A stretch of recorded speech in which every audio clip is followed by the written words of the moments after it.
Good morning. Good morning.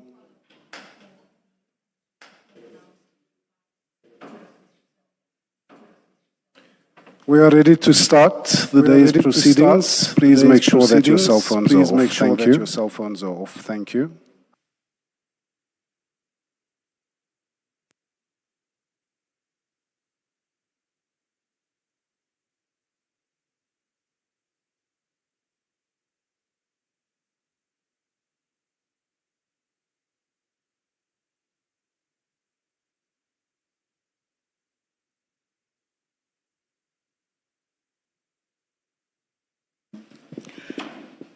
Good morning. Who should I greet first? Who's leading? Good morning, Ms. Bowe. Good morning, Ms. Sigers Nube.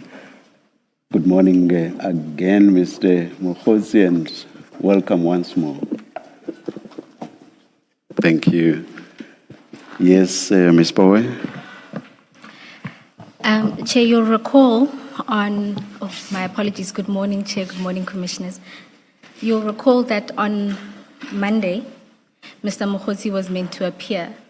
A sick note was provided to us, or a medical certificate was provided to us by the close of business day, indicating that he would be fit to resume his duties after the 3rd of March.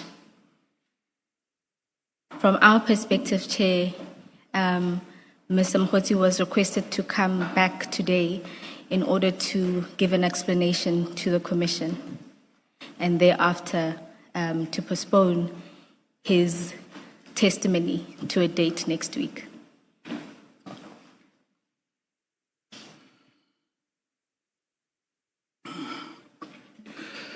It looks like I'm going to give you an opportunity to say something, Mr. Mkhwanazi, but let me right away say that it looks like we've reached a stage where we are getting quite a few of these medical certificates, and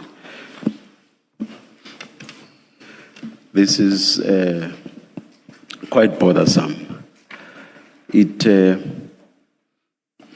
impacts negatively on the Commission's scheduling, because once we do not have a witness, and we usually get to know of that on the day, we lose time because we do not sit on that day, and it gets worse if a witness has been scheduled for more than just one day. And that witness then has to be scheduled at a later date, affecting scheduling that had already been done. This is truly, truly bothersome, and the Commission has very limited time to do its investigation, do and finalize its investigation. And the medical certificates we get basically say nothing. Yours, Mr. Mkhwanazi, says medical condition. That is what the last one before yours also said, and we had to insist on getting another medical certificate, which then stated what the real condition was. Just saying medical condition, that's useless, useless.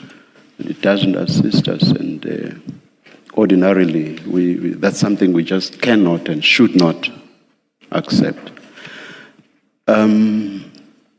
We are aware that there are regulations that govern the medical environment, and we believe that we are entitled to call upon the medical doctor concerned to actually explain what the medical condition is, but because of the confidentiality that attaches to people's medical conditions, that's something we should do in a private session.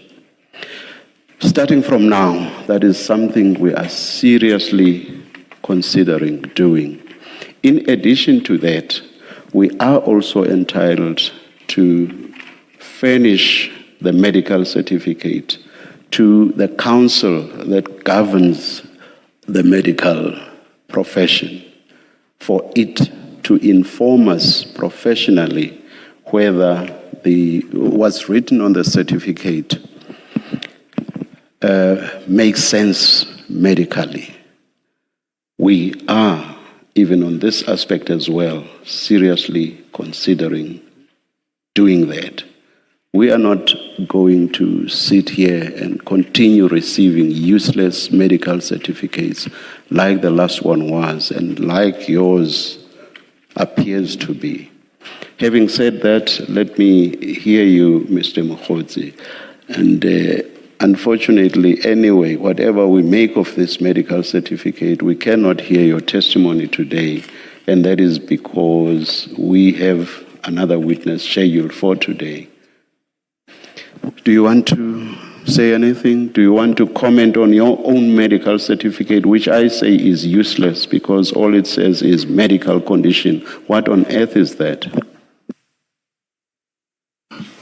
Thank you, Commissioners. I really have to apologize and reiterate, Commissioners, I have been very consistent throughout the preparations all the time before the Commission. And coming back from Cape Town, since Friday, I was not okay. Like you say, confidentiality of the illness, but mine, I just had a lot of pressure, more like a diarrhea. I was so sick. I'm still not well, but I thought because if for the Commission's information, throughout the engagement, it is me who suggested that day to the evidence leader. So I really apologize, but indeed I was very ill and very dizzy also. And I even insisted with the doctor that I so wish he can get me some medication so that by Wednesday, Thursday, I could be ready to come here. And it will never happen again. Even though the answer to what I'm going to put to you does not really lie with you, but I will ask you this. Do you have any problems if we refer your medical certificate to the council that governs the medical profession? No, I do not have no problem at all with that. I mean, I believe that their interaction with the medical doctor will be kind of confidential and be submitted, then there's no problem. Thank you. Thank you.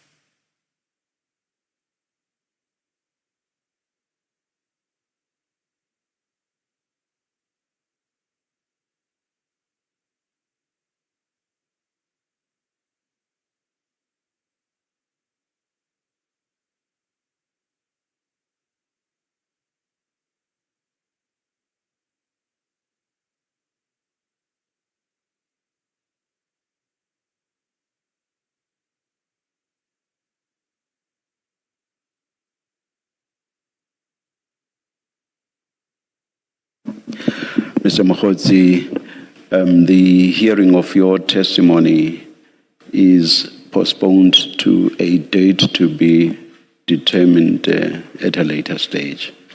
Thank you for your attendance. Thank you, Commissioner. Do we adjourn for you to bring in the next witness? Chair, that would be appreciated. We'll come back when you indicate to us. Let's adjourn.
Yes. Okay.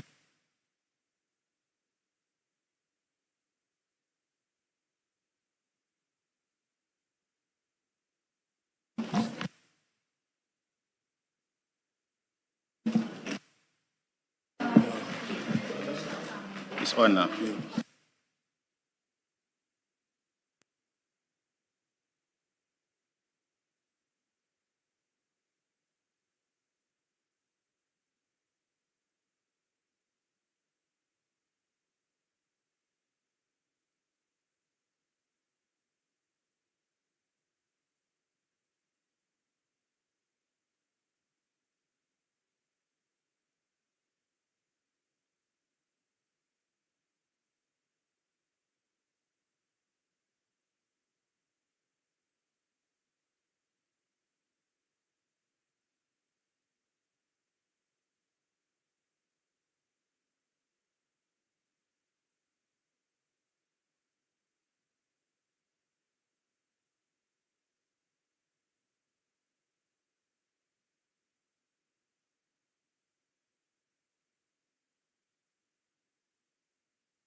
All right, it seems we are ready to resume.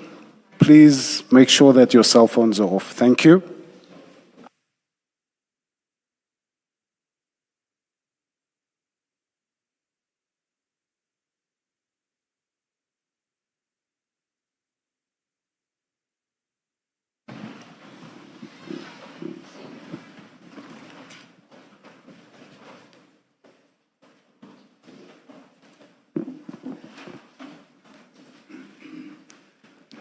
Good morning, Chair. Chair, the witness for today is Major General Richard Shibiri. He is legally represented by Loliwe attorneys, and he has counsel on brief. If they may introduce themselves. Thank you. May the lead attorney place you on record, please.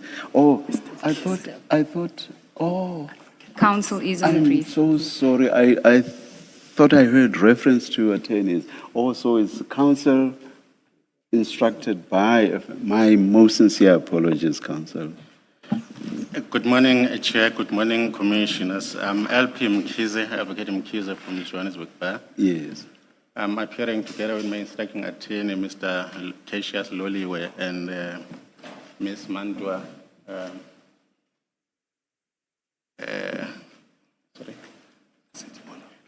Lisedi Mulandwa. My apologies.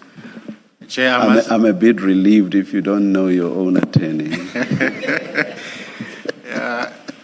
Chair, my junior instructing attorney is supposed to be writing some board exam later this afternoon. Yes. But she took the time to come and be part of these proceedings.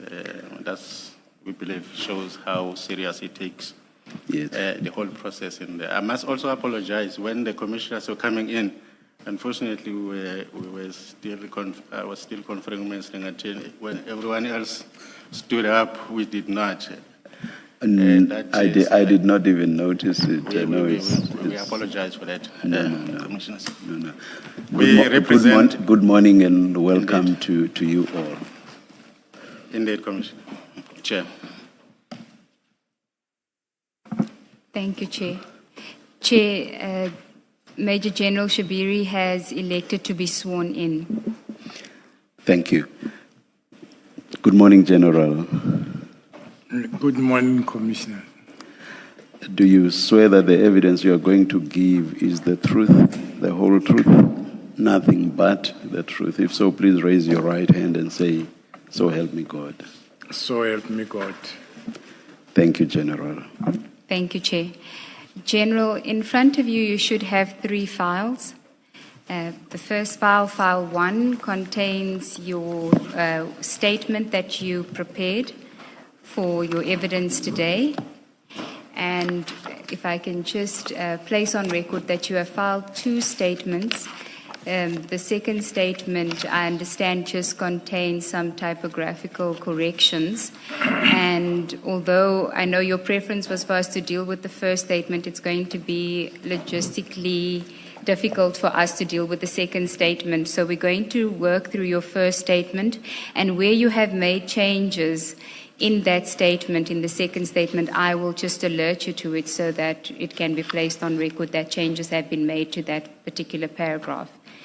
So if you could confirm then, General, that in File 1, the statement that appears at page 1 to 80 is your statement, and that the signature on, page 81, 1 to 81, and that the signature on page 81 is your signature.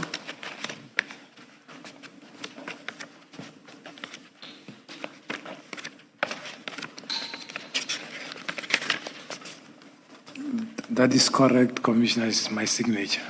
And do you confirm the truthfulness and correctness of the contents of your statement? I confirm. Okay. Barring, of course, the corrections that you've made, which we will deal with. And then you should have another file with you. It's File 2, which should contain the annexures to your statement. Yes. And it should be annexures S1 to RS1 to 14 from page 1 to 54. And we've added another page, page 55, which is not a new annexure, but it is just the typed version of the statement that appears on page 50, from page 53, Chair. So RS11 has been typed up. Do you confirm that? So if you look at page 55, does your file have a page 55? It will be RS14. Yes, does your file have a page 55?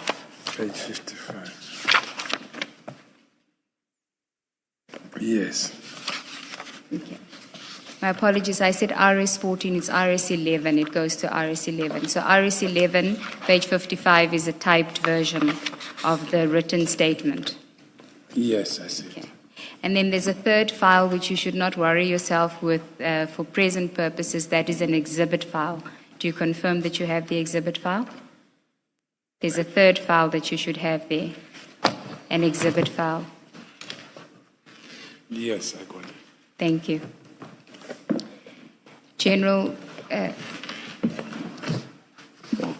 Before you start, General, it was at my insistence that the old statement should be used, and that you should then refer to whatever changes you have since made as we go along.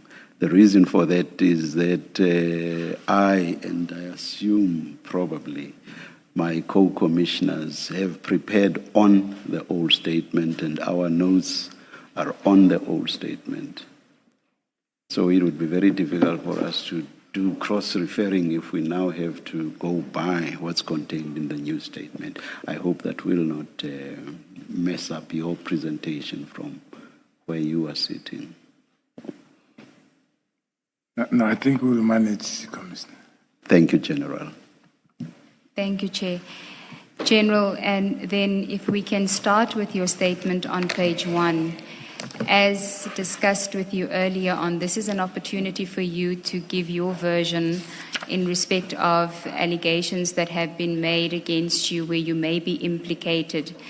And so with very little interference from myself,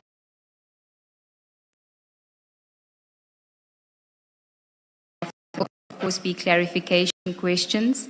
We will try to limit them as much as possible. We won't quibble with the vote of no confidence. And in return, if we could ask you that if you are going to elect to read your statement, that at the end of each topic, if you could then elaborate, if you want to elaborate on any aspect in that topic, but not to elaborate after each paragraph, because then you have an 81-page statement we won't finish in the 2 days that we have. But please don't feel hindered by that, but just bear in mind that what we want to hear your version, but that it is at your choice how you want to do that. Thank you. You may proceed, General. Thank you. My name is Major General Richard Abednego Shibiri, an adult male, 57 years old, a Major General in the South African Police Service. The facts contained herein fall within my personal knowledge unless otherwise stated, or where the context indicates that the information was obtained through reports made to me in the execution of my official duties. I understand the mandate as reflected in the Government Gazette number 53048 of 2023, July 2025, to be the investigation to determine the veracity, scopes, and system implications, specific allegations of criminality, political interference, and corruption within the criminal justice system arising from the public statements made by Lieutenant General Mkhwanazi on the 6th of July 2025.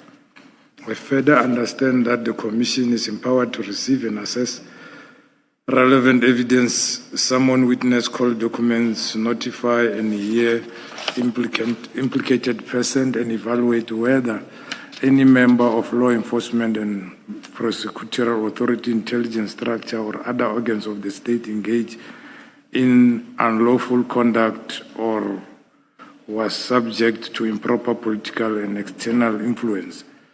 I understand, moreover, the ultimate purpose of the Commission to be the establishment of the truth in relation to those allegations, and where appropriate, the making of findings and recommendations directed at safeguarding the integrity, independence, and proper functioning of the criminal justice system.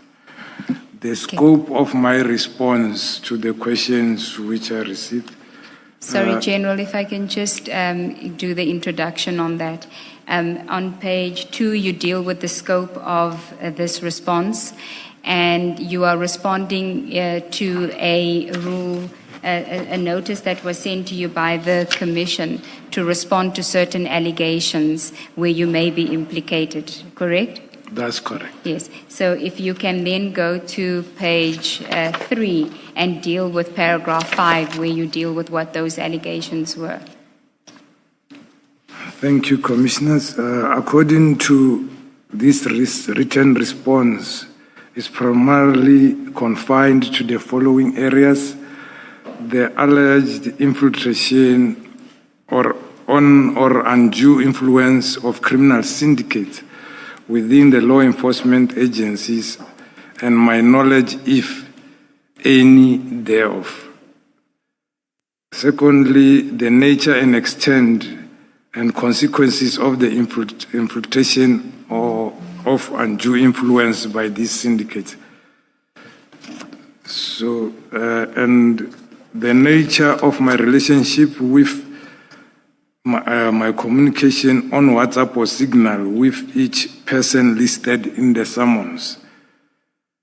My alleged discussion with the detectives in camera, witness A and B, and the other detective, that there were 3 envelopes floating around.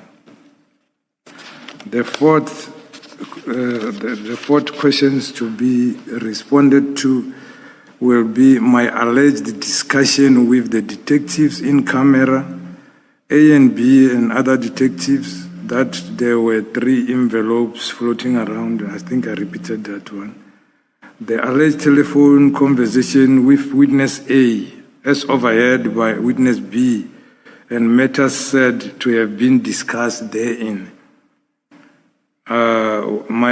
Why I allegedly informed Master Matlala that Warrant Officer Michael Buleta, who was granted a bail during or in August 2024 in Musina case 2010 of 9/2022. The Cybercrime Act and Criminal Injury case involving Mr. Musa Kaula. The investigation into murder of Armand Swart, the SAPS contract with Medicare 24 Tshwane District Pty Ltd, and about any payments made by me or my family members to Vusimu's Cat Matlala, and any payments made to me or my family members by Mr. Vusimu's Matlala. This statement is prepared primarily in response to the above questions contained in the summons issued to me. However, in order to respond meaningfully and accurately to those questions, it has been necessary to provide contextual background on certain events and allegations. A matter of concerning, we have entered the public domain through media reporting, public commentary, institutional process, the testimony presented before the Commission in circumstances where the information conveyed has at times been incomplete, taken out of context, inaccurately quoted, or materially misrepresented. Accordingly, we were relevant to the issues raised in the summons. I have considered it necessary to clarify and contextualize certain statements attributed to me, to address misquotes, misunderstanding, and truth, and that have emerged in evidence before the Commission, to place my conduct within its proper operational and institutional framework. I do so not to challenge the authority of the Commission or the role of other witnesses, but to ensure that the Commission is provided with full, accurate, balanced, factual account of to the best of my ability. In this regard, insofar as such matters arise from or are associated with issues under investigation, I shall also deal with the matter following from the public statement made by Lieutenant General Mkhwanazi in July 2025 and reference made therein to me, adverse mention made in Parliament proceedings before the Madlanga Commission, the initiation of internal investigative process, including transfer to gender-based violence component, which is supposed to be not component but desk. Sorry, General, you say that it shouldn't be component, it should read desk. Yes. Gender-based violence desk. Yes. Okay. The notice intended suspension and subsequent final notice of suspensions, referrals made by the Commission to the task team investigation, and the principal question posed in the summons. Where necessary, I will further outline an operational context of my tenure as the head of Organized Crime Investigations, including achievements, investigative breakthrough, institutional interventions taken during the period, insofar such the context consists the Commission in proper assessing the allegation and issuing place thereof before it. This response is made in good faith in compliance with the lawful directive contained in the summons. I'll come to my background now. I have matriculated in 1996 at a high school. Sorry, General. 86. 86. Maybe you want it to be 96. It's 86. 1986. 96 is me, General, not you. I said 1986. Yeah. Please continue. I'm sorry, Commissioner. Yeah, I matriculated in 1986 at a high school called Kisetwani High School in Bulobedi in Tzaninu, where I was born and grew up. I hold a diploma in policing obtained through Technicon, RSA, not SA. Now it's called University of South Africa, UNISA, in 1988. As well as Bachelor of Police Practice. I think more accurately, it merged with UNISA. Yes. Thank you. Thank you, Commissioner. It's true. And then a Bachelor of Police Practice obtained through SBS, now currently is called Stadia, in 2021. I further hold a certificate in the investigative of transnational organized intellectual property crime with the International IP Investigation College in 2015. The intellectual property, and I have completed specialized training programs relating to organized crime, transnational leadership, development, compliance monitoring, and so forth. I also attached my CV as Annexa RS1 for reference, and also attached my SAPS 96, which will show my progress and the courses completed. Annexed as RS2. Before my suspension took effect on the 11th of February 2025. Sorry, General, isn't that supposed to be 2026? 2026, yes. It's a mistake, 2025. Yes, February 2026. I was the component head, Organized Crime Investigation under the Division, Detective and Forensic Services, with effect from the 1st of May 2024. The appointment letter is also attached as Annex RS3. Prior to my permanent appointment, I served as an acting component head, Organized Crime Investigation from 18 December 2023. We forgot to attach the acting letter, but I have it if it is needed as an attachment.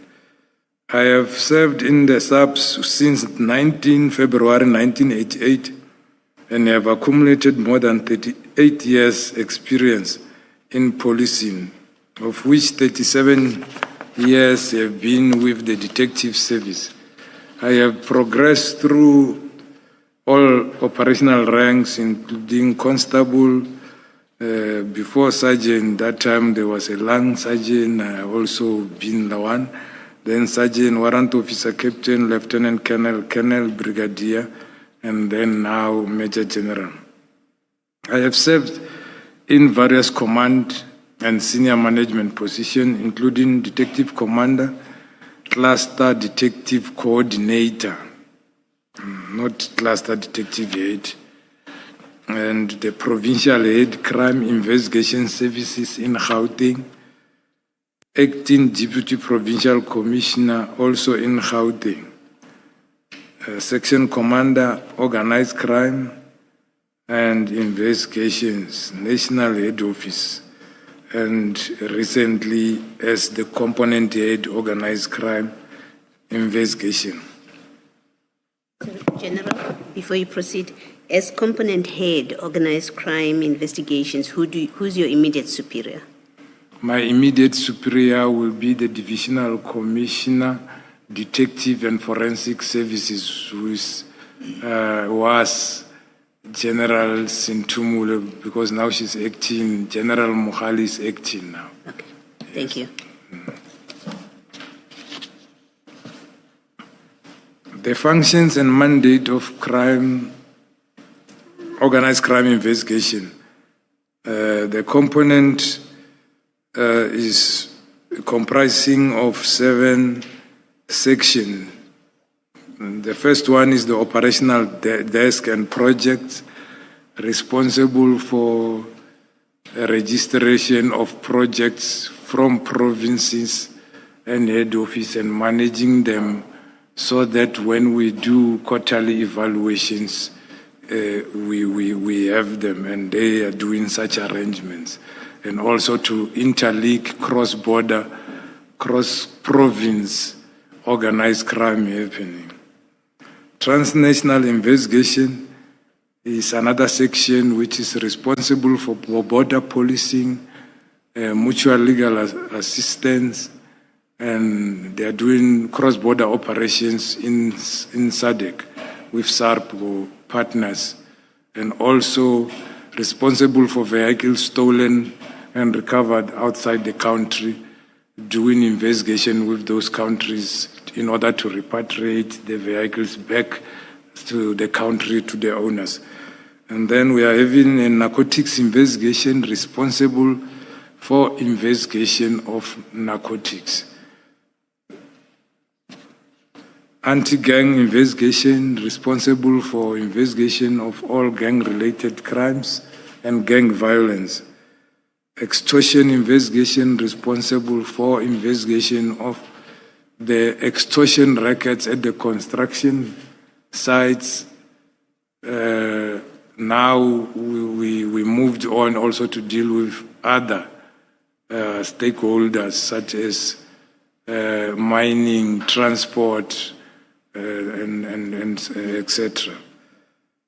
Economic infrastructure and illicit mining is dealing with illegal mining, and also the ESCOM. We know since the establishment of the NECC that we have a full team working from there, from ESCOM, doing the investigation, which doesn't fall under the mandate of the DPCI.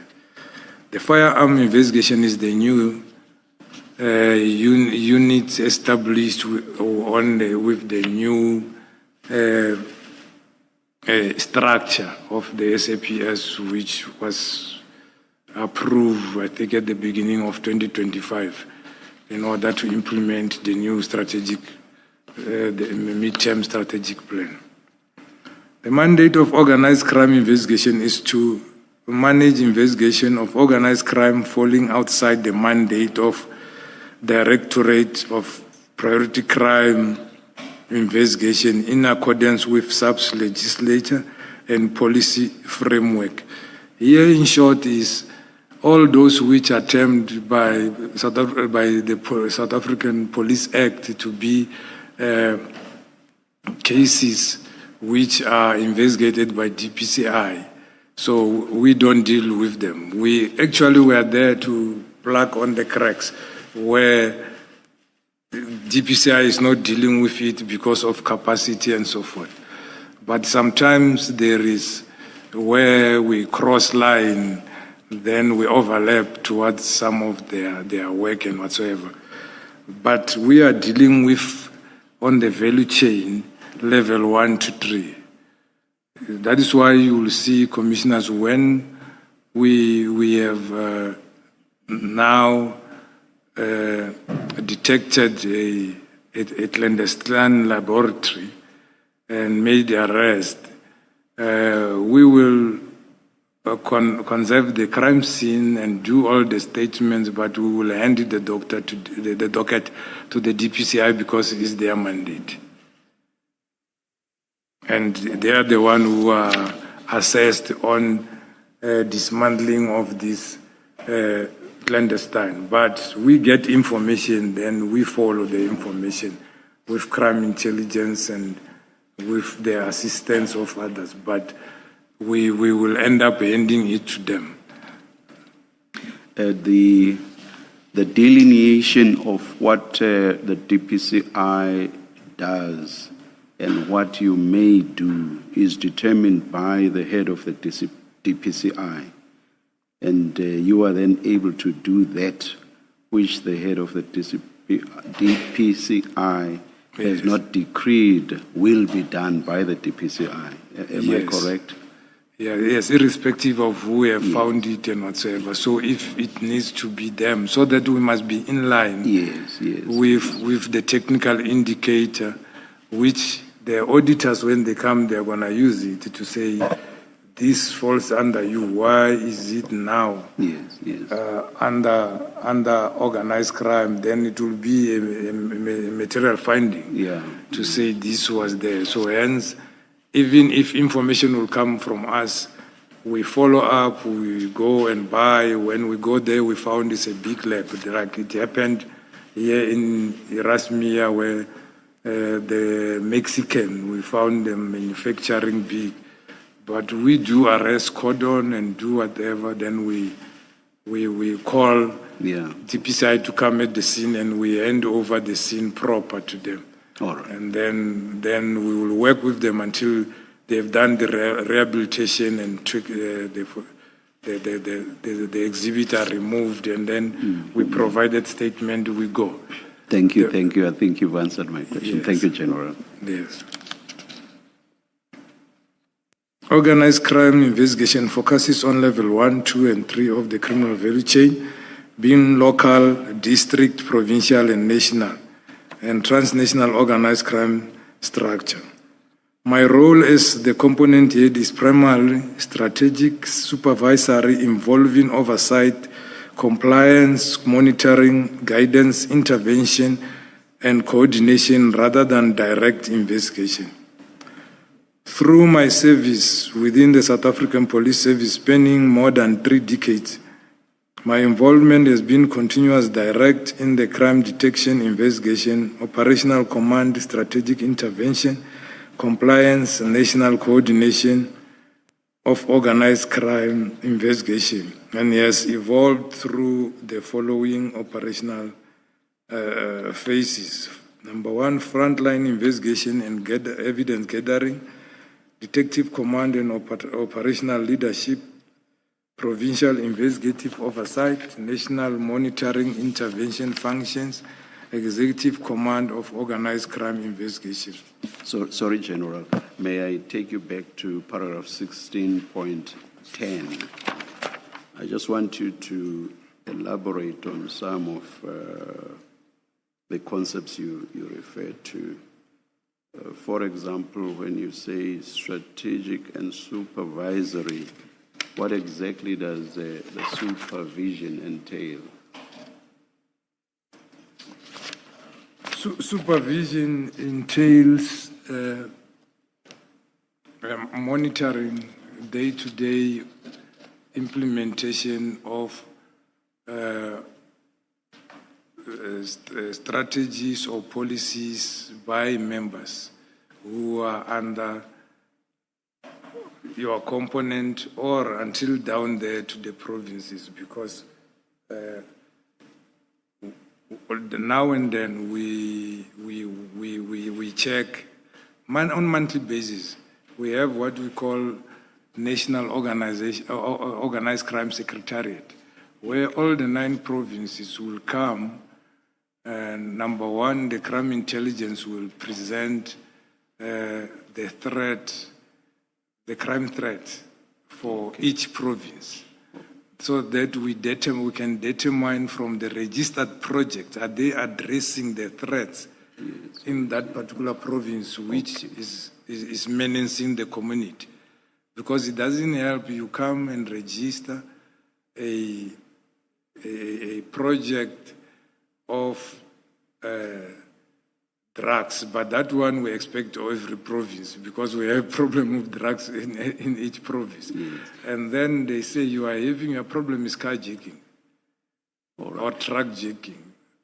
But your project, you don't have project dealing with truck jacking.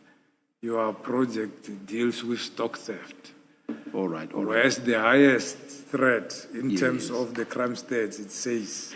So when we evaluate, we start with that. And All then, right, no, that has answered me. Yes. Then oversight, involving oversight, and what does oversight entail? Yeah. In oversight, we do what we call compliance inspection to go directly. For example, I'll go to Gauteng. They've got sections, as I indicated, which are at head office. They are also having anti-gang. I can decide to say, hey, there is a spike in or outcry, social media, radio, whatever, in Westbury about the killing and so forth, and nothing's happening. I'll request all the cases and go and peruse them and inspect them. Firstly, I will audit them. Auditing meaning to verify the system says they are having 200 doggeds on hand, so I must see all the 200 doggeds. And then from there, I will peruse the doggeds to see that the exact work is being done and what does it take for them to do the work. I will be able to identify the inhibiting factors, the shortcomings. And then with the particular province, I will be able to come up with a plan to address those shortcomings we have identified. And you don't go there and leave it before it is done. It must be done when you are there. And then going forward, they will be having we will have an action log where they will be reporting monthly or whatsoever, or I will come and check. And I will even initiate that if there is list of those who are known, we need to go and trace. I form a team from other stations. We come there, maybe we get overtime for them. We go and try to trace and arrest. But then what will be left is to follow up, because you can arrest today. Then they don't link the person, they don't even enroll it. Mm-hmm. You will have that state of arrest which doesn't even, because if you didn't remove that person from the equation, he's still going back to do the same thing. So, meaning you have done nothing. Okay, all right, yes. All right. And I assume there may be overlaps. Some of what you said, or rather part of what you said in respect of supervisory and oversight, may also encompass what you do in terms of compliance. But let me still ask the question, and what does compliance entail? Yeah, compliance, Commissioner, it simply refers to all the members or operational members, whatever they are doing, it is in line with the internal prescripts, being national instruction, SOPs, and the policies. So if we say a case docket must be completed like this, so everything must be completed like that when you open a case docket. The disease, the part A, part B, and whatsoever. And when we say we have a warning statement, you found other stations, they become creative and make their shorter warning statement, which does not have all the rights which you must ask the accused person whom you are charging. Then it gives a problem when you got a litigation that, you didn't explain the rights which are there, which we promised people we're going to ask them and make sure we're doing it. And when we say people must be charged within 48 hours or released, if not charged. So those is the internal compliance which they must deal with to say we are in line with the law, and when we come to be inspected by the auditors, there will be no findings, and the community at large, they will be satisfied with what will be done. Oh, thank you. Exactly what I said, because I think you said something similar with regard to supervisory. You said you ensure compliance with the policies, and Yes. it looks like it's similar to compliance monitoring. Yes. Yeah. All right. And guidance?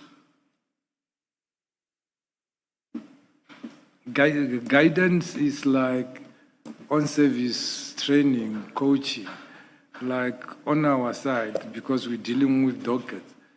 You will read dockets to see if the member understands what he's supposed to do based on the crime happened.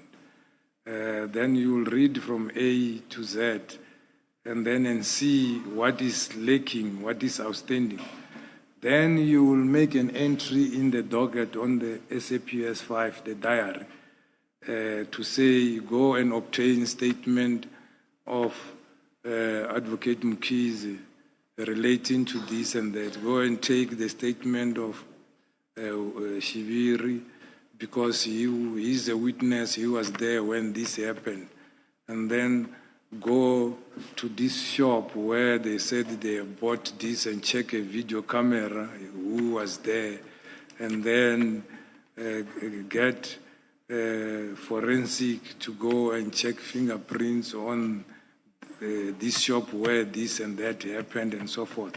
So it must be specific, because guidance is like in-service training, telling somebody what to do step by step in order to complete the investigation. So when you say in-service coaching or guidance, I understand this to be something generalized and not relating to a specific docket or a specific investigation. Am I correct? I agree. It can be done generally in a setting like this when in parade. Then talking to everybody about a subject which you have identified to be a problem. For example, less information is written on the diary as to what have you done. Because if you go out, you do something, you must note on the diary, at this time I was at this street, and then looking for this, I spoken to Mr. Who, and then he said the witness is not there, is somewhere, is moved out. The new telephone number of the witness is this one. If you say you are looking for forensic report, you will indicate, I inquired at the forensic, spoken to this brigadier, he indicated it is allocated to IO, reference number is this and this, and then they said it will be ready within 2 weeks. So that it can be a general way you are telling everybody. But when you take a specific docket, you will be speaking to that individual who is investigating, guiding that investigation, what to do in order for the investigation to be completed and the docket to be ready to be taken to the prosecution for decision or to arrest the suspect and place it on court room. Would you be involved, would you personally be involved in the latter? That is the giving or that is the coaching or guidance in respect of a specific docket. Would you personally be involved in that? Yeah, the section that I've made to say organized crime comprises of this section. They are headed by the brigadiers. And then there's the other small section by Can you please answer the question directly? Okay. Yeah, I will. will. Please, I don't understand this to be intrusive questioning at this stage. Not at all. I just seek clarity on all these concepts. Okay. I will. Yes. So would you personally be involved in coaching or guiding in respect of a specific docket? Most of the time.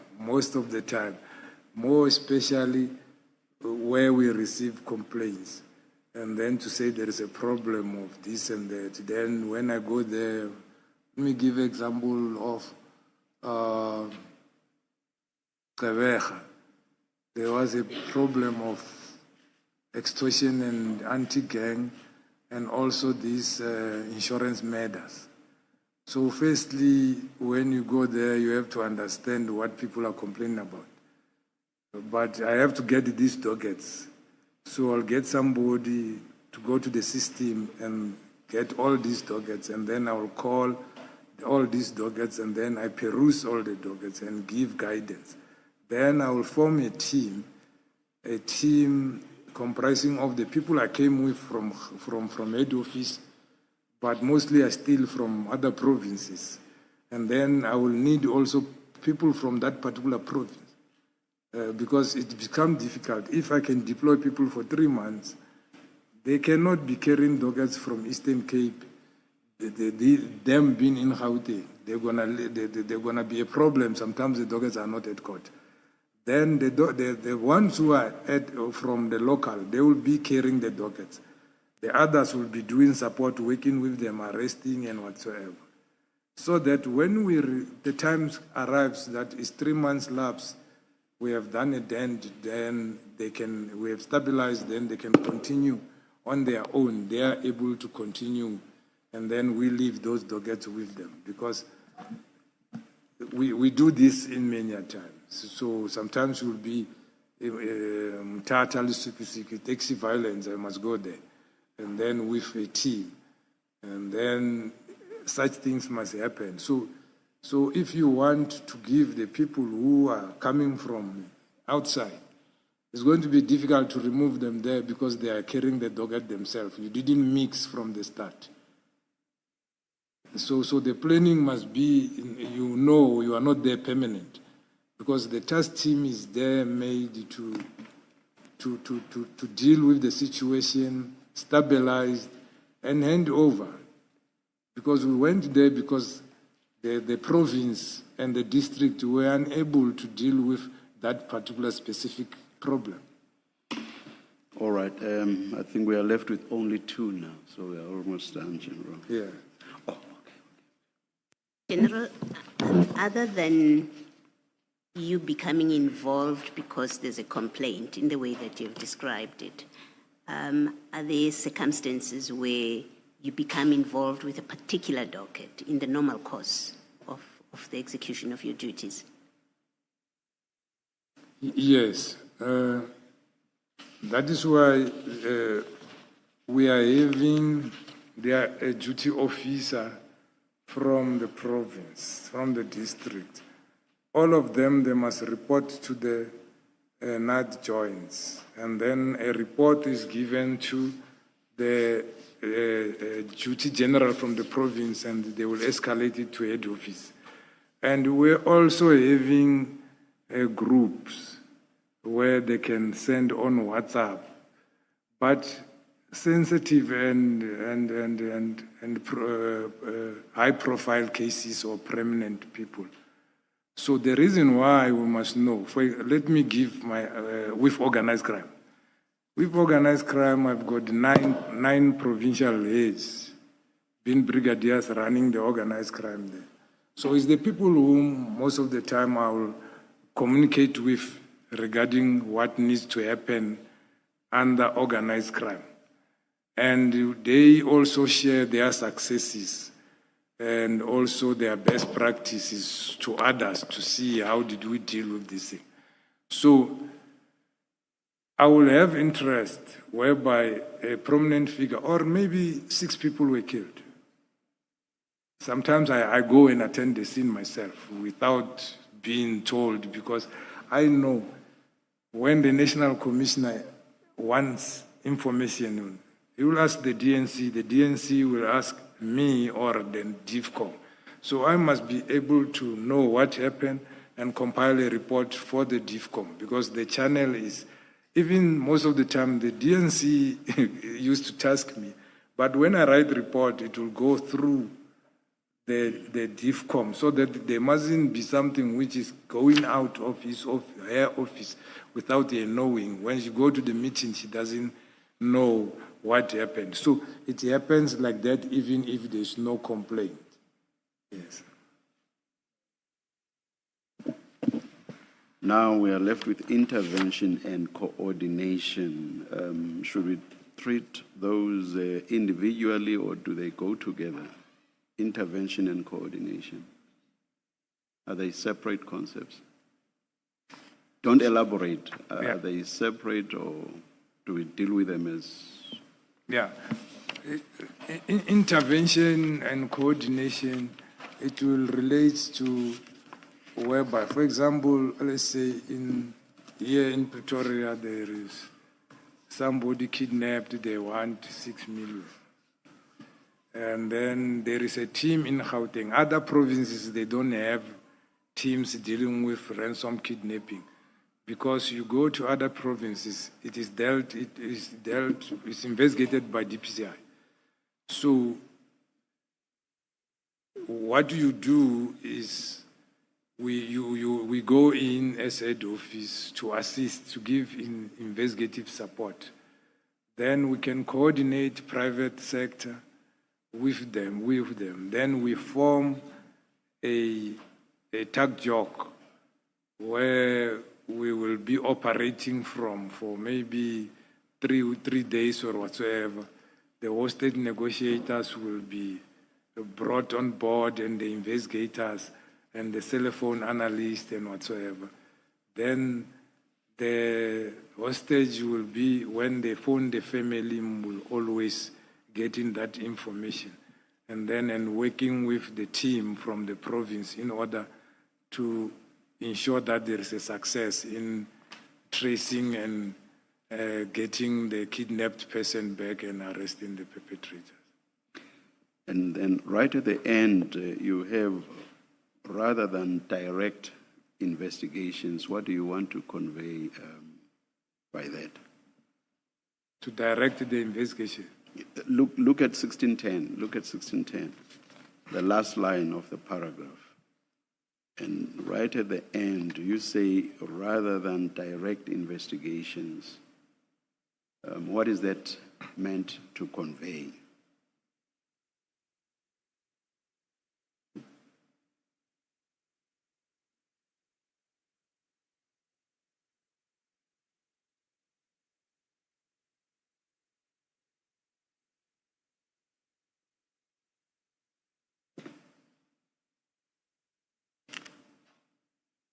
Yeah, I think they were trying to explain that rather than us just directing, telling person, go and investigate without doing anything to assist on the investigation.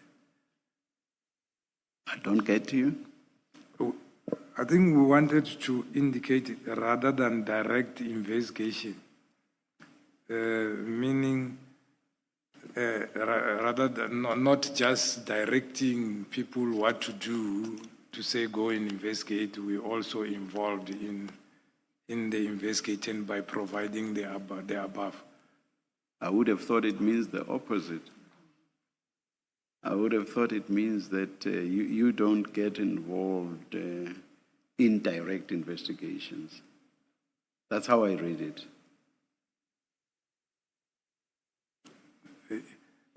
Yeah, in a way, mostly we're not supposed to be involved, but the way it is, we're involved because of the situation where we find ourselves in. What is that situation? Yeah. For example, I'll give head offices in Gauteng. Mm-hmm. And Gauteng as a province, a small province, it's a geographical. Complainants know where's the head office, where's the provincial office, where's the head office. And the proximity for them to reach there. When they go to a police station and they are told something, they simply drive through to head office, whereas in other provinces, you have to travel for hours and they don't get there. They don't even know the people. And some of these people from here, citizens from Gauteng, they know the head office people and the ministers. Then it is easy for them not, when they don't get joy, to phone direct. And most of our people, they feel comfortable when they speak to a senior member. They feel that their complaint will be dealt with accordingly. So as a result of that, you end up, when you send somebody again, they don't get any joy. You'll end up calling the person, come with the dogged. Then you will check the dogged yourself and give directives and end up giving feedback yourself. And why don't you follow your own structure and processes?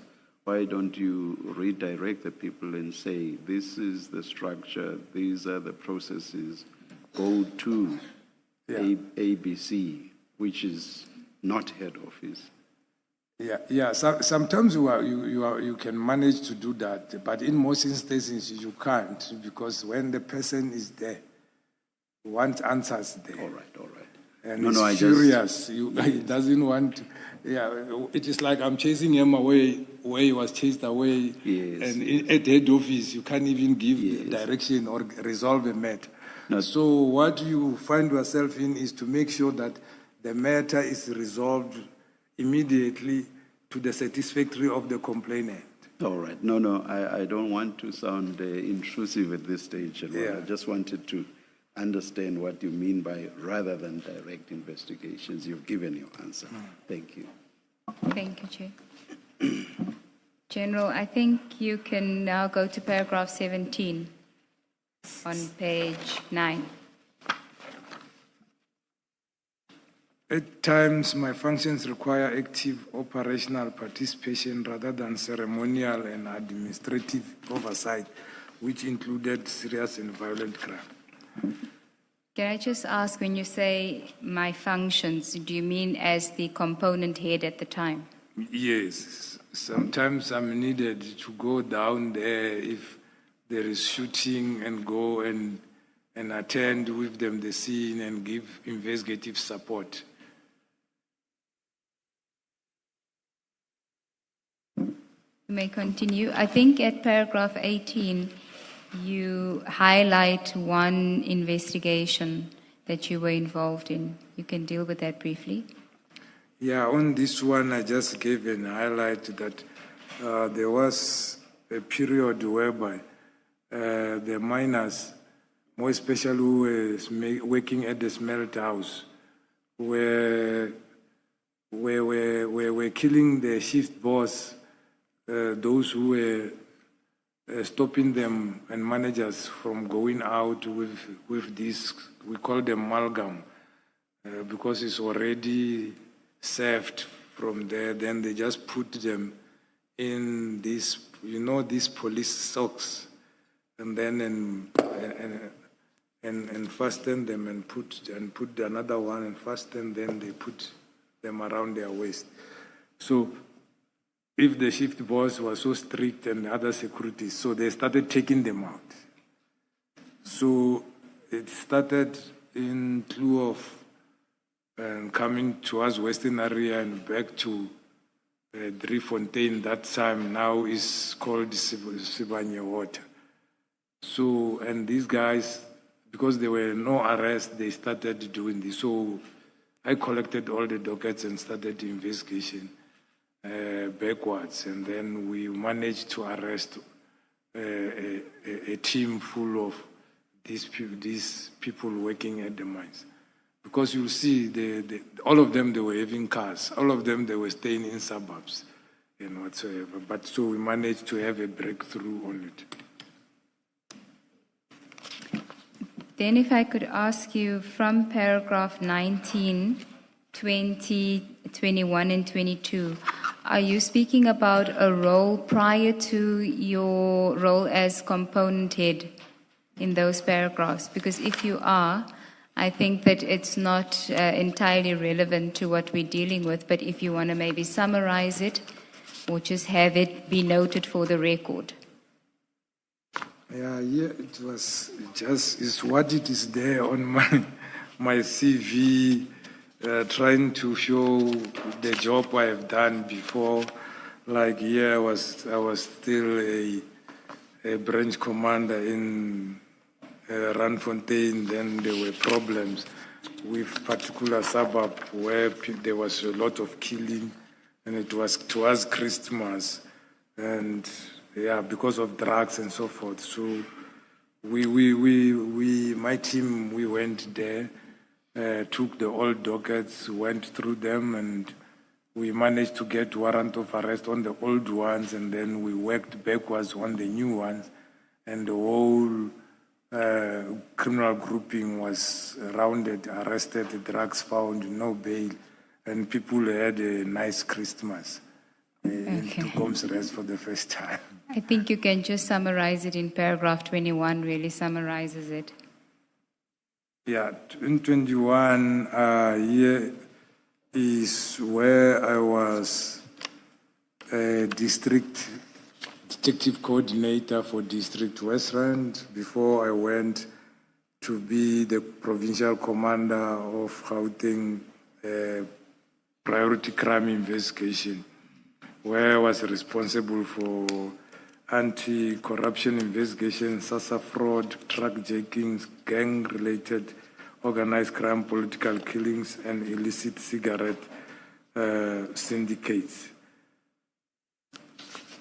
And also there we've been successful in dealing with truck hijacking. More arrests were made there, and also they took us over to incorporate the taxi violence in what we were doing. Can I then ask you if we can go to paragraph 28 on page 12, which deals with your role as the acting Deputy Provincial Commissioner Crime Detection. When were you acting in that role? Yeah, it was during 2021 when the late General Mkhwanazi went on pension. So I was acting on his position for 11 months as a acting Deputy Provincial Commissioner Crime Detection. And my work was involving strategic planning for provincial crime detection, management of all the components within the directorate, oversight, investigative source allocation, operational coordination between specialized units, and performance of monitoring and investigative work. So until sorry, General, before you go past that paragraph, I'm interested in 28.2. This would have been Gauteng, so the province that you're referring to is Gauteng in 2021. Yes. And 28.2, management of all detective components. What does that mean? Yes. What does that entail? Where I say... On page 12, paragraph 28.2, your involvement as... manage all the detective components. So the crime detection as the Deputy Provincial Commissioner responsible for crime detection. Under that directorate, there is components like serious and violent crime, anti-corruption, crime scene, and criminal record. And then there is crime intelligence head also who is reporting there. And also there's crime investigation services. And then there is stock theft. And so all those components are managed by the DPC, crime detection. So it wasn't limited to organized crime? No, it's all the components, including the organized crime. So all the components were reports under the Deputy Provincial Commissioner. Okay. Then I think you can go to page 13, paragraph 30. This is now in your capacity as the acting component head and presently Major General Component Head. This is the position that you were in before, the permanent position before February 2026 when you were suspended. Thank you, Commissioners. During December 2023, the divisional commissioner, together with the DNC, approached me and asked if I'm interested to come and act at the component, because at that time the component was not having a national head, organized crime, because it was held by General Mkhwanazi, who was promoted to be the DNC. And I worked in that component when it was started with General Sintumule. So the people there were brigadiers there who were acting in rotation, but they indicated to me they don't get joy or see any improvement since they are acting. So they approached my provincial commissioner, who was the Lieutenant General Mawela, and he agreed, and a letter was drafted, and I was appointed as the acting from the 18th of December 2023. We didn't attach the letter, but I'm having it if it is needed to be put in as an annexure. So I worked there until 2024, May the 1st, when I was promoted to Major General as the permanent component head. And I outlined them the works which I'm doing as a component head. Should I read them, or can I pass? I think paragraph 31, we'll take note of the sub-paragraphs in 30. You can maybe deal with 31. I can deal with 31. Yes, onwards. I must start from 30.1. No, 31. 31. At the foot of page 13. Okay. Directing disruptive operation against organized criminal networks. Sorry, General, what does that mean? What does disruptive operations mean? Yeah, the disruptive operations mean the operations. Remember, organized crime mostly deals with project investigation, which takes longer. So sometimes when you want to know, for example, we are having you as a target, but we don't have enough now. We put an agent, but we can't get to you. What do?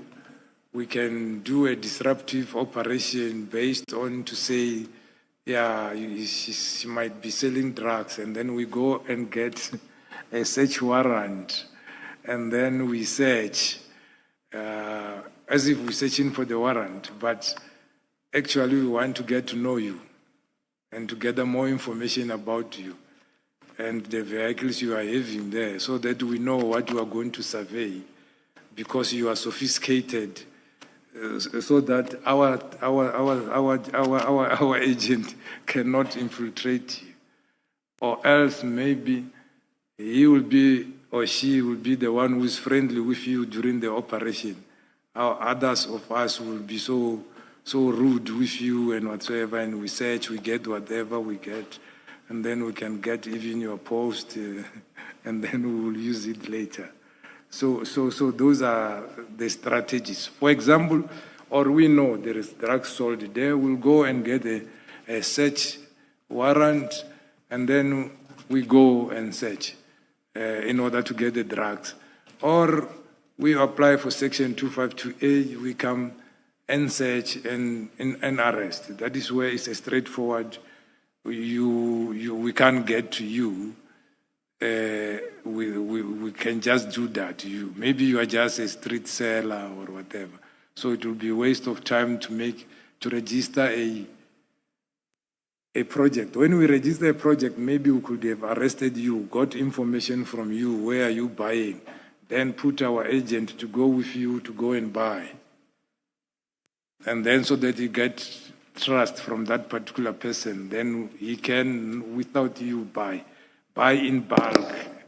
Because if you just go by 10 rand, it becomes difficult for us to also institute POCA Act on you because it is so small, what you are selling.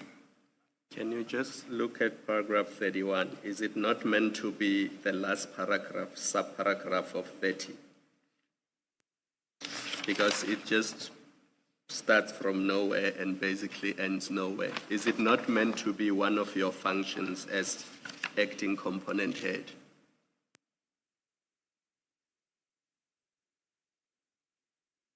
In other words, shouldn't it be 30.10? 30.10. It is meant to be 30.10. So it is part of your functions. It's part of 30. That's what I mean. Yes. Yeah, okay. You don't have to change it because it will disturb your other paragraphs, just for our noting. All right. No, thanks, Commissioner. Now, when you say in that paragraph, directing disruptive operations against organized criminal networks, how involved are you in that process in order to direct it? Would you have to have knowledge of the organized crime networks? Who's giving you that information?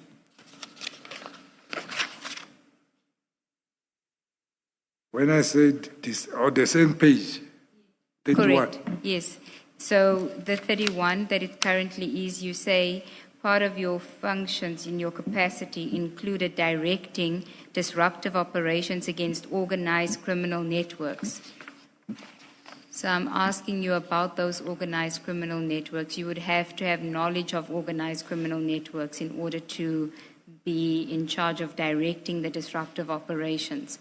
So can you just give us an indication, so just an example of, you gave the example of the drug, so you would have to have intimate knowledge about those organizations or those networks. And where are you getting that information from? Yeah. Thank you, Commissioner. As I've indicated, organized crime, we've got provincials and one at the head office. So what happens is, in their districts, each district is having the DOCS, the District Organized Crime Secretariat. So that comes from those stations. So remember, the OCTA process deals with geographic approach and this unconventional approach. So when there is prevalence of a certain crime happening in a station precinct and they can't deal with it, and they can identify even the market where these commodities which are stolen, they are going. And maybe they arrested one person once and whatever. So they will have to escalate this to register an inquiry file, a threat file. And then it will be discussed at the district, at the DOCS meeting, where they will decide to say, no, let's get a multidisciplinary team, investigators, crime intelligence, and whatsoever. Then they follow. They will go and get all the reported cases and do the crime pattern analysis, the crime threat analysis, and then they come together to say, this fits to be a project. They will register a pre-project and then start looking for these people. So that is where the networks are identified. It starts by the prevalence of reported cases in a precinct. And they are unable to deal with it geographically. Even if they post to those hotspots, still it persists. It moves to, they just displace it in the same precinct and nobody's been arrested, but the cars goes every day. So then we will decide to say, okay, this might be a project. And then we arrested this one, we don't know where they are taking, then maybe this one gave us information to say the guy who is buying these cars is this one, is dismantling it and selling parts. These ones are taken to Mozambique, these ones are taken where. And then they are paid how much. So that is the information which must be verified by counterintelligence and intelligence gatherers. So to identify the network, each province, based on threat analysis, on the reported crime. They identify who is the active role players involved in these crimes. Then, meaning you identified your networks, then you are managing to profile and see who's working with this and that and that. Then you go deeper, you profile them. What regarding their finances and assets and whatsoever? How do they live? Do they fit the criteria that they can afford this thing? Then they become target. We identify, oh, this network works with this and that and that and that. That is why when we meet, I'm able to ask them, why is there no project registered in Northwest for this commodity? Because there is extortion at the mines there. Why do we don't have it? Then in Gauteng, we are having groupings doing illegal mining. Who is the kingpin and where are they taking it? So crime intelligence must come on board and look into that then and report and register a network or an inquiry and work with the detectives. Then identify the person to reach the stage where we can say we are going to buy that gold, or the gold will be in bulk with them when we can go and arrest. Be careful not to disclose your strategies to those criminals. Okay. I think let's just stick to your evidence insofar as it is relevant to this committee. I'm worried that you are telling them what your plans are and they'll be ahead of you. Yes. But they already know. They already know because you make an operational plan already, you see it on the social media before you go and operate. So they already know. But yeah, they can know, but as long as they don't know when and how. Chair, is this a convenient time to take the tea adjournment?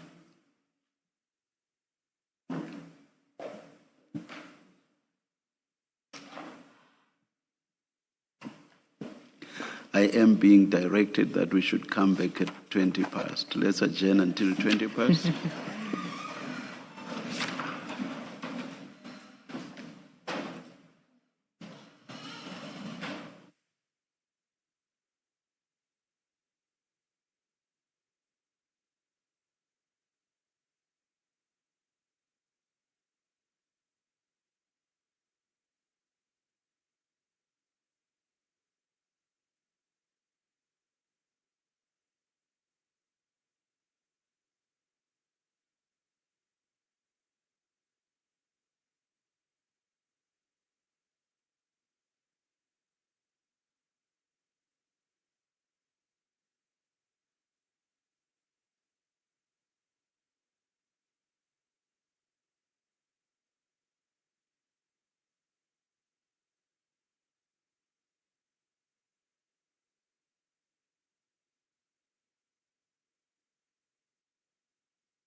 All right, it's 19 minutes past. We are ready to resume. Please make sure your phones are off. Thank you.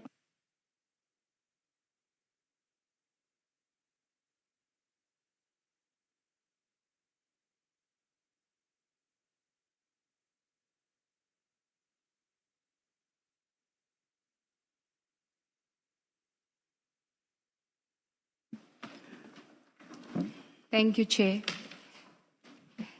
General, can we then, we were at paragraph 32 where you were talking about the functions require ongoing interaction with intelligence structures, investigative task teams, and national law enforcement stakeholders.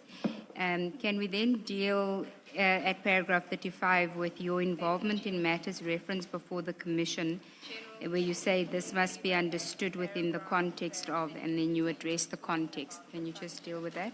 I'm at 35 on page 14.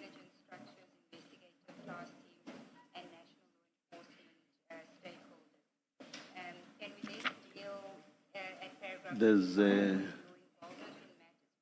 a voice we are hearing. And sorry, the gentleman to my right, it seems to come from your direction or not? No, it's from this speaker. It's what, General? It's talking from this speaker on the right. It seems it is repeating what the advocate was talking about. Sorry, the gentleman to my right, it seems to come from your direction or not? It's from this speaker. Let's... Talking from this speaker on the right. It seems it is repeating what the advocate was talking about. Please come here.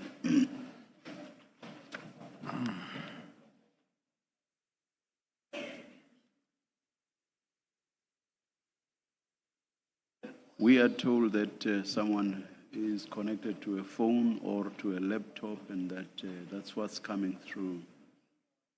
May we just take a short adjournment and we'll come back when we are told everything is fine. And may it be tested somehow. Thank you.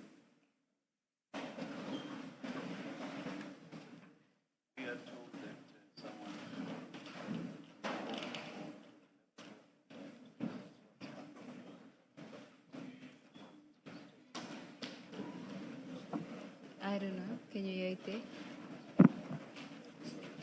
I'm not connected to anything. This one. It talks after. You don't pick up it.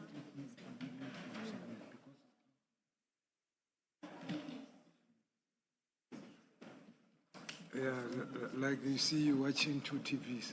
The other one comes first, this one comes later.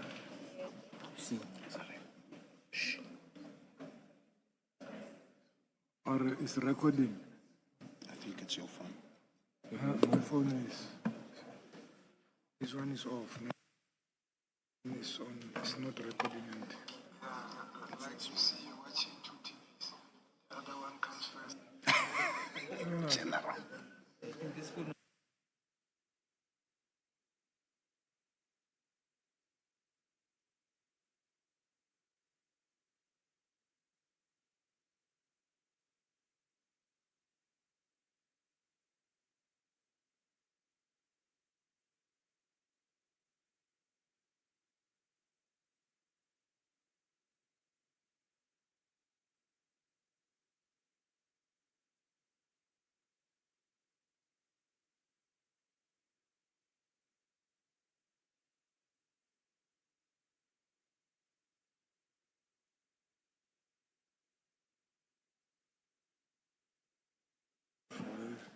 Testing 1, 2.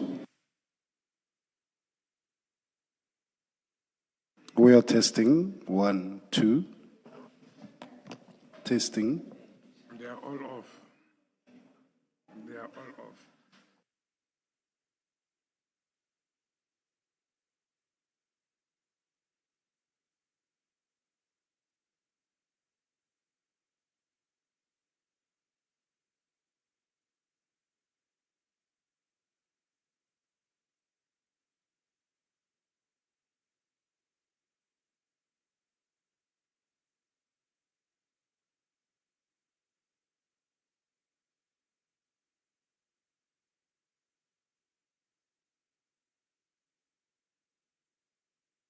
All right, just a final check that everything is good.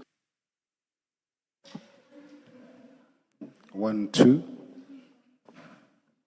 Testing.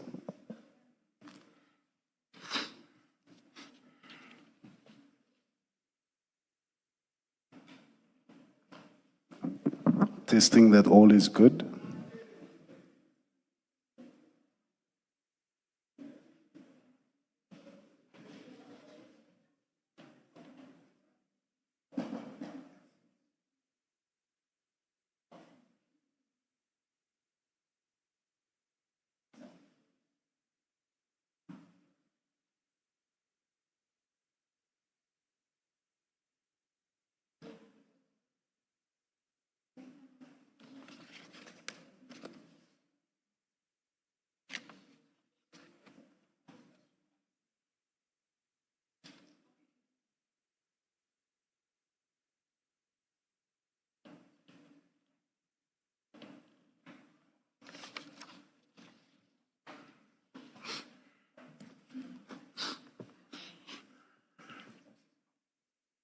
General.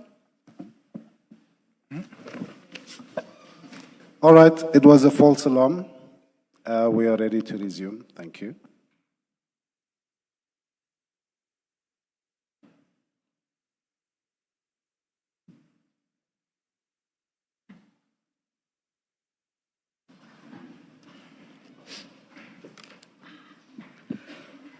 General, we now know who the culprit was.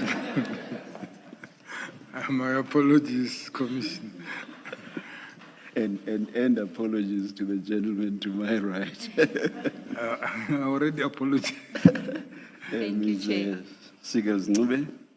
General, we were at paragraph 35 on page 14. Do you want to address, because this is where you start talking about events that transpired from the time that General Mkhwanazi made his press statement. So from 35, if you can address that. Yeah.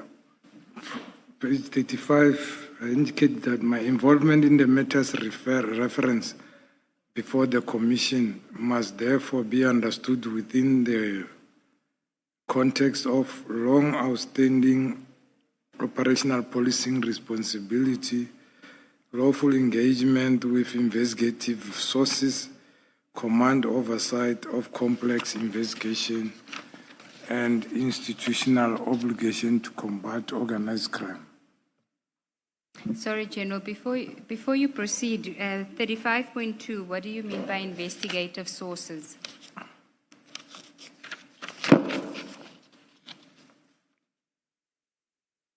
Investigative sources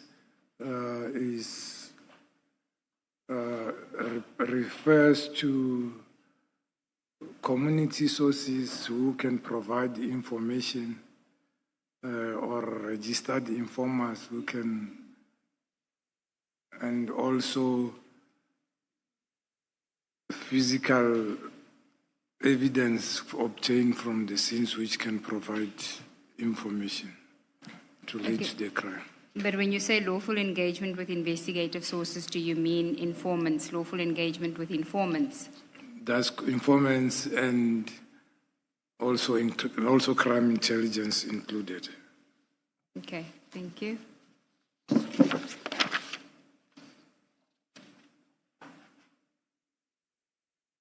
Any interaction or knowledge contributed to me arose within the professional duties and operational mandate. I am presently on suspension arising from the administrative process described above. The sequence of events demonstrate that this outcome did not occur in isolation but followed a progressive development of adverse perception concerning my role. In July 2025, Major, supposed to say Lieutenant General Mkhwanazi, not Major. Yes. Lieutenant General Mkhwanazi made a public statement in which The reference were made of members arrested for drug trafficking during 2021 who were said to have been attached to head office organized crime. That statement created inference that the organized crime environment under my command was implicated in wrongdoing.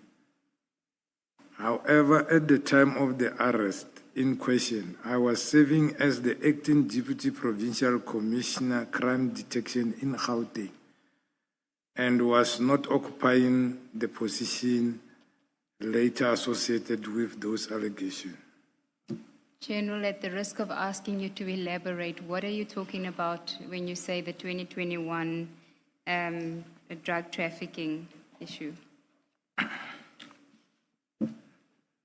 I'm referring to the statement made by witnesses here to say there were members of the South African Police Service who were arrested with a big consignment of drugs in Al Road in Johannesburg in 2021. And it was said those members, 3 of them were from head office. 2 were from dog unit and 1 was attached to organized crime investigation. So I want to clarify that indeed that statement was incorrect, that the members were from organized crime. That member was arrested there with the traffic officer and other members. It was only 1 member attached to serious and violent crime head office, not organized crime. And further, I would like to state that during the arrest, because the information came with General Khan following the consignment from Durban, they wanted to intercept it in Germiston, but they couldn't until it reaches the factory in Al Road.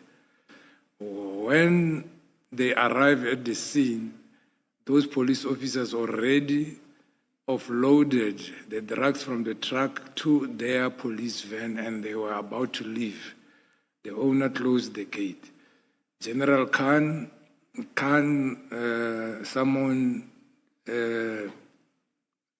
investigators from DPCI and General Kadwa arrived with his team. When they were busy processing the scene, the superintendent from the National Traffic, namely Mashaba, called the provincial commissioner, claiming that they were tracing this truck and they wanted to arrest the suspect. Now they have been arrested. And that time it happened, I was with the provincial commissioner and the deputy provincial commissioner at Pretoria Mode police station where we were launching a vaccination station. Then the PC was on sick leave, he came for that event. And he gave the phone to General Mkhwanazi, who was the acting GPC. General Mkhwanazi gave me the phone and said, "This is Detective Matter, deal with it." After listening to it, I said, "Who is at the scene?" Then I was told General Kadwa is there. I phoned General Kadwa, who explained to me, "No, we are going to arrest these people. They were stealing the drugs." And they end up being arrested. And this guy kept on phoning. I even phoned General Kadwa to say, "Hey, you are suspect, take away the phone. He's bothering us here." So after that, when their case was withdrawn, they opened a counter case of defeating the ends against General Kadwa Kana and the people who were there from DPCI. That is when the General Khan was charged departmentally and General Kadwa and Sukhobel. Then I was also cited as one who didn't want to take the instruction of General Mawela to go and visit the scene so that they can be released. So IPD, when doing investigation, they came to take my statement, and I explained I didn't have any business. That was mandate of DPCI, and the DPCI was making arrests, and the people were arrested. So I was trying to demonstrate here that inference that he was from organized crime, head office, is incorrect. He's from serious and violent crime, head office. And that time I was still in Gauteng. So because I see this thing attempts to want to link me with those wrongdoings of that. Because my name further is mentioned, and it will be the same organized crime I'm running, which always is found to be in the wrong side. So hence, I wanted to clarify it to the Commission. Yeah, I'm not clarified on it because you say the statement created the inference that the organized crime environment under my command was implicated in wrongdoing. However, at the time of the arrest in question, I was serving as the acting Deputy Provincial Commissioner, Crime Detection in Gauteng. So, but then you said that the member was from serious and violent crime, right? Yes. So, under which division, under who did the member fall under as serious and violent crime?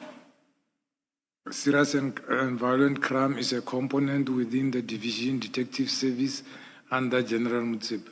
Under General Mkhwanazi? Yes. Okay. So why didn't you say in the statement that the member was actually from serious and violent crime, not from organized crime? You don't focus on the member here. That's what I'm struggling with. Okay, I think, yeah, because also I wanted to attach the SAPS 92, which I have as an annex to show where you worked. Yes, but what I'm saying is that the statement should have just said the member that's implicated is not from organized crime, the member was from serious and violent crime. But you don't say that, you're rather saying that there mustn't be any implication relating to you because you weren't in charge of organized crime at the time. Yeah, I think mistake was made when we were editing the written one because there I indicated that. Okay. I even attached the SAP 96 as evidence. Okay, thank you. But I'm not sure if it was sent also as attachment to that SAPS 6 of that particular member. I'm not sure that we've received it, but we'll have a look at it. It's just I wanted clarity on that aspect. It's fine. We can proceed. Yeah, I'm having it. We can produce it later.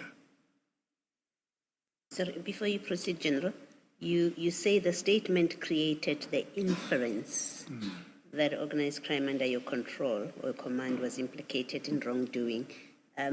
The statement itself, did it mention you by name? No. It mentioned, when that was mentioned, it was further mentioned that a senior officer, the general from head office at organized crime, also called the members who were investigating that particular case of Armand Swart. Also, coincidental also is from head office. So everything in that organized crime office whatsoever. So I wanted to make distinction to say this one is not from organized crime. It's from serious and violent, and it cannot be linked into what is linking me with what I have done during the course of my work and whatsoever, of which I will explain it later. As to what happened and why people were called to my office. Because out there, it will seem I'm running a team of corrupt cops who go out to get this wrong, to do these wrong activities. Thank you, General. Including myself. Yes. No, thank you. You have explained or answered my question at least. Thank you. Thank you, Commissioner. General, then you can continue with 38. Following the public statement and in the month Thereafter, further adverse reference emerged with public discourse and parliamentary forums. This reference contributed to the development of a narrative suggesting misconduct and gross wrongdoing on my part, notwithstanding the absence of any prior disciplinary finding or investigative conclusion implicating me. Only several months later, during January and February, internal administrative processes were initiated. These included my transfer to gender-based violent component, but it was supposed to read desk, not component. Yes. The issuing of the notice intended suspension, the submission of my representation, and ultimately confirmation of my suspension as attached as Annexa RSA. I respectfully record that the information and incorrect public impression that misinformation? The misinformation and incorrect public impression that preceded these administrative steps materially contributed to an unfortunate situation in which I found myself, namely being placed on suspension, notwithstanding long-standing service record or consistent effort to combat organized crime, criminal syndicate. I regret that misinformation and mischaracterization placed into the public domain appear to have contributed to this unfortunate situation. I place this explanation before the Commission so that the full sequence of events may be properly understood with correct factual context. Then you move on, General, to deal with the referrals that were made by the Commission, which you refer to as referrals made by the Commission to the task team investigation. That's at paragraph 41, starts at paragraph 41.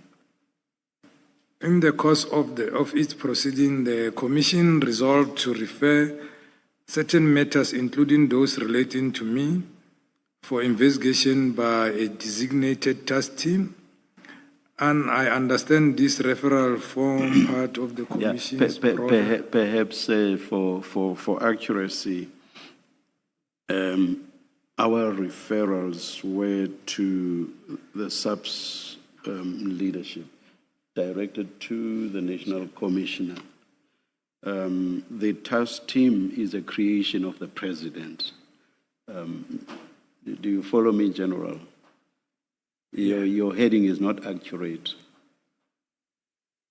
But that will not affect, I guess, it should not affect the substance of what you are going to discuss. I just wanted this to be accurate. So I'm saying our referral was to the National Commissioner of SAPS, not to the task team. The task team is a creation of the President. Do you follow me? Do you follow what I'm saying, General? No, I understand. Thank you. That the referral was to the National Commissioner, and the National Commissioner formed the team based on the referral. Yeah, that is why I prefaced it by saying what you call a referral to the task team, but it wasn't the Commission's referral to the task team. Was it a recommendation? I'm being corrected that the task team was a creation of the National Commissioner, not of the President. Yes. Correct. So I guess I did not follow what happened from the media. I did not follow what exactly happened as to the creation of the task team. But anyway, point of substance is the task team is not our creation. Thank you. General, so that is why I prefaced it by saying you refer to it as referrals made by the Commission to the task team. And Chair's point is that the Commission didn't make any referrals to the task team. The referrals were made to the National Commissioner, and the task team is a creation of the National Commissioner. Yeah. But it need not detain us for purposes of your evidence. because the correct position will be reflected. But you can read what you understood it to be. Yeah, no, we will rephrase. No, Because it's no need, General. You just read it as it says in your statement. You've been corrected, and that's fine. Okay, Nothing turns on it. all right. Should I continue? Yes, please. I understand this referral to form part of Commission's broader mandate to ensure that allegations raised during the inquiry are independently assessed through appropriate investigative structure. I wish to record that the referral itself does not constitute a finding of wrongdoing against me, but rather reflects procedural steps by the Commission to allow further investigation of issues raised in testimony and public discourse. Nonetheless, the existence of the referral has contributed to the continuation of adverse perception regarding my conduct and has formed part of the consequence of events that culminated in my current suspension. I will cooperate fully with all process arising from the referral, remain prepared to assist any investigative body so that the matter may be objectively assessed and resolved on the basis of verified facts rather than allegation or speculation. I respectfully place this context before the Commission to demonstrate how the accumulation of public allegation, institutional responses, and investigative referrals has led to the present situation, notwithstanding the absence of any proven misconduct on my part. I now proceed to address in the section that follow each question posed in the summons during with the systemic and the sequence which they arise. Yes, so the first is you are addressing the issue of whether criminal syndicates have infiltrated or exerted undue influence of law enforcement agencies, including SAPS, JMPD, EMPD, TMPD, NPA, SSA, and or any other matters related thereto. And you say that this is based on your personal experience, professional exposure, and information. You may proceed. 45. Thank you. I'm able to respond to this question only to the extent of my personal experience, professional exposure, information that came to my attention in the execution of my official duties. As a serving member of the South African Police Service, my direct knowledge primarily relates to the matters encountered within SAP's operation and investigation.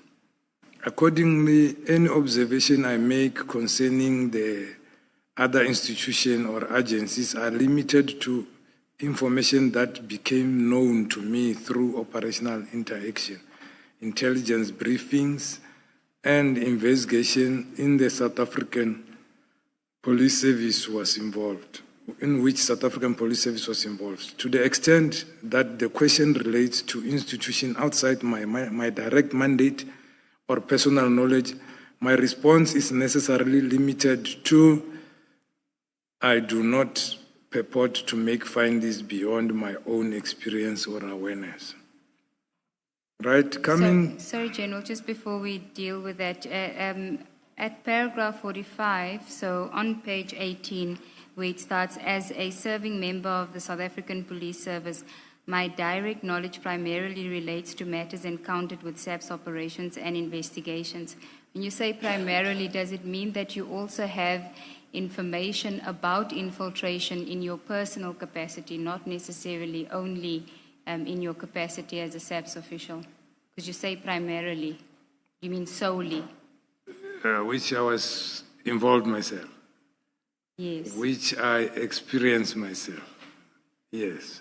But is that only as a police officer in your official capacity, or would you have encountered it in your personal capacity, in your person? In my official capacity. Okay. I'm just asking because you use the word primarily, which suggests that there's an aspect of it that may not just be about your official capacity. So if you said solely, then I would understand you mean you gather that information only because you are a SAPS official. But if you say primarily, it suggests that maybe from a personal point of view, you also have that knowledge. I just want to clarify it in case it becomes an issue later. Yeah, it's the English from the village. This is the problem. Well, I'm giving you an opportunity to clarify it so that it doesn't become an issue when we cross-examine you. So that is why I want to know from you whether you are saying solely because of my role as a police officer and the word primarily is incorrect, or are you saying that there were personal circumstances or personal interactions that I had, not as a police officer necessarily, where I saw or witnessed infiltration? No, it's what was official when doing my work. Okay, thank you. You may proceed. Accordingly, my observation... You've read that already, don't take us back. Oh, You're now okay. at the heading Infiltration of Law 47. Enforcement by Criminal Syndicates, paragraph 47. Infiltration of law enforcement by criminal syndicate. I am requested to state whether criminal syndicates have infiltrated or exerted undue influence within the law enforcement agencies, including SAPS, JMPD, TMPD, the NPA, and the State Secret Agency or related entities. Based on my experience in the execution of my official duties, intelligence received from registered sources, crime intelligence reports, information derived from investigated case dockets, community intelligence structure, it is my considered professional view that in some instances, criminal syndicates have infiltrated or exerted influence within the law enforcement structure. The phenomenon is not... Sorry, General, just again, clarification. Why do you use the word registered sources and in bracket informers? Are there sources that are not registered? Yes. There are sources who does not want to be registered because they say no, sometimes they don't want to be exposed because it happened before. They do this in sense of duty. They don't even want remuneration. They are part of fighting crime and so forth. So there are those who will phone. Others is because maybe they are angry against somebody. Others is law-abiding citizen, not wanting what is happening in their environment.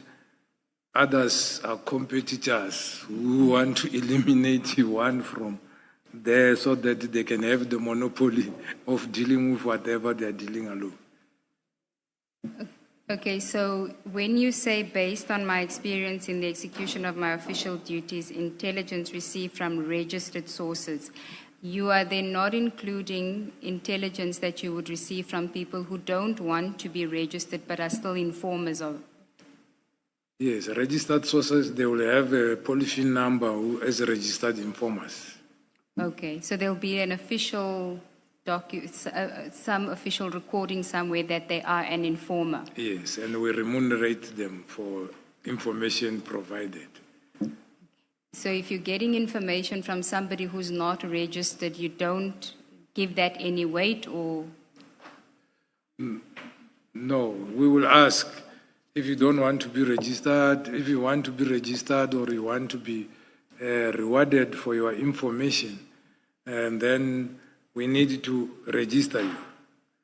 Because we register you, there must be documentation to show where the money comes from, where it must be audited. And then we'll give you a polyphene number, which finance will pay to that particular polyphene number. Nowadays, you can even give us your bank number, we can deposit it into your bank account. No longer coming with the cash to give to you like before we do it. Okay. You may proceed. 49. The phenomenon is not recent, isolated, or incidental. It has manifested repeatedly over a sustained period of years across different operational environments, geographic areas. The intelligence trend, disciplinary cases, criminal prosecution, investigative finding, with which I have been involved, indicate a recurring pattern of attempts by organized criminal groupings to compromise individuals within South Africa, officials within the law enforcement agency. While not systemic across entire institution, the persistence of such infiltration attempts to reflect ongoing and evolving threat to institutional integrity that has endured over time has occurred through compromise of individual members. The phenomenon has manifested in offense, including but not limited to the following offenses: drug trafficking, taxi-related violence, gang-related violence, kidnapping for ransom, extortion, including the tender-related extortion, fraud and corruption. In some instances... Sorry, General, can I just ask, would you include illegal mining there? Yeah, illegal mining also should be here, because I even have an example of illegal mining to show that this happens. So maybe it's an omission.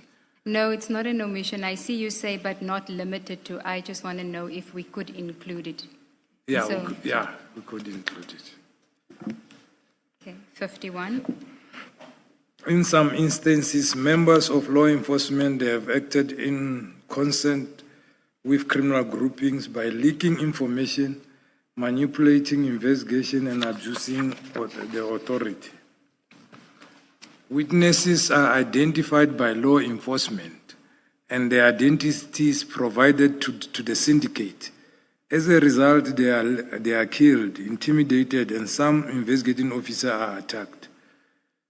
In-court cases end up struck from court rolls as investigation becomes stagnant, resulting in some of the matters being withdrawn.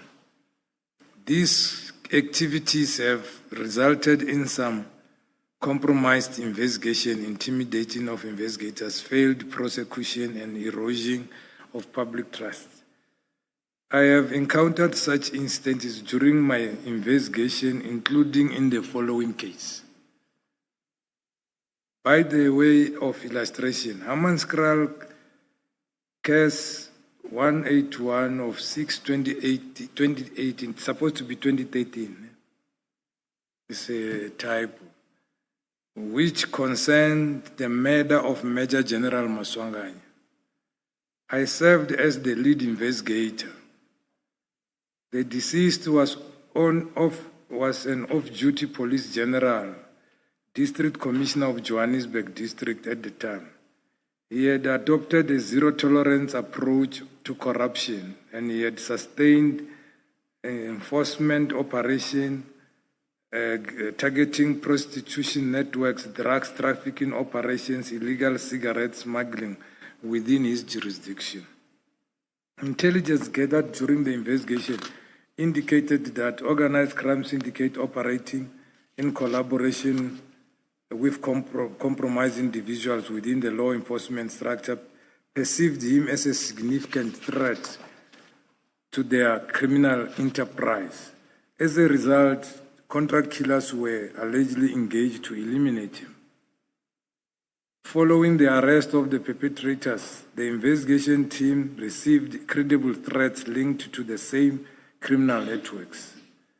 Due to the seriousness of the threats, members of the investigative team were required to operate from a safe house under protection measures to safeguard their lives and to ensure the integrity and successful prosecution on the matter.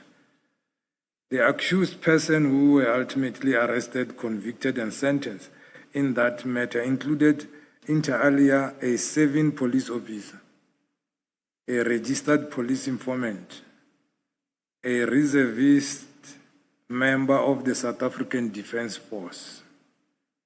During the course of the trial proceedings, bomb threats were made against the court. Furthermore, certain occasions, information discussed during the internal police briefing was subsequently reflected in the conduct in line with questioning adopted by the defense, giving rise to a reasonable concern that sensitive operational information may have been disclosed or compromised. This development enforced the need for heightened security measures and strict compartmentalization of investigative information, including placement of investigating team in the safe house. The second case, as illustration, is Polokwane case 70 of 11, 2020. The investigation concerned proliferation of tender-related fraud offenses committed at the Lepille Water in Limpopo. That is that big water project. The alleged irregularities involved repeated procurement, misconduct, diversion of public funds through service providers and contractors. The scale and persistent irregularities attracted national attention. As a result, the Minister of Waters and Sanitation, Mrs. Lindiwe Sisulu, approached the Minister of Police at the time, who was Minister Qela, requesting intervention in order to address these criminal affected the water utility. Following that request, intervention, members of Gauteng Crime Intelligence, which was led by Brigadier Modise, were tasked to take over the investigation and advance the investigation. The decision to deploy organized crime Gauteng members was operational in nature, aimed at ensuring independence, capacity, integrity in the investigation. Upon assumption of the investigation progress was made in identifying suspects and blocking payments suspected to be linked to the fraudulent contractors. Arrests were effected in connection with the tender-related. As enforcement measures intensified and payments blocked, the matter escalated significantly. Intelligence and investigative findings revealed that individuals believed to be central beneficiaries of the tender scheme allegedly orchestrated the kidnapping of the acting Chief Executive Officer of the Lepille Water. The purpose of the kidnapping was to coerce the acting CEO to authorize payments of previous blocked funds and secure ransom payment. The amount of 2.9 million was ultimately paid under duress, and the providers of the association were with allegedly fraudulent contracts. Subsequent investigation led to the arrest of individuals connected to the kidnapping and tender. Among those implicated was two police sergeants who were allegedly involved in the criminal conduct. One of the police fled and was later reported as deceased, but the other one was arrested. The matter is on control at Polokwane High Court as we speak.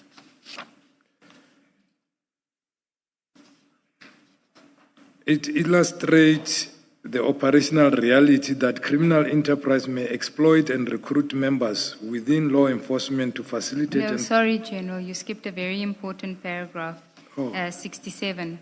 Okay. I don't think intentionally, but you did. The Lepille, sorry, Commissioner. The Lepille matter demonstrated how organized criminal syndicate, once financially entrenched within public procurement system, may escalate from financial manipulation to violent coercion when confronted with enforcement action. It is further illustrated that the operational reality that criminal enterprises may exploit and recruit members within law enforcement to facilitate, protect fraudulent activities, thereby enforcing the broader pattern of infiltration described above. The matter underscores that infiltration with enforcement structure is confined to information leakage by extend to active participation in serious organized crime, including kidnapping, coercing, linked to public sector procurement. In the taxi violence investigation, there have been instances where police officials were implicated in acting in consent with rival taxi association. In certain matters investigated with Gauteng province, police were arrested for murder and having hired as hitmen in further of tax-related conflicts. Number one, Sergeant Tulani Madida was arrested and prosecuted, subsequently convicted in connection with this offense, is saving life. Sergeant Arnold Magaga was likewise arrested, prosecuted, convicted with murder, charges arising from taxi violence, also serving life sentence. Sergeant Shongwe was also arrested, prosecuted in relation with similar offenses. All the above mentioned officials were sentenced substantial terms of imprisonment, currently serving their respective sentences. The matters occurred in Gauteng were investigated by Taxi Violence Unit. They demonstrate that certain environments, infiltration extend beyond passive compromise, may involve active participation by serving officials who in serious crime linked to the organized criminal syndicate. Before you go on, what do you mean by passive compromise? So you say it extends beyond passive compromise and may involve active participation. What is passive compromise?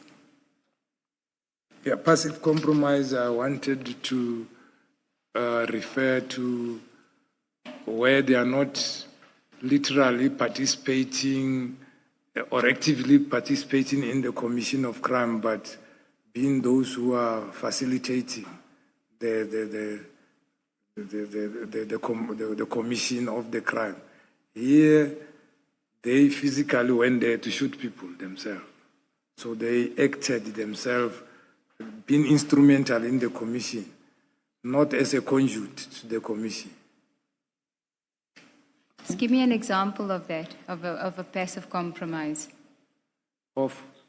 As opposed to active participation. As a passive compromise. Compromise. Right. I know that Sergeant Shibiri is the one who's having the two murder cases of the gangster Mr. Oomslech, for example.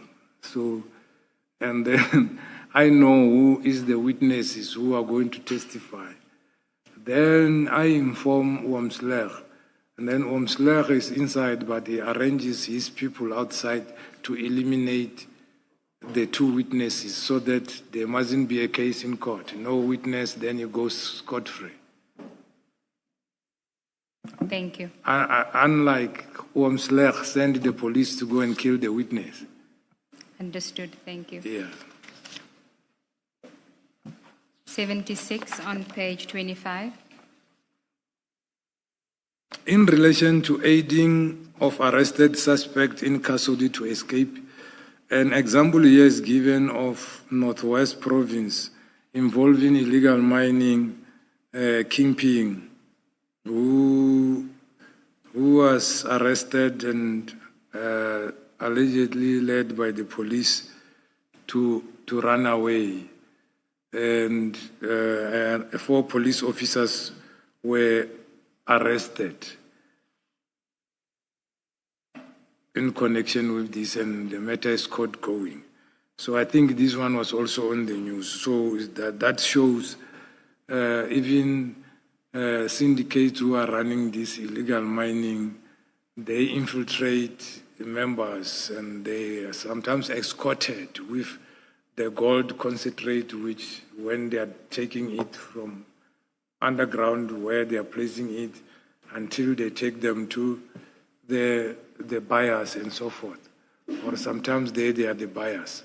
And when they are arrested, they are able to pay their way out, and there are people working with. You mean they're escorted by the police? Yeah, he was arrested by the police and went out with the police. And he never came back. And later on it was understood that is the main kingpin who was given problem there in Stelfontein.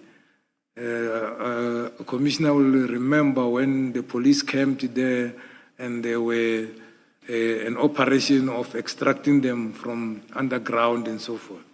So one of the main kingpin was arrested. And the police let him go. And we didn't yet find him now, but they are charged. And I think he's a Lesotho national. Thank you. 77.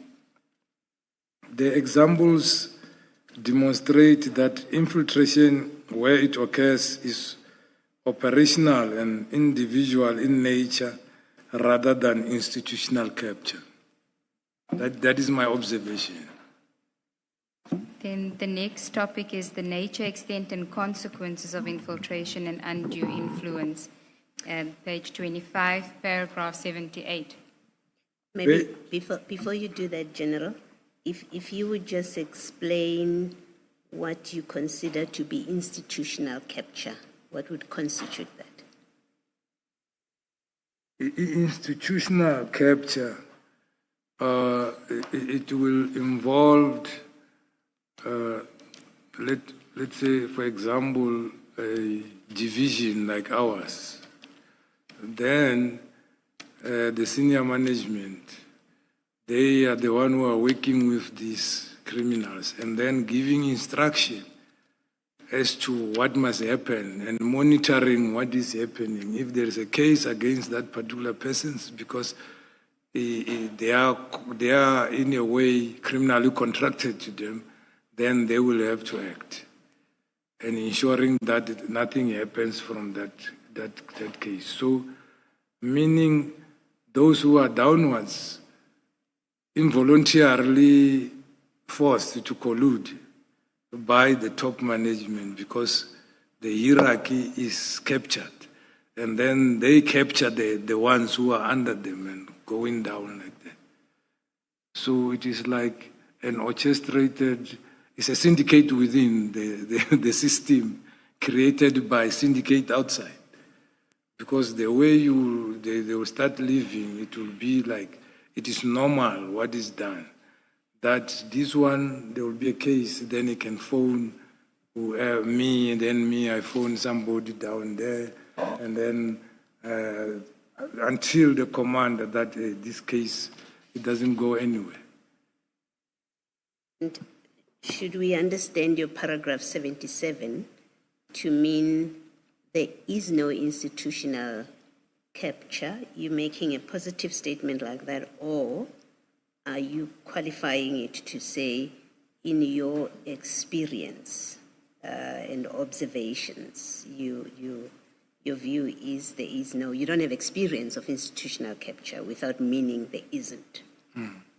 Is that what you mean? Yeah, I don't have experience of institutional capture, but my experience is individuals have been captured. They can form group of two or whatsoever, working in different ways. For example, mostly this happens like this, highway patrol people, and then, or dog unit, working with certain detectives or crime intelligence who got knowledge to say, there is truck coming with a lot of copper from Zambia.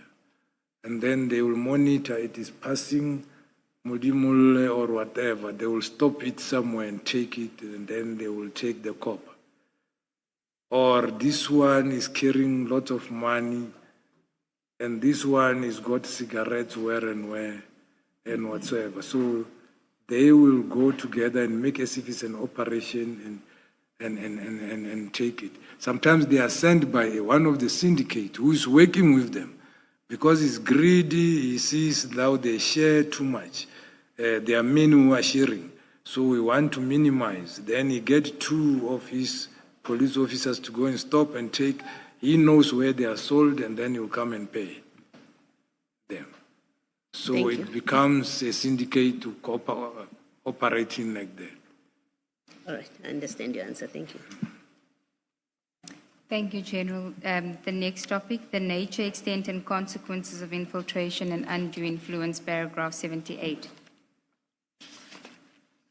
Based on my operational experience, investigative exposure, and intelligence received during the execution of my duties, the infiltration and undue influence of law enforcement institutions by critical syndicate manifest in identifiable patterns. The nature of such infiltration is seldom overt. It is typical, occurs through gradual compromise of individuals, process rather than formal institutional capture. My experience and criminal syndicate seek to influence law enforcement through the following. They recruit or cultivate of individual members within the law enforcement. They use informants, intermediaries, or associates to obtain privileged information. Attempts to bribe investigators, prosecutors, court officials, and forensic personnel. Monitoring and surveillance of investigators and witnesses. Intimidation, threat, violence directed at investigators and their families. Manipulation of investigative timelines, forensic process, bail proceedings. Utilization of saving for former law enforcement officials to advance criminal enterprise. Lastly, in several investigations referred in these statements, syndicates demonstrated knowledge in investigative steps, court process, operational deployment, which could only reasonably be obtained from internal compromise or unlawful disclosure. From my experience, the phenomenon is neither isolated or confined to a single unit, province, category of crime.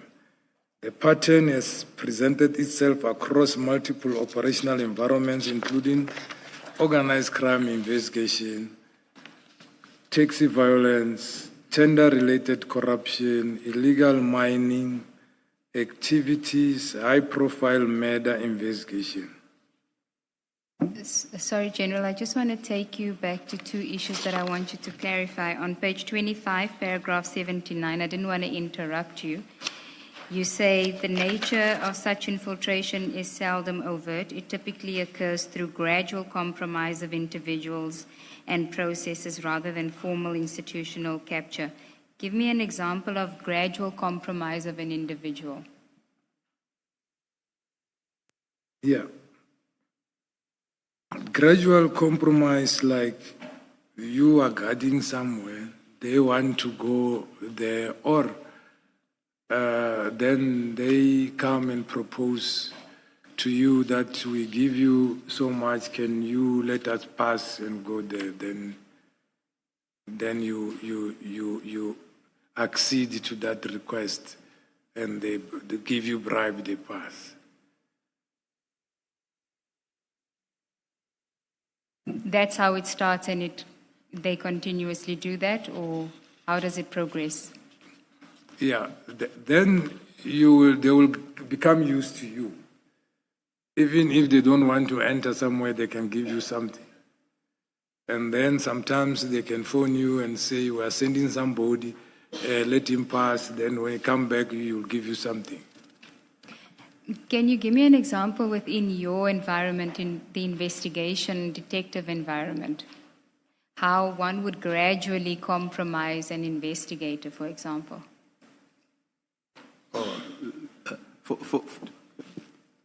I don't quite see the gradual in the examples you gave. The people come there, they say, hey, I'm going to give you this, can you let me pass?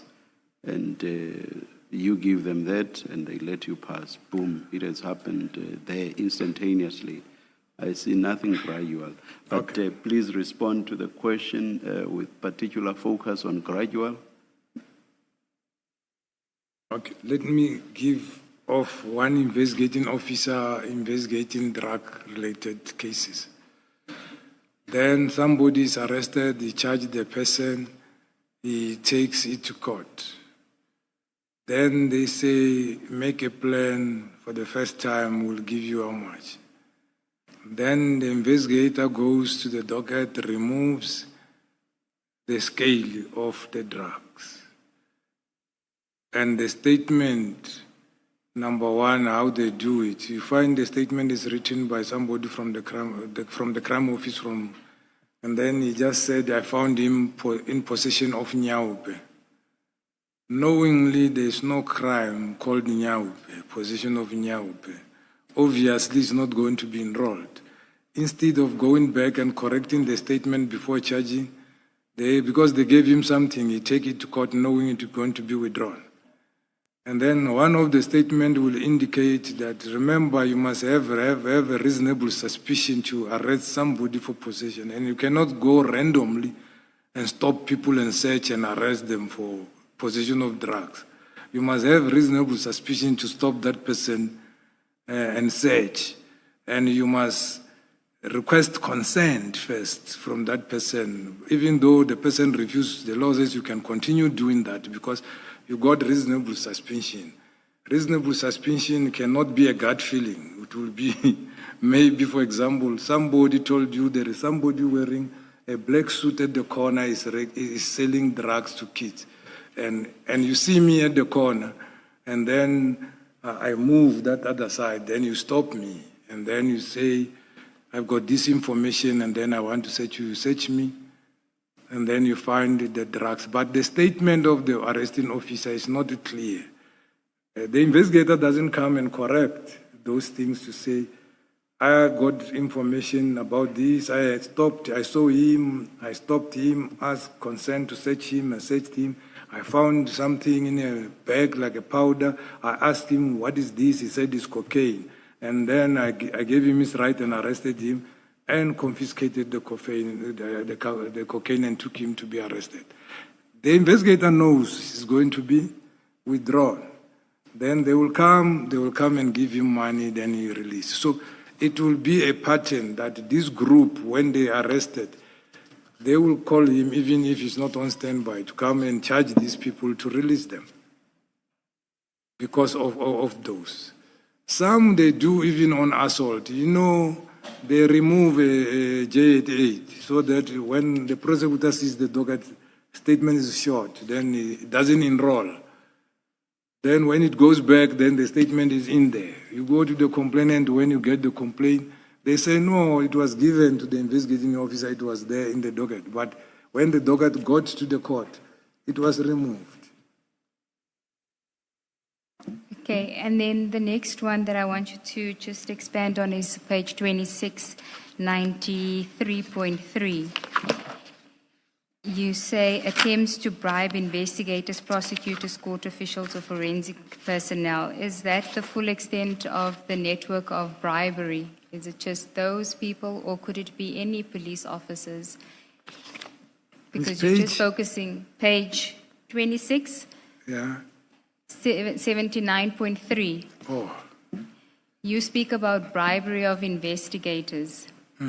So I wanted to find out from you, are you only aware of bribery of investigators in respect of specific matters? For example, that would make sense to me. But bribery of senior officials that the investigators would be reporting to? Yeah, so no, here I was talking about investigators, prosecutors, and court officials and forensic personnel. Senior officers here can be those who are on the payroll, who can manipulate the investigators to do something, but that forms a form of a coercion, because it's not easy to go down and say, they rather take the docket away from that investigator and give the other one, who you know you can control. So it's not easy like that. So usually the senior managers will deal with a senior manager in that particular a space where this member might be reporting to. Because it's not easy for a senior member to go to a junior member and say, do this, can't do this. Because you are not relating. You are not, usually, even if we can go out now. You'll find a lot of prosecutors knows me because I interacted a lot with them. I ran forums with them. Then you'll find out the branch commanders knows me, more especially in Gauteng, because I had weekly meetings with them, checking their performance and doing planning with them. But the members, I can know you by seeing you and even forget their names because I don't interact with them. So it's not easy. It's not easy because that is why they target the real people who are having the docket. So they target the people who have the dockets, which are the investigators, but you saying that it's not easy for an investigator senior to say, I'm taking you off this case, if that senior has been bribed by the syndicate. Yeah, I'm saying that that can be a possible situation whereby if let's take myself.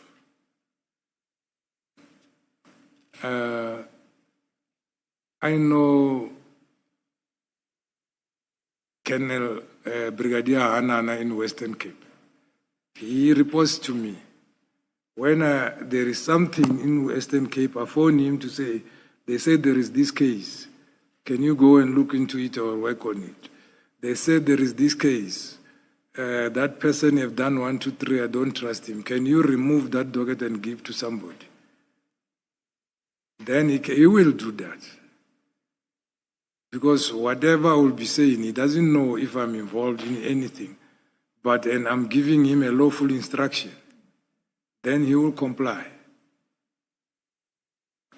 Yeah, that's my point. It's not a difficult thing for a senior to say to an investigator, I'm taking you off this matter, go somewhere else.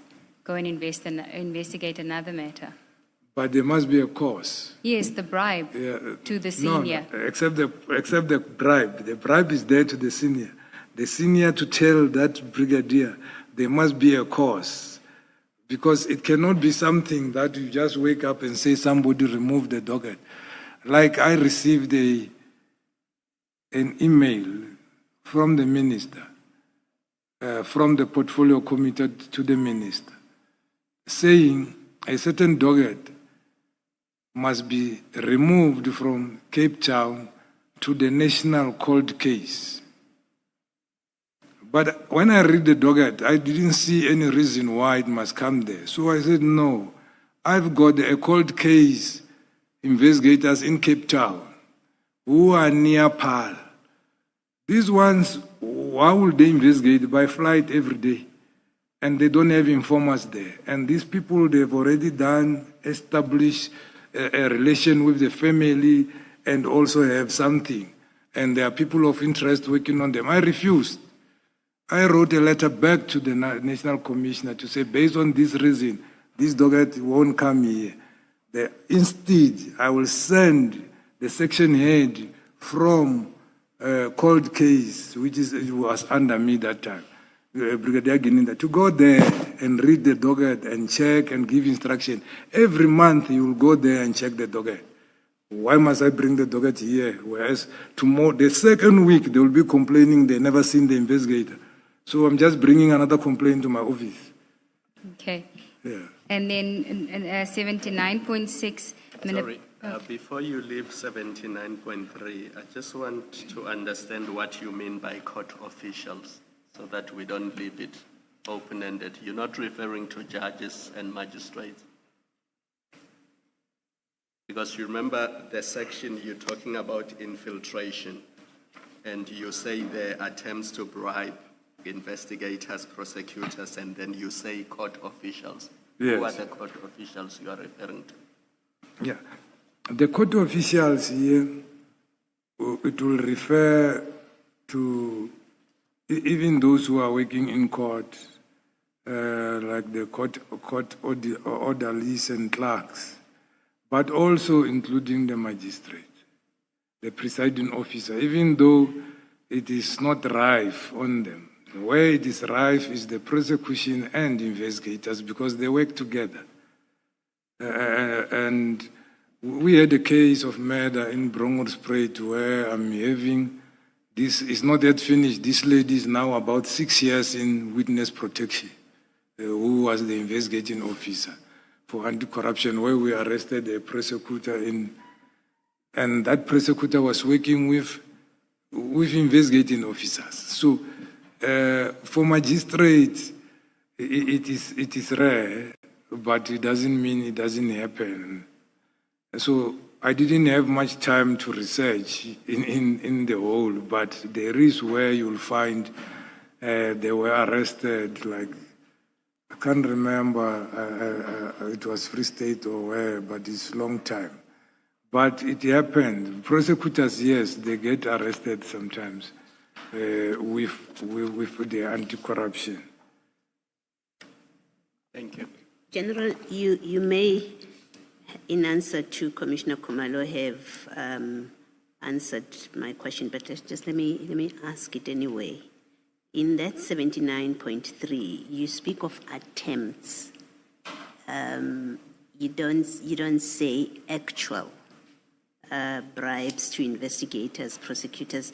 The way you have framed it when you say attempts, my question was going to be, does it mean you're not aware of instances of actual bribes to investigators, prosecutors? And you, in your answer, you have spoken about a prosecutor who is being prosecuted. Yeah, I said attempts because mostly they go through the investigators. Let me remember one case. I think it was involving me. They went to the prosecutor. The prosecutor now, I think, is in South Gauteng, is an advocate. That time he was a regional court prosecutor in Oberholz. So it was an armed robbery case. I think Mr. Ian Small-Smith was the lawyer. They couldn't get bail. They came with new facts, and I was opposing the bail. Then they went to the prosecutor. The prosecutor referred them to me to work through me. Then I agreed. You said, okay, how much do you have? It's a long time ago. Then they promised 6,000. So our office, you go by steps upwards. So I said, you must come to my office then. You give me the money, I'll give you the docket. Then I put the docket in an envelope. It's only one way to go down. Then my colleagues were waiting for them down there. So after I took the money, they go down, they were arrested. And the prosecutor indicated that, no, I send him to him so that he can get arrested. Yeah. All I was seeking to clarify, General, is 79.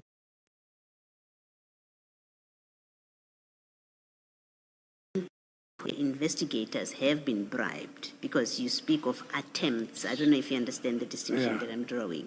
So you do have attempts, such as the case that you're describing where you were involved. There was an attempt and they were arrested.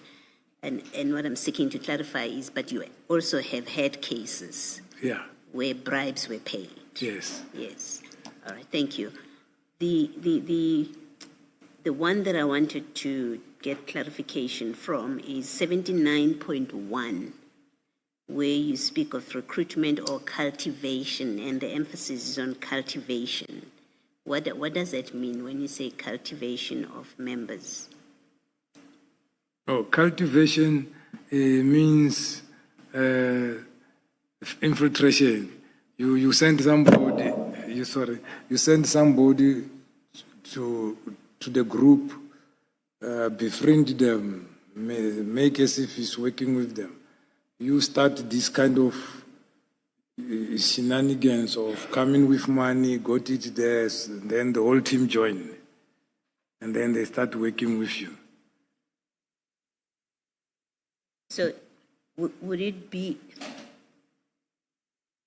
cultivation, that concept of cultivation, can it also reflect in members of syndicates or even just criminals creating relationships with police? Yes.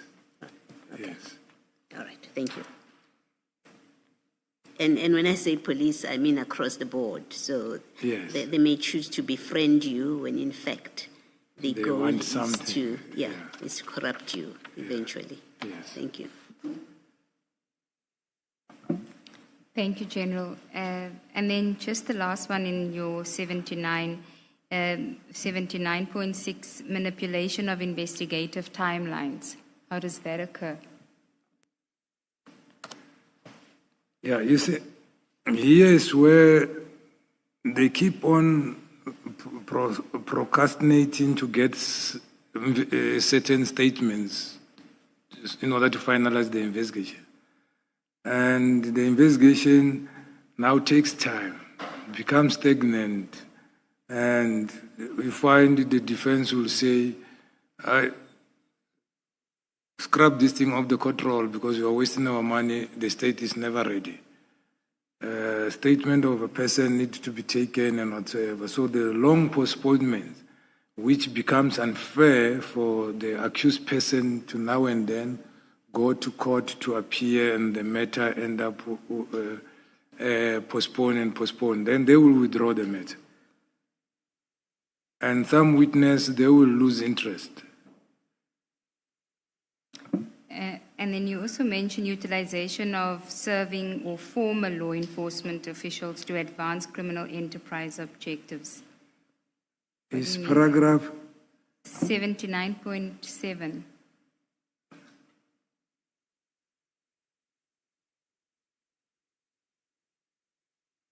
Yeah. Here is direct involvement where they recruit you because they know you, because of love of money or whatsoever. They send you to do certain things for them, they pay you. So they use them. But how would former law enforcement officials help them infiltrate if they former law enforcement? Yeah. Let's say I left the police today. I worked as a head of Organised Crime. I attended all the meetings, and when we were developing certain strategies, I was at the forefront, including the transnational Organised Crime, and I work with Interpol and with SADC police. I know where to go, where not to go. If you want to go to Botswana, or where is the entrance, who can we call and whatsoever. So that report is still there. So it's going to be easier for me to go around. So they don't go and target everybody. Somebody will tell you that one knows, and somebody who will tell them that one knows is somebody from within who is still working. Okay. Yeah. So again they see, okay, you are out, and how is your life? Are you? If you are miserable, it will be easy to be taken in. So law enforcement who's got experience and whatever. That is why when planning for these CITs, most of them, they are there. When you arrest, that is why you find them there, because they know. They know to time these things. They know when the radio starts, it will be what and what. What do they do? Okay, thank you, General. Then you can continue at paragraph 81 on page 27.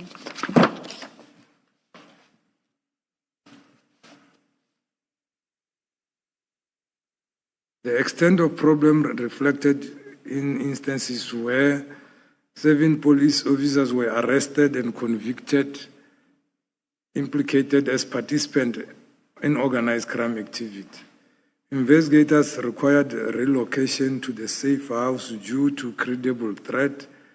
Court proceedings were infiltrated by individuals linked to accused person for purpose of intimidation and monitoring. Investigative teams experienced persistent attempts to bribe and influence. Suspects were assisted to evade justice through insider facilitation. This experience demonstrates that infiltration operates at the level of individuals embedded with system rather than through formal institutional endorsement. The consequences of such infiltration are severe, far-reaching operational infiltration, compromise investigation, endangers investigators and witnesses, undermines prosecutorial process, creates fear with investigative team, enables organization crime to operate, increased confidence, erodes public trust in enforcement institution. In extreme cases, the consequences have included targeted killing of law enforcement officials, perceived as threat to criminal enterprise, the need for investigators to operate under protection, sustained attempt to corrupt judicial outcome. The accumulative effect is not merely individual corruption, but institutional vulnerability, where organized crime criminal group attempts to neutralize law enforcement capacity from within. Thank you, General. Now we get to the specific allegations or implications against you. The first one is you address the nature of relationships and details of communication on WhatsApp or Signal with listed persons. And you start at 85. Maybe before you do that, General, in your paragraph 81.5, 81 rather, you don't mention among the instances where you say the problem is reflected, you give examples. You don't mention, and I would like to hear your comment about this. You don't mention, for example, loss of exhibits. We've had General Sinona testifying about the loss of drugs that were seized in a drug bust, and he was insistent in his testimony that it had to be an inside job. It had to be somebody who knew that place. So we've got a senior member of the police who says that. And on the second one, you can correct me if my facts are incorrect. I seem to recall that the Al Road drug bust also has issues about the drugs having been misplaced or something. I seem to recall that. You can correct me if I'm wrong. But also, as a member of the public, there's been who reads the media and listens to the news. There's been instances reported of exhibits that were under police control, having been lost through a break-in at a police station or where material is kept and gotten lost. The fact that you don't mention that, is it because you don't have that kind of experience? You don't consider that to be one of the issues? Thank you, Commissioner. I know about them, but they are not under my environment. So hence I said I will talk about my experiences other than talking about something I heard and I don't have facts. Yeah. But by virtue of your position, by virtue of being a member of the SAPS, yes, you are aware that there are those aware kind of that reported cases. drugs were stolen and whatsoever. And that one of Al Road, the drugs were not stolen. So the police wanted to take the drugs. I see. The other police came and arrested them. Okay. And then that is where the fight is. Okay. And then they said, no, we were doing our job, you came and arrested us, it's defeating the ends of justice. So hence they opened case against Khan and Kadwa and Brigadier Skove. Okay. No, thank you for the correction. So that one, I know of the ones in KZN where a lot was stolen somewhere in Pretoria. We also, my team went to intercept a drug consignment at the harbor there, But unfortunately, they couldn't get the suspect because they were tipped off. But there was a lot of drugs. What we did, we called forensic and we took the drugs back to Pretoria to the lab because we knew when you take it somewhere, it will get lost. So we made such a precaution. But even though a lot of people were not happy to say, you come to my province, you take this and you do this, you take them. Yeah, you stole the drugs. But the drugs were intact, were put on scales and whatsoever, and taken to the forensic where there is storage for that. Because even the National Commission, I remember once he approached us and said, can you come up with a legislature of disposal of these drugs? Because in Brazil, they're destroying them immediately before even the case end up at court. We said, no, but we need to sit down with NPA because we can't do it alone. And find out a way to say, where can we make a change? And say, if we found such drugs, we remove some quantity, and then we test, and then we destroy the rest, because if we don't do that, they go back to the street again. Thank you, General. Thank you, Commissioner. General, page 28, paragraph 85, where you deal with the nature of your relationship and details of communication on WhatsApp or Signal with listed persons. I wish to firstly state that I do not use Signal platform. I do not have an active Signal app or account, or have utilized Signal on either my work or my personal cell phone. My primary means of communication are my subs-issued cell phone and my personal cell phone, both of which they utilize WhatsApp.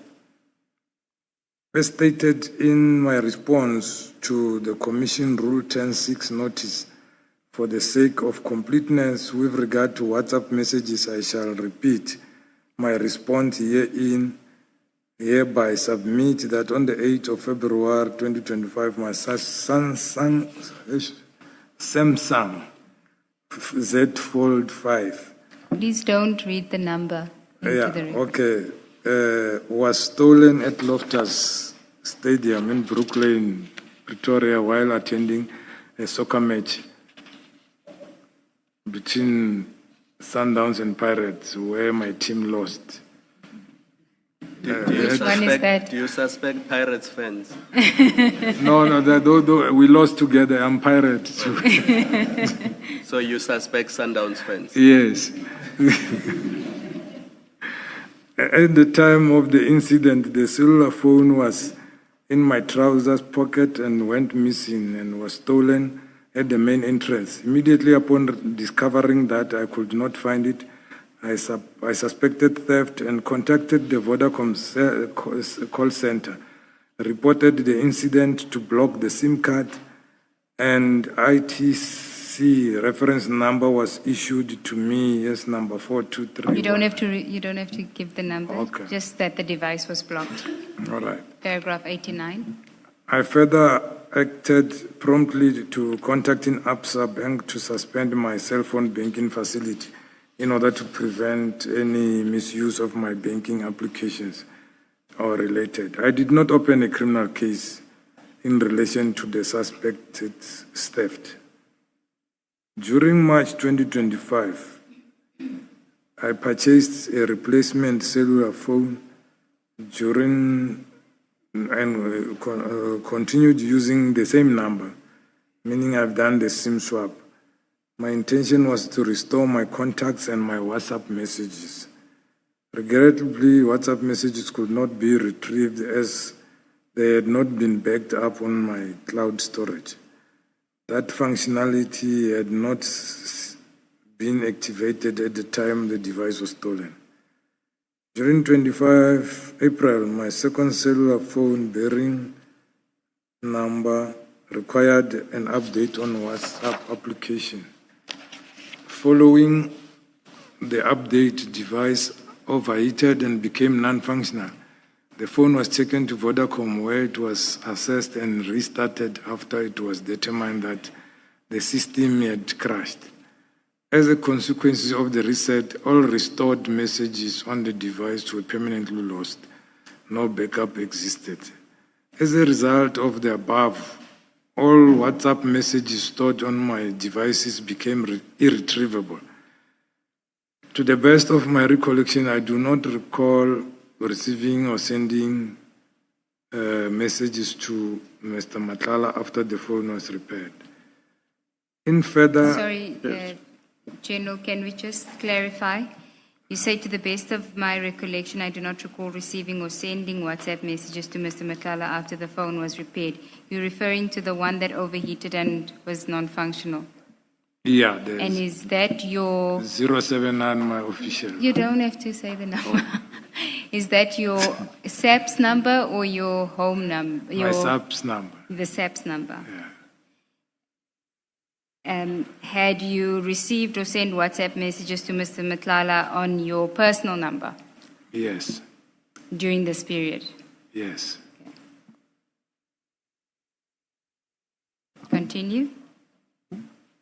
I further confirm that in the ordinary course of managing device storage, I periodically delete non-essential messages in order to maintain storage capacity and device functionality. This practice is normal and prevalent among cellular phone users. It was not undertaken with any intention to conceal information. In a continued effort to comply with the Commission's request, on the 30th of January, I contacted Lieutenant Colonel, should I mention the name? You don't have to. Yeah, of the Cybercrime Unit to inquire whether deleted messages could be recovered from my devices. I was advised that the recovery was not possible under the circumstances, particularly in the light of absence of cloud backup and loss of the original device. The Colonel further informed me that DPCI has an arrangement with Fabric, which may have limited technical capabilities in relation to the message recovery. Acting at this advice, I contacted a certain individual in Fabric for assistance. And on the 31st of January 2026, I was advised that after consultation with the technical team, messages could only be retrieved if they had been archived or backed up on the cloud, and that only limited number of deleted messages may be recoverable, subject to applicable time constraint. Then I further contacted Sergeant Kosi whether he remained in possession of relevant messages. He informed me that they were retrieved from his seized cell phone device, which are currently in possession of the Commission. In addition, I formally requested itemized billing in November for my private phone at Vodacom, and I attached the proof thereof. But the itemized billing of these phones, which are pay-as-you-go, they are not readily available. And when they were supposed to provide, they say they don't give a second party's number. So I just paid something like 2,800 for nothing because I couldn't get any information, usable information from it. And sorry, just for the record, which number are we talking about, the personal or the SAP? Personal one. Personal. No, the state one, I have the itemized billing, but it shows only the outgoing calls, not the incoming. Okay. But no messages either. It will show that you phoned on this time and whatsoever.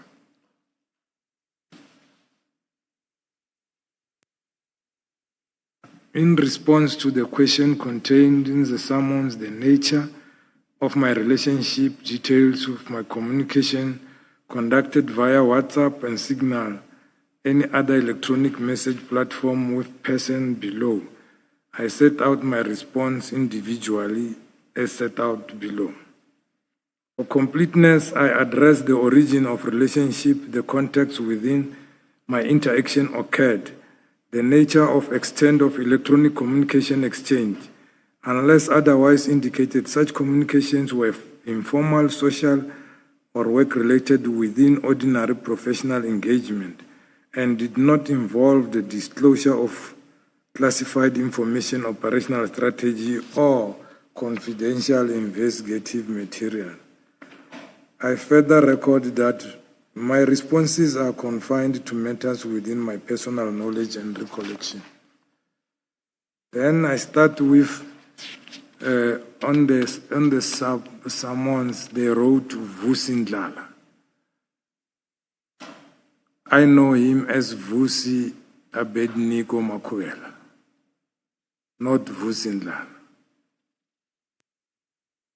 I know Vusi Ndlala, who is known as Vusi Abednego Makwela. I was introduced to him during 2019 by my friend and colleague, the late Brigadier Mudisa, who at the time served as a provincial head, Gauteng Organised Crime Investigation. Brigadier Mudisa informed me that Mr. Vusi Makwela was assisting him in relation to certain investigations, and further indicated that he was regarded as a reputable traditional healer, of which I confirm I've seen the certificate. Did Brigadier Mudisa tell you what the nature of the assistance was?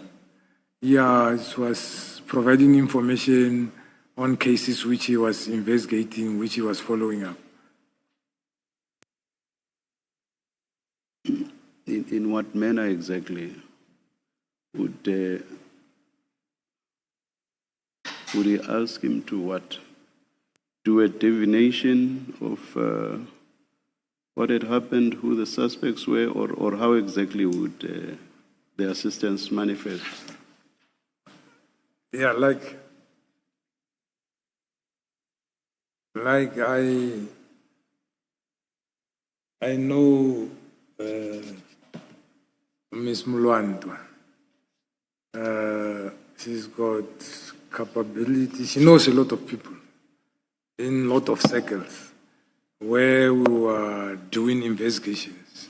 So maybe I'm afraid to say what type of investigations because I don't want to. You see, in my language, there's something called ububula. So you go to a traditional healer and you ask them, No. No. It was not like that one. It was like information, like you get from the source who knows what happened. Gula, yes, we were going Gula, for something. not Gula. BHU, B for boy, H for hotel, U. That one, Commissioner. That one, it was personal one, not about the work. About the work, it was information or intelligence related to do with the work of the cases he was dealing with.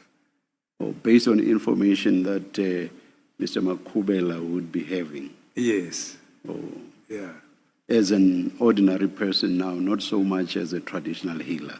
Yeah. Oh, all right. Yeah. As a traditional leader, will go to his house. Okay. Yeah. Okay, all right. As a registered source.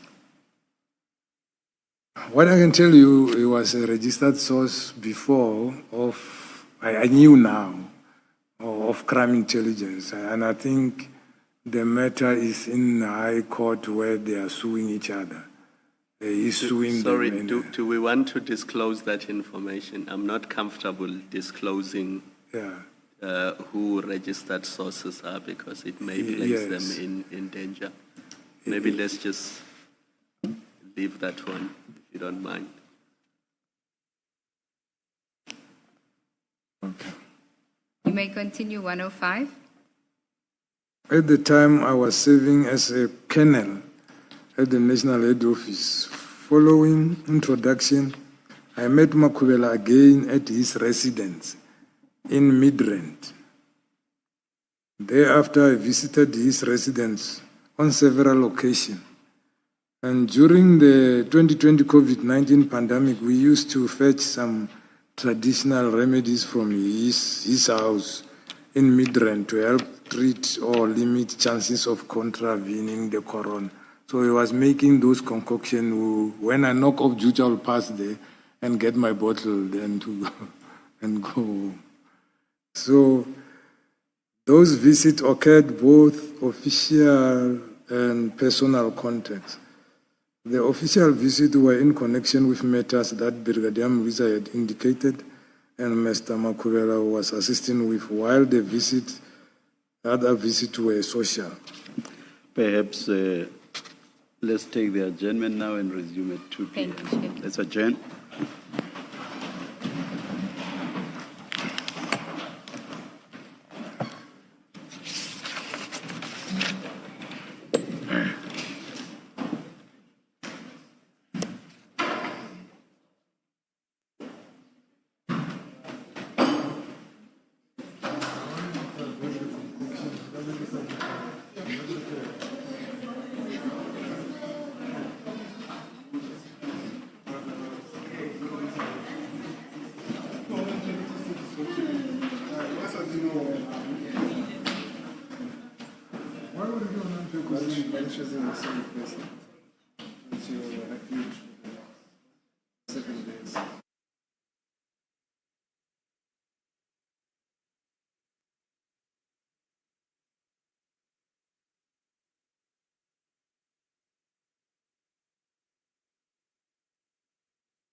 All right, it's 13:59. We're ready to start. Please make sure that your cell phones are off.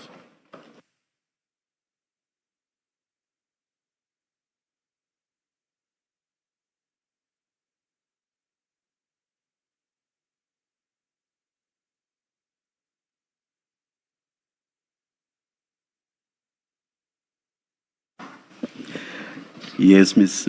Sigels-Ncube. Thank you, Chair.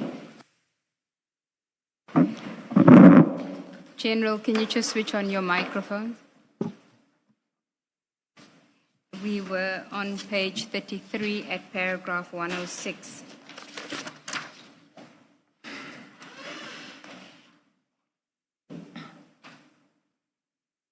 I have no idea what to suggest, but I was thinking of a strategy to make sure that we finish the statement today. But as I say, I have no idea on what possible strategy.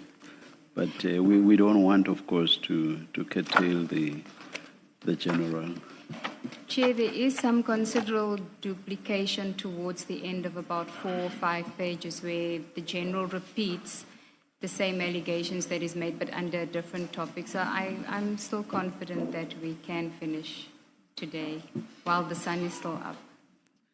I repeat again, General, I'm not saying that to suggest that we want to curtail you in your testimony. That's the last thing we would do.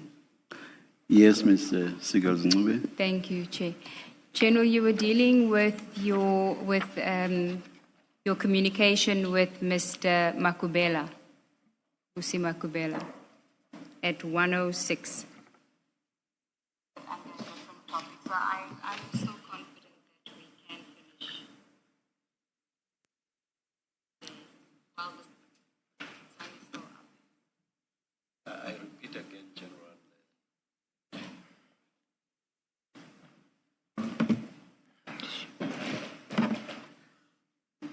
You should log off before you come in, General.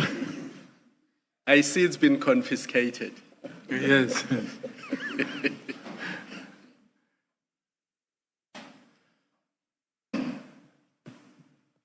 You may proceed.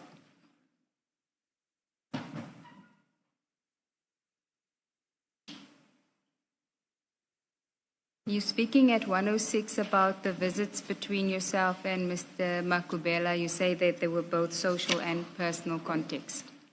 Yes. You may continue. Yeah. Just before you read 106, you're proceeding to 107. What's 106?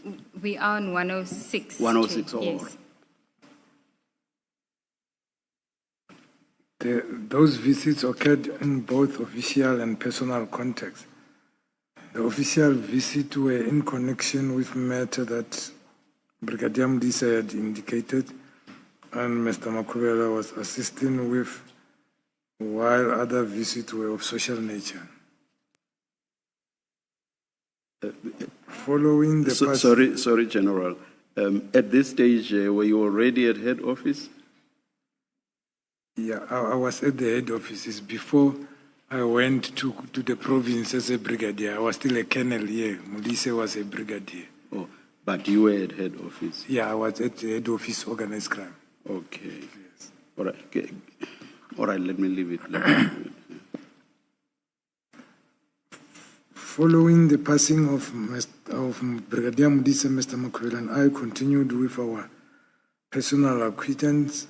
From time to time, we would exchange information relating to general work-related matter, where I needed his assistance for any information he might have in a broad and non-operational sense.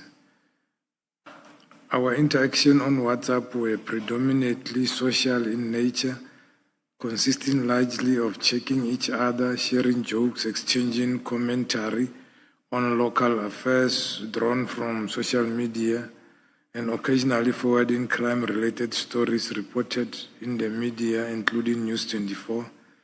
However, sometimes after the passing of Brigadier Mudise, my interaction with Mr.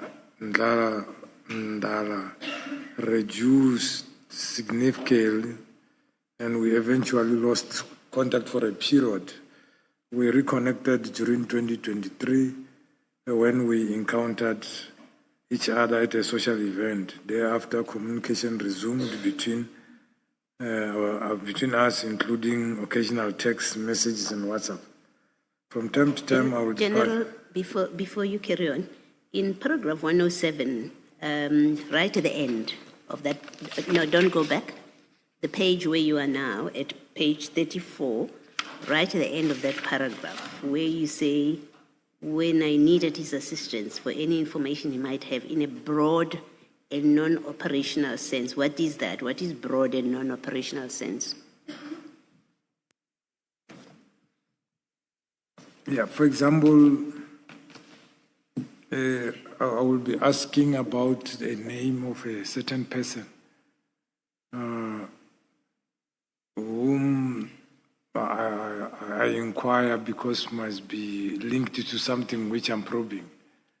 And then I will ask him, or somebody, name of somebody not related to the investigation or related to the investigation, I could ask him. If he knows, he will inform me to say he knows the guy, he stays where, he's the one who does what and what. Because, yeah, he knows a lot of people, and hence where he was working with this. And is that kind of information what you ordinarily would pay an informer for? Well, please keep in mind, I don't quite understand yet, I suppose, the difference between an informer. I think there's a difference between an agent and an informer.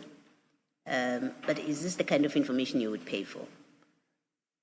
Some were supposed to be paid for, but between me and him, there was no information which I ever paid for. Okay. So the SAPS would not have a record. Your answer means the SAPS would not have a record of your interactions with Mr. Ndlala as relates to your job, your functions? No. Okay. Thank you. Thank you, Commissioner. You can go to 109. 109. For the time to time, I would pass by his residence. On certain occasion, he would invite me when he was hosting an event or function at his house. I would similarly extend invitation to him for social occasion. These interactions were informal, social in nature, and did not revolve around operational or investigative matters. During 2024, the course of 2024, Mr. Ndara informed me that he is spending most of his time at his younger brother's boutique hotel situated in Northcliffe, as he was assisting in managing the establishment. He indicated that the hotel was not yet fully operational at the stage. I visited the hotel of social interest, observed that there was a private lounge within the premises. I inquired whether I could bring some of my friends to the private lounge area for social entertainment purposes, and I was informed that this would be permissible. Thereafter, on occasion, I attended the venue with friends to unwind and watch soccer and spend time in a more private environment. The purpose of attending the venue was recreational. It was not utilized as a platform for operational planning, investigative meetings, strategic discussion relating to such matters. Where friends accompanied me, they were there in social capacity. No official briefing were conducted, no case-sensitive information was discussed. No investigative decisions were taken at the venue. My attendance at the hotel, its private lounge, was purely for social relaxation. I did not intersect with any official responsibility. When I required information of a general nature from him, I would inquire whether he had any information of this at his disposal relating to a specific incident. Such inquiries were informal, exploratory in nature, and did not involve the disclosure of confidential operational details, classified information, strategic investigation planning, privileged content. Mr. Mkhwanazi did not have access to SAPS systems, case dockets, intelligence database, restricted briefings. Any information that required formal verification will be processed through appropriate crime intelligence or investigative channel in accordance with South African police protocols. At no stage I outsource investigative authority, compromise operational integrity, rely on unofficial channels in place of formal process. I'm aware that the social setting, particularly those frequented by members of law enforcement, may create perception if not properly contextualized. Therefore, state clearly that the Villa Spa Hotel and its private lounge were not utilized by me as a venue to influence subordinates, cultivate information, conduct unofficial operations. My attendance was recreational and personal. We were members of SAPS or acquaintances who happened to be in law enforcement accompanied me. They did so on their personal capacity, not pursuant to instruction, operation directive, or expectation of professional engagement. I did not summon junior officers to the venue, nor did I create any environment where investigative matters were to be discussed formally outside official channels. No case docket were brought to the venue. No confidential briefings were conducted there. No evidence was reviewed there. No strategic or operational decisions were taken there. No person present was granted access to privileged information by virtue of being present at the settings. My role as a senior officer requires that I maintain professional boundaries. I did not blur those boundaries by converting a social environment into an operational space. Any investigative matter requiring discussion was addressed through formal meetings at official premises and via authorized communication channels. The social interaction occurred at the Villa and Spa Hotel were precisely that, social interactions. They did not intersect with, influence, compromise my official functions. I preferred the place as it felt safe and private when not fully occupied. On Saturdays, the 25th of May 2024, in Pretoria, I attended a meeting with the Divisional Commissioner, Detective Service, and the Deputy National Commissioner, Crime Detection, with the Chinese police attaché to South Africa to discuss spate of kidnappings of Chinese nationals. After the meeting, I passed by 12 on Hilal Villa and Spa, where I found Mr. Mkhwanazi in the company of a friend called Mavusa, Vusi's colleague Mdu, an unknown male, and a lady. Mkhwanazi introduced me to the two as police officers. They were seated at the private lounge also. I joined them and ordered a drink. I had grown familiar to the place because I frequented it. I played some music on the Bluetooth speaker using my phone. Later on, where we were joined by witness A and B. That must be corrected. Witness B must be corrected in your statement. You said Sergeant Ndlela. So it's witness A. And no, not witness A and Sergeant Ndlela. Yes. Yes. please.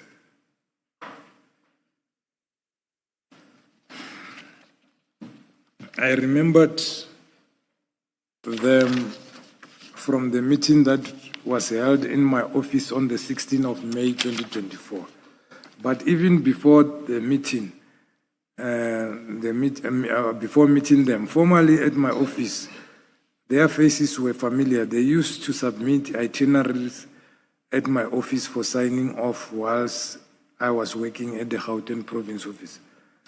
On one occasion... Sorry, General, before you go to 120, please remember not to mention witness A's number in that, a name in that paragraph 120. I had asked you to please delete it if you can do that now before you read it.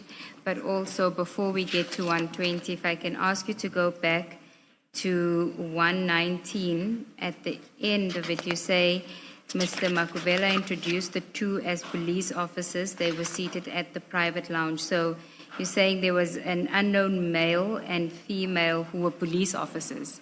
Yes. Okay.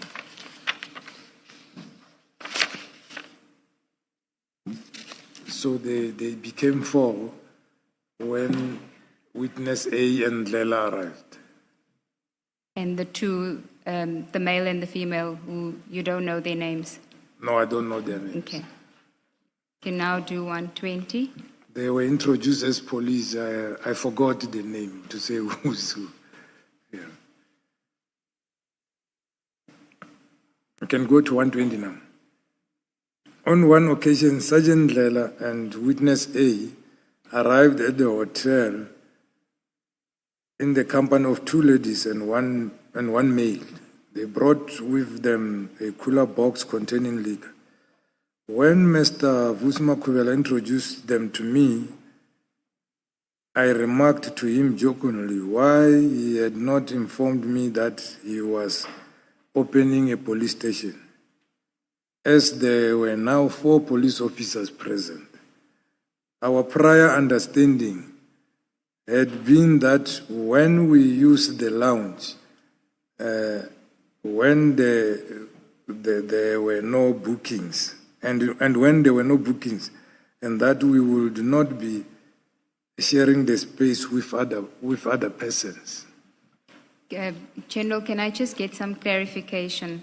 At paragraph 120, you say on one occasion. Are you speaking about an occasion other than than 25 May 2024? If you go to the previous paragraph, paragraph 118, you say on Saturday 25 May 2014, you attended and then you went to Hillel.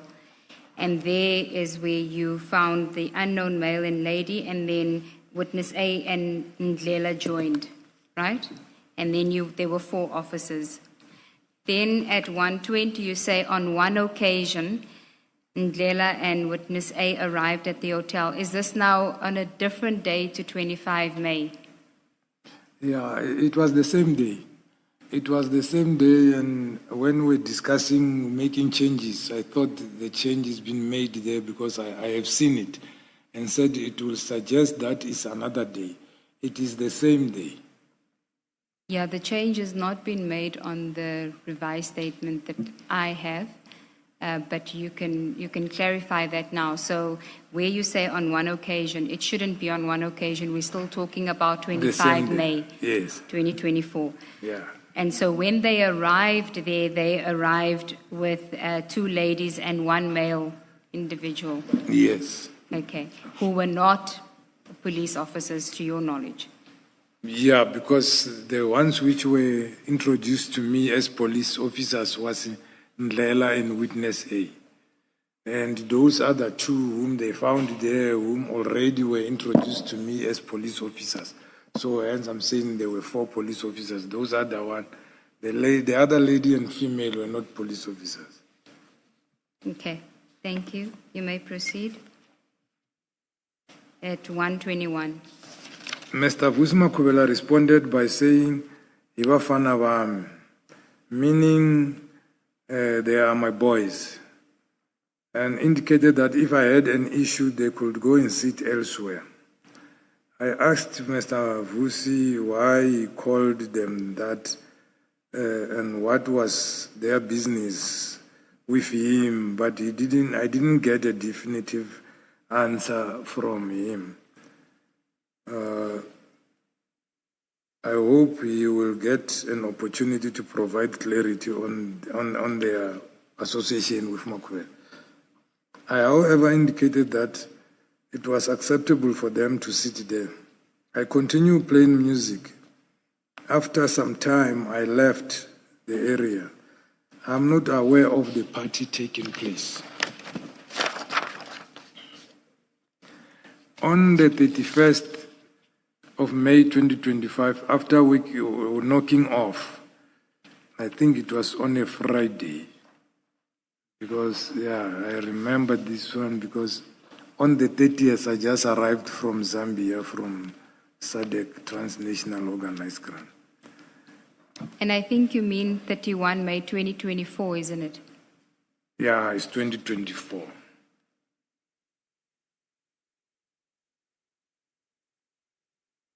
Continue. After knocking off duty, I telephoned Lieutenant General Mkhwanazi to inquire where he was so that I could join him, as it was Friday, and we would occasionally meet and unwind on Friday, because Saturdays, all Saturdays he's working Operation Chanel. That time was still, I think it was Okaimula. So that is the only one which made me to agree to go and work at the office, because I was working every day.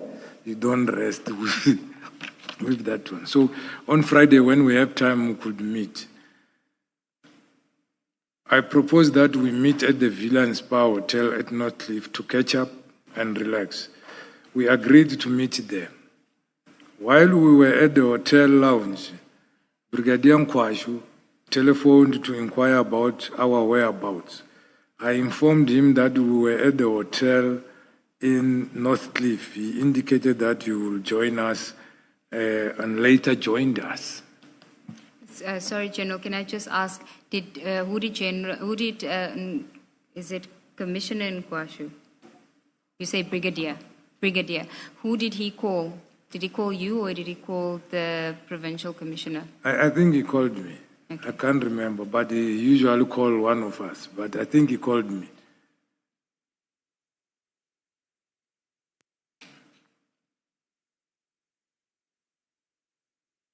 You can start with 124. So he said that he would join you at the villa. And in 124? Yeah. While seated at the lounge area, I noticed Sergeant Lela. I see that there's a witness A which must be removed. It should be deleted, yes. Yeah, must be deleted. Sergeant Lela is not witness A. Yeah. Yes. I noticed Sergeant Lela through a glass door coming up the stairs from the parking area, accompanied by a lady. I immediately called Vusi Mkhwanazi and informed him that I could see one of his boys coming upstairs with a lady, and that they were not going to come and sit with us at the lounge. And then Vusi Mkhwanazi indicated that he would ask them to sit in another area. He proceeded outside to speak to them, and they did not come and sit with us at the lounge. After some few minutes, I observed them returning towards the parking area. General, what is your relationship with Brigadier Nkwashu? If it's coming later on, you can leave it for later. But if you want to tell us now, does he work with you or are you just friends? What is the relationship between you and him? I can say it, but I think it is coming. But Brigadier Nkwashu, we worked a long time together. He was working at a vehicle investigation unit in Johannesburg, and I was the branch commander in Florida. And then he went to work at the province, and I was still a branch commander. He's playing soccer. Sometimes we will play against each other as the police. But We became close when he became a station commander in Beggersdal, because my wife was a branch commander in Beggersdal. So as a result, we could visit each other's functions, funerals, and whatsoever. And for that matter, he comes from Tzaneen, I'm from Tzaneen, even though he's coming from different direction area. He's coming from Juliusburg. You pass Make, I'm coming from Mawa, you tend to Mami, but he's in Tzaneen, all of it. So we became close, like friends, but we call ourselves boot, like brothers. I think that the point I wanted to get was in 2024, your relationship with him was not professional in the sense that he reported to you or you reported to him. It was more friendship than a professional relationship. Yes, he worked in Tshwane as acting district commissioner, and then was transferred to the VAL at Shibiri. He became acting until they promote a district commissioner, though he became a deputy, and I think he built a house, he stayed in that side, because he was staying in Rodiport. So we're in West Rand, all of us. So we meet occasionally weekends as friends to drink, not work-related or whatsoever. So in terms of reporting, was reporting to the district commissioner and then to the PC. And then I can also explain the one of General Mkhwanazi. No, I think you've answered me, unless the evidence leader wants you to deal with that relationship. Okay. You may continue, General. I'm in 125. Yes. Mr. You said you've dealt with 125, you're at 126 at the time, those present. Okay. At the time, those present in the lounge were myself, Lieutenant General Mkhwanazi, Mr. Matlala, Mr. Mavuso, Brigadier Mkhwanazi with his two friends whom he came with, and a friend of Matlala, known as Molf, who's owning a security company. Two other males who were friends of Vusi also were there, and two ladies. And there was no party taking place, so it was friends sitting. And then just before you read 127 again, if you can delete witness A's name before you read. I can delete who? Witness A's name in 127, so that you don't inadvertently say it. I later learned from Mr. Vusi Matlala that Sergeant Matlala and witness A often visit the hotel during lunch hours. Okay, we now move on to Sergeant F.E. Nkosi. My relationship with Sergeant F.E. Nkosi has been primarily work-related, but we get along very well, and I consider him as part of my family, more so like my younger brother and a friend. We have, throughout our work relationship, become very close, even to our respective families. When my mother passed on, he attended the funeral in Tzaneen.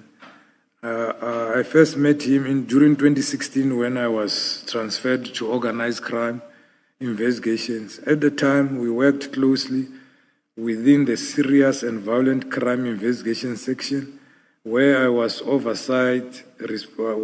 exercised oversight responsibilities, including inspections, performance, supervision. Our professional relationship developed within that context. I acted as his commander and a mentor in the performance of his duties. Sergeant Nkosi performed part of a team that reported to me operationally during that period.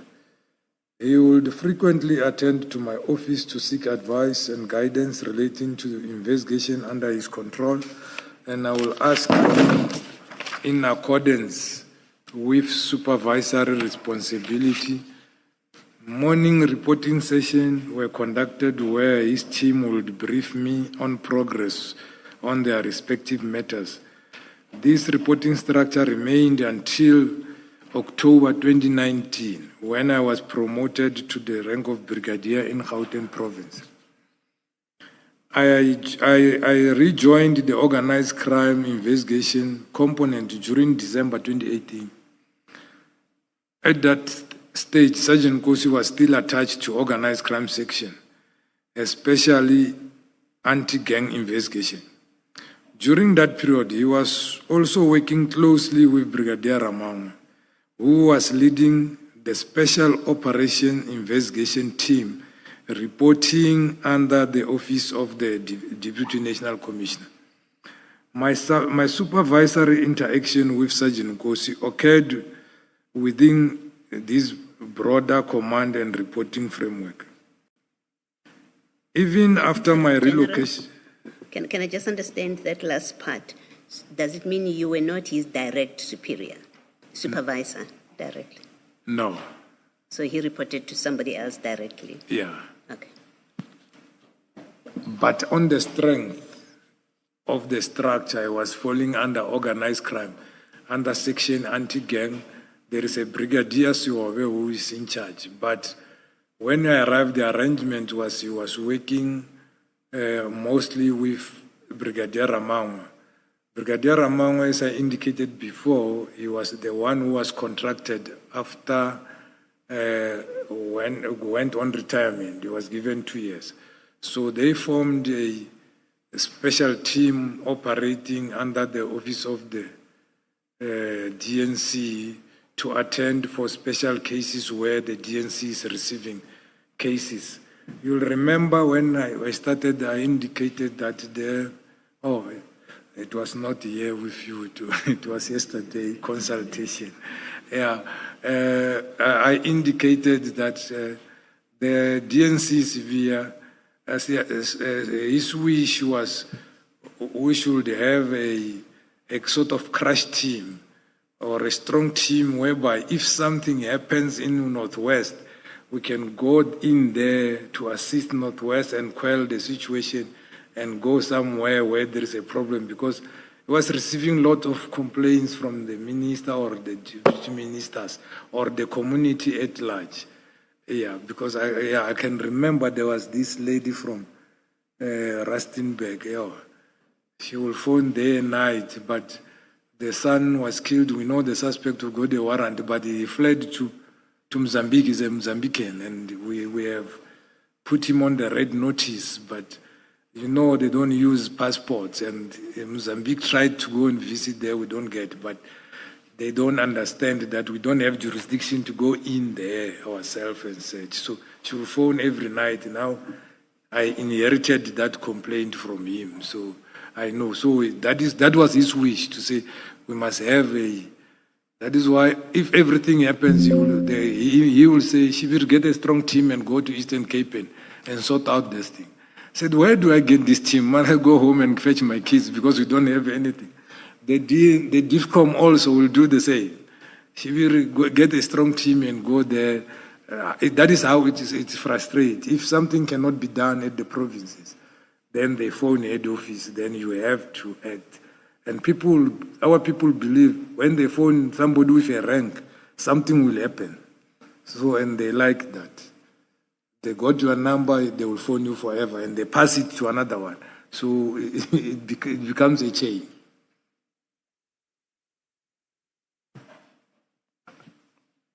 Okay. 131.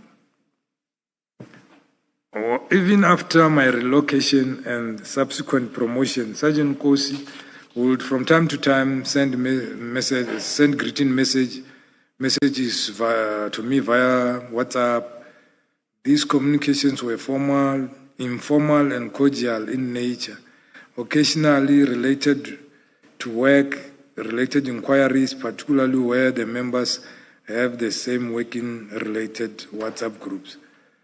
Outside such interaction, our exchanges did not involve dissemination of classified information, confidential material and sensitive policing intelligence.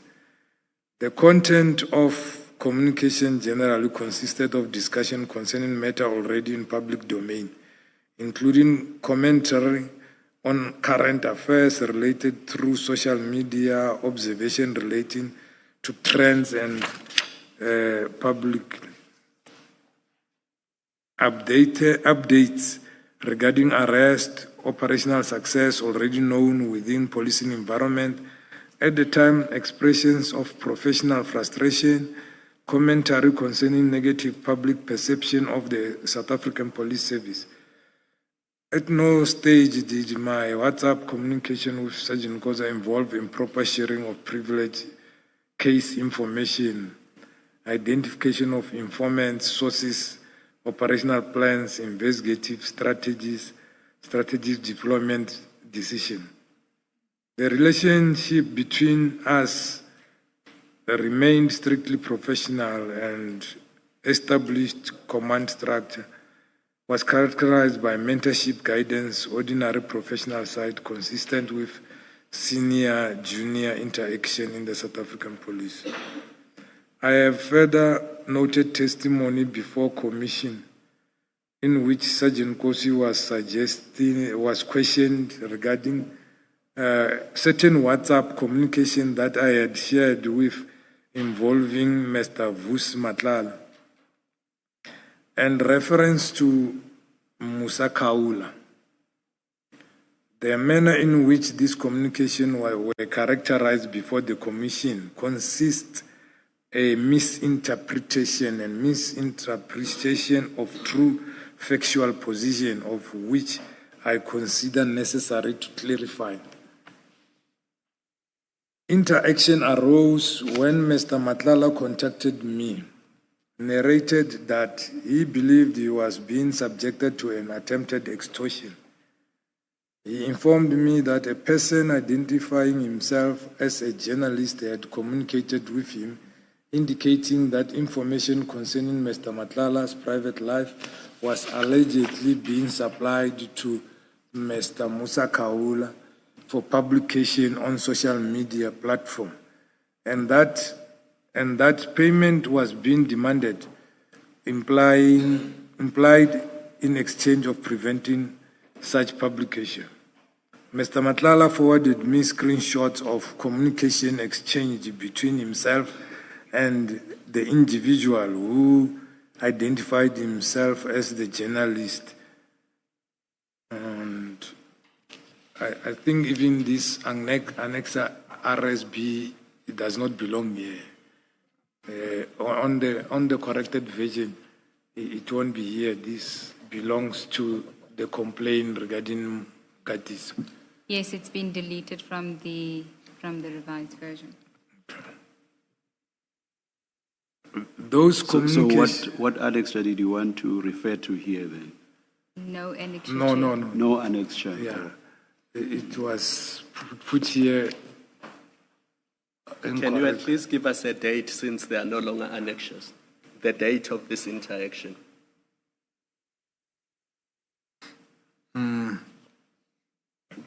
Remember the month and the year?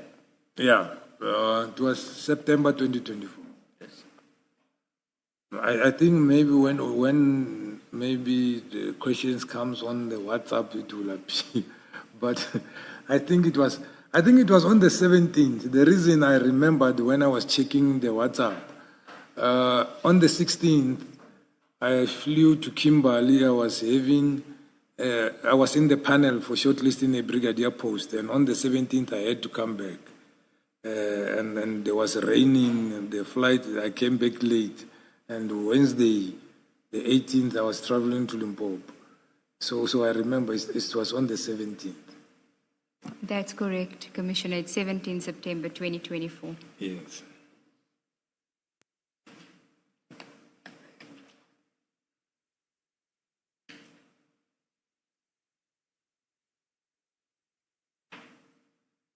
You can continue where you say those communications were not. Those communications were not conversation between myself and Mr. Matlala, No, were they communications involving me directly?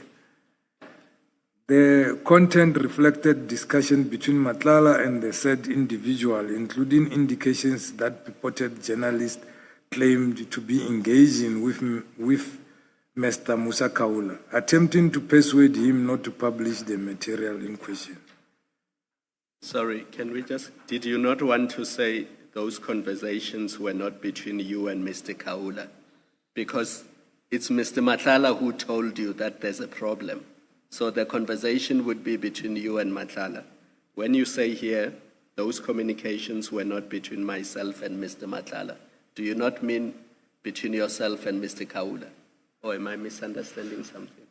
Yeah, I think I meant to say what I wrote, because it was not conversation between me and Mr. Matlala. Mr. Matlala forwarded me, what do they call it, screenshot of what he was discussing with somebody, that journalist, and what the journalist said to him and what he said to him. So he was communicating me the whole communication between himself and that journalist, who was trying to extort money from him, saying he's talking to Kaula so that to get the money, Kaula mustn't publish whatever. But you can see on that particular thing, it's already posted, it's already published.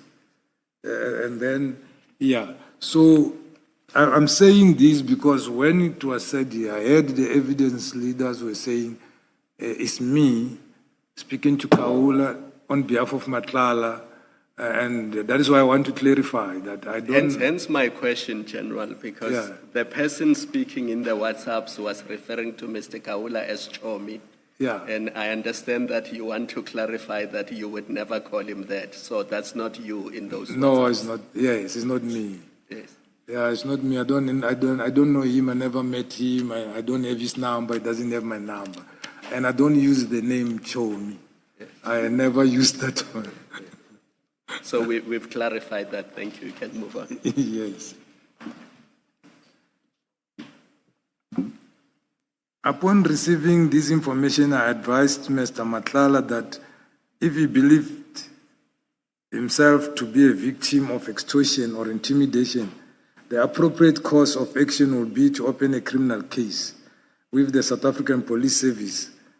And as Sergeant Nkosi was geographically closer to Mr. Matlala and operationally positioned to assist, I forwarded the material to Nkosi solely for the purpose of enabling him to assist Matlala in reducing a statement to writing, facilitating opening a formal criminal case. Sergeant Nkosi subsequently informed me that Mr. Matlala had indicated that he had elected to refer the matter to his legal representative for advice and handling. No further involvement arose from my side thereafter. Sorry, General, how did Sergeant Nkosi inform you about what Mr. Matlala was going to do, telephonically or via message? How did he inform you? In paragraph 137, Sergeant Nkosi subsequently informed me that Mr. Matlala had indicated that he elected. How did he inform you? I can't remember, but we talked on the 13th, or on the 18th, telephonically and on WhatsApp on the 13th. But I think that we spoke, and also physically, because what was happening, I gave Nkosi my tire, my wheel to take somewhere to fix, because on the 14th, when I was going to the party there by General Syibiri, I had a puncture. I even phoned him. He said he was out. He was not there. I phoned the driver. Also was not there. I have to phone APSA. I direct to come and assist me. So we found that the wheel has bent a bit. So he said there is a place whom we know in Pretoria West. I gave it to him. And then we were supposed to meet so that he can give me the spare wheel because I was going to Limpopo. And we met at Ford, because I also took it for service, at Ford Garage in Randfontein. That is where I even gave him my claim forms for my itineraries because I was coming from on the 12th. I came from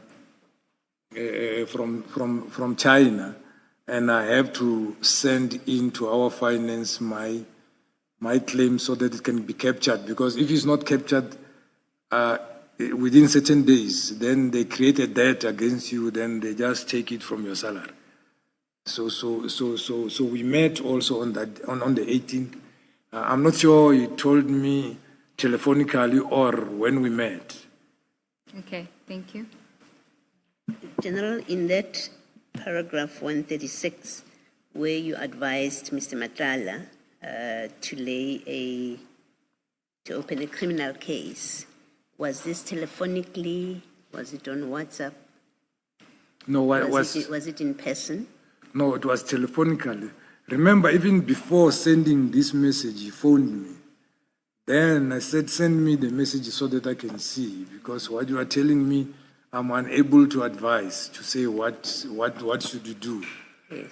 So after sending me this, that is when I phoned back and said, go and open a case, and then we will do entrapment for whoever wants this money.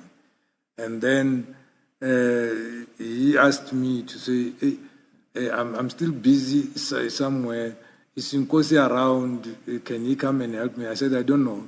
I will send him the message and tell him, I'm far away. If he can, then. If he can't, still go to the police station. They will be able to assist. Then they will find the people dealing with extortions. They will come and take the docket from there, because I know it is investigated at the provincial level. Is he calling you in your capacity as a friend or what? Because he could have just gone to the nearest police station. In what capacity was Mr. Matlala reaching out to you? Yeah, I will say he called me because he knows me.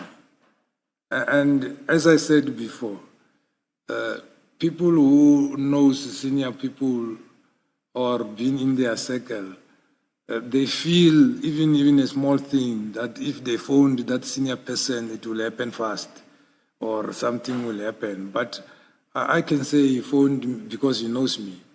And as I said before, he will phone seeking for advice, nothing else, or greeting, because we meet seldom.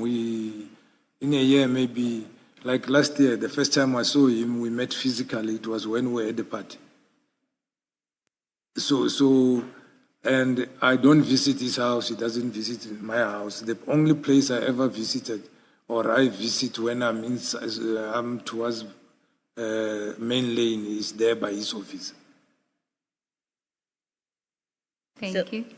When you refer him to Sergeant Nkosi, and you forward his message to Sergeant Nkosi, did you know that they have a close relationship? Yes, I know. I know, because Nkosi sometimes could phone me and say, hey, hold on, I'm with somebody says he knows you. That is when I came back to head office, and then I heard his voice.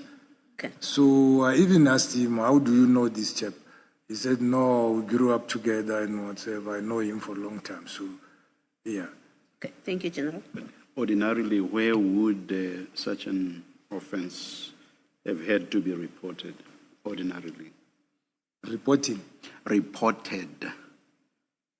The case? Yes. Ordinarily, where would it have had to be reported? Yeah, if you report the case, it depends.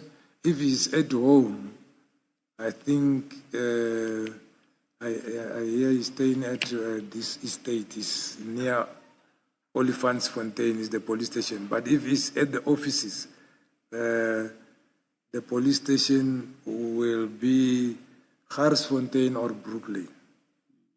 I'm not sure of the demarcation there. Yeah. All right. Thank you. It will be either Garsfontein, because the office is there in Main Lane. So I'm not sure if Main Lane falls under Brooklyn or Garsfontein police station. General, the short answer is the nearest police station. in between there, when you are there, I can't say which one is the nearest. No, you don't have to tell us which one. If Yeah. you just say the short answer is the nearest. The nearest police station, yes. Oh, thank you, thank you. Thank you, General. Page 44, paragraph 138. I wish to state unequivocally, unequivocally that at no stage did I communicate with Mr. Musa Kaula, whether by WhatsApp, telephone, social media, through any other intermediary. I do not know Mr. Kaula personally, and I have never engaged with him in any professional or personal capacity. The version presented before the Commission suggesting that I engaged in the indirect discussion concerning Mr. Kaula or that participated in any form of coordination, improper interaction is therefore incorrect. The material shared with Sergeant Kosi was transmitted solely in the context of advising a person who believed himself to be victim of criminal conduct to pursue lawful remedies through proper police channels. Okay, then the next topic is Vusi Kat Matlala. I have known Mr. Vusi Kat Matlala as a businessman for several years. I met him during 2026 in a social setting through a friend of mine, Fuzile Mbilini, who had previously served as a police officer and who was at that time an acquaintance of Matlala. Fuzile and I occasionally meet at Earth Restaurant at Forest Hill Mall on Fridays after work before heading home in the West Rand, Randfontein, because we were both residing in that space. Sometimes I will find him with Mr. Matlala, or other times Mr. Matlala will find us there. Fuzile passed on in November 2016. However, Mr. Matlala and I lost contact. It was only in 2019 when we regained contact.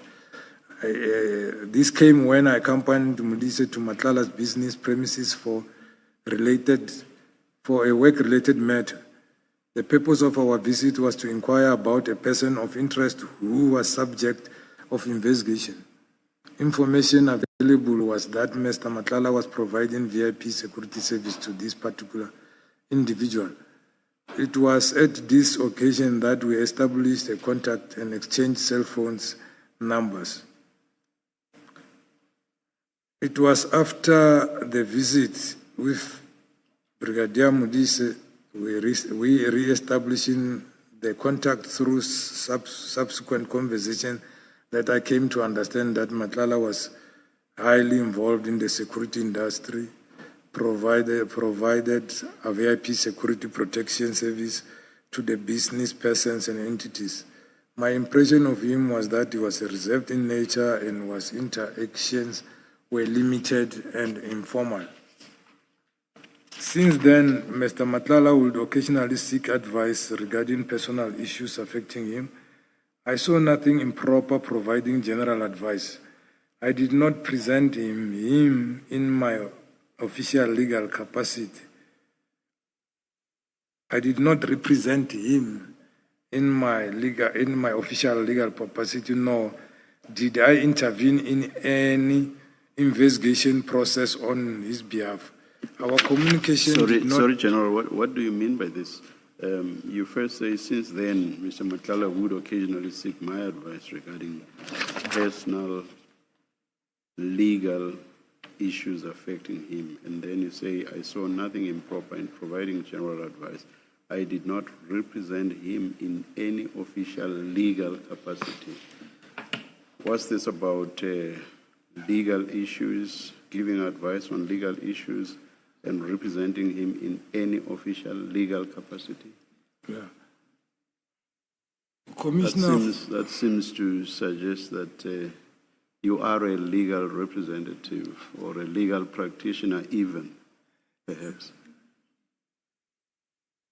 Commissioner, maybe it's lack of better word in English. When I say legal, it's things which may be involved the police or whatever. For example, can phone and say, I have applied for many rifles and it is taking long. I believe I will miss this tender of mine. Who can I speak to what should happen? What do I do in this instance? I said, no, the only person you can contact is CFR. And there is a contact number which you use to communicate to them. Or else go there yourself and do a physical inquiry. Because sometimes there will be a backlog, and more especially where they are waiting.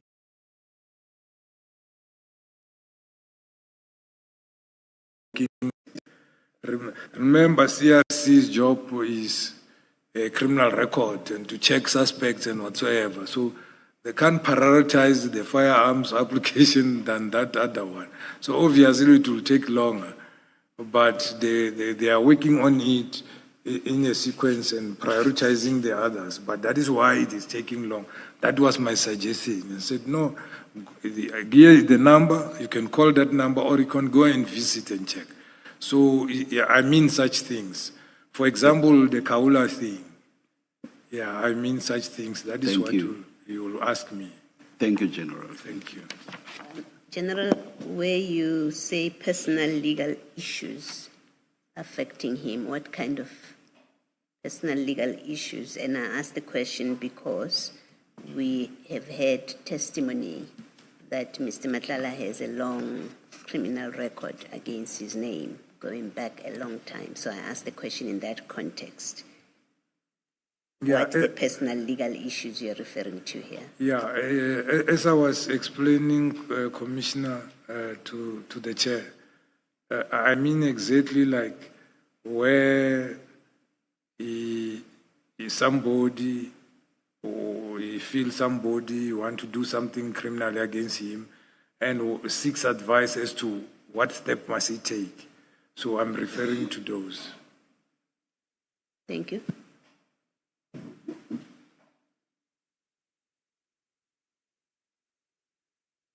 You're still at 144. Since then, Mr. Matlala would occasionally seek my advice regarding personal legal issues affecting him. I saw nothing improper providing general advice. I did not represent him in official legal capacity nor intervene in any investigation or process on his behalf. Our communication did not involve sharing of privileged investigation information, operational plans, classified intelligence, or internal sub-strategy. Our relationship has been that of acquaintance who met through mutual friend, thereafter rekindled as explained above. It was not business partnership, not financial arrangement, not operational alliance. We would come across each other from time to time. With the knowledge that he was in the security industry, where a need arose, I might inquire whether he had general information in relation to certain matters within my line of work. He would seek advice from issues affecting him personally, such exchanges were informal in nature and did not involve sharing confidential operational details and classification of information and investigative planning or privileged case content. At no stage I was aware that he was a member of any cartel or that he was a subject of any criminal investigation. I had been aware of such circumstances. My conduct interaction would have been guided strictly by official obligations. On the 6th of... General, did you become aware in this period that you're describing in paragraph 147, whatever that period is, Did you become aware about his criminal record? No, I became aware later, around November, December, January. Which year? 2024, I think. Okay. And then when you say January 2025? January 2025, yeah. Okay. And March, yeah. Others came out stronger on March.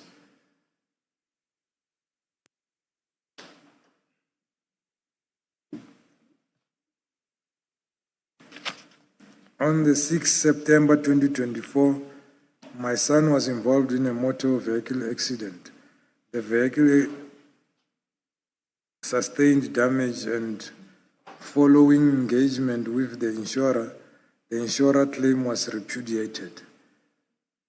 This placed me under unexpected financial pressure in order to effect the repairs of the vehicle.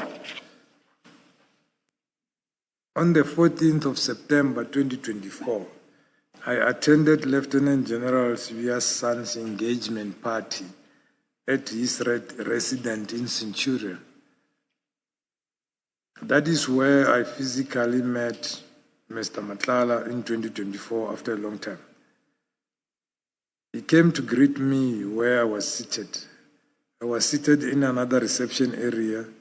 He was seated with the other senior officials from SAPS, including the officers I mentioned there. Sorry, General, what did you say? Including the officers I mentioned there. You can mention them. Okay. Lieutenant General Sintumule, Lieutenant General Fani, former General, Major General Tema, Brigadier Mtembu. Those are those which I can remember, because when I entered, I went where they were seated to greet them and go and sit somewhere where there was a better space, because it was congested. This is it's a reception area with classes where those kids were sitting, and then on the side, that is where they were sitting, and there is another one in front. At the middle is a swimming pool. So I seated there, right front to them, towards the entrance. I think there were two couples speaking in Xhosa where I seated with my wife.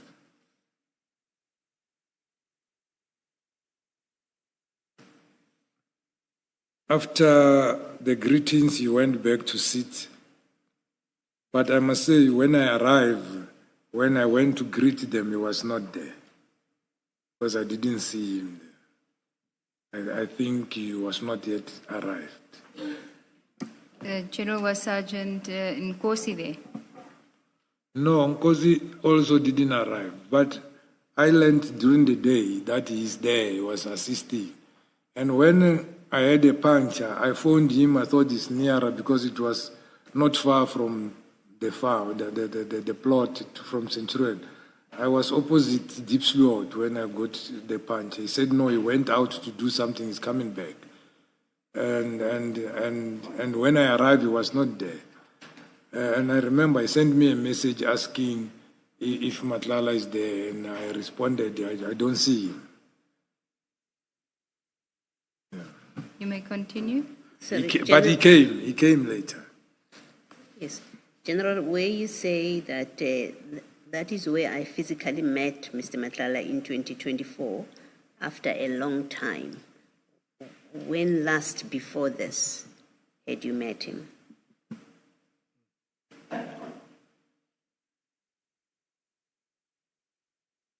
Maybe in 2023. I think 2023. Do you remember the month? Any idea? No, I will try to remember. I can't remember if it was at a wedding or I met him at Main Lane. I can't remember, but I met 2024. It was the first time I met him in September. I never in met September. him. Yeah. Okay, that's right. Thank you.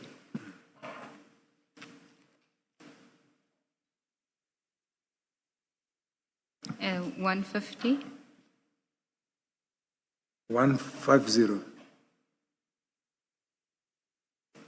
It was during that occasion, after the formalities were concluded, that we had a casual conversation, which led to the issue of him loaning me money for repairs. During the conversation, I mentioned that I was attempting to resolve the matter by selling livestock utilizing my personal saving in order to cover the repairs. Matlala indicated that if I should not succeed in raising the funds in time, you will be able to assist me. At approximately four days later, on the 18th, 24, Mr. Matlala contacted me to inquire whether I had managed to raise the required funds. I informed him that I had not yet succeeded, but that I was traveling to Limpopo at that time. When we then agreed that he would advance me personal loan by depositing the money directly into my son's bank account, as my son was responsible for arranging and repairs of the vehicle in Gauteng. I forwarded my son's banking details to Matlala via WhatsApp. It was expressly agreed between us that the loan will be repaid during December 2024, which allowed me sufficient time to raise the funds as planned, sell livestock and from my personal saving. And commissioners, it's not on my statement, I must indicate further that on that month of December is the month that I get my bonus. I'm born in October, but I long changed it to December because when my kids were still at varsity, so that in January I can have money for deposit. So I didn't change it back. Even until now, I get my bonus in December. Sorry, General, just before you proceed, I've been asked to ask you that if you're clicking your pen while you're answering, if you could just not click it because they can hear it over the mic. I'm sorry if I've removed your coping mechanism, but I've been asked to do so. General, they keep taking things from you. Yes, Commissioner. You are now on page 48, paragraph 152. I confirm that the funds were utilized solely for the vehicle repairs and were not connected to any way to my official duties or any operational matter. The loan has since been repaid in full through my own earnings and proceeds derived from my livestock and personal saving. Mr. Matlala deposited the agreed amount into my son's bank account, forwarded a proof of deposit to me via WhatsApp. My son confirmed the receipt telephonically. My son's bank statement reflected deposit is there to a charge as Annexa RS5. The Annexa will depict proof of deposit, payment of the mechanic, purchase of the vehicle parts, and quotation from the mechanic attached as Annexa RS6 and Annexa RS6A. I wish to state that I have never attended any function hosted by Matlala, nor he attended any function at my residence. I do not know his residential address. The Thanksgiving ceremony took place in my homestead in Zanini in 20 September 22. It was not a party to celebrate promotion. It was not funded by Matlala. General, can you just put that in context, because we jump from him offering to assist you with a loan, and then you've got the Thanksgiving ceremony. What are you responding to there? What allegation are you responding to at paragraph 156? Yeah. When I was listening to the recording which made by witness C, there was an indication that there was a money of 80,000 deposited into my account by Mr. Matlala. And I got angry and then immediately reversed the money to Matlala that Matlala must give me cash.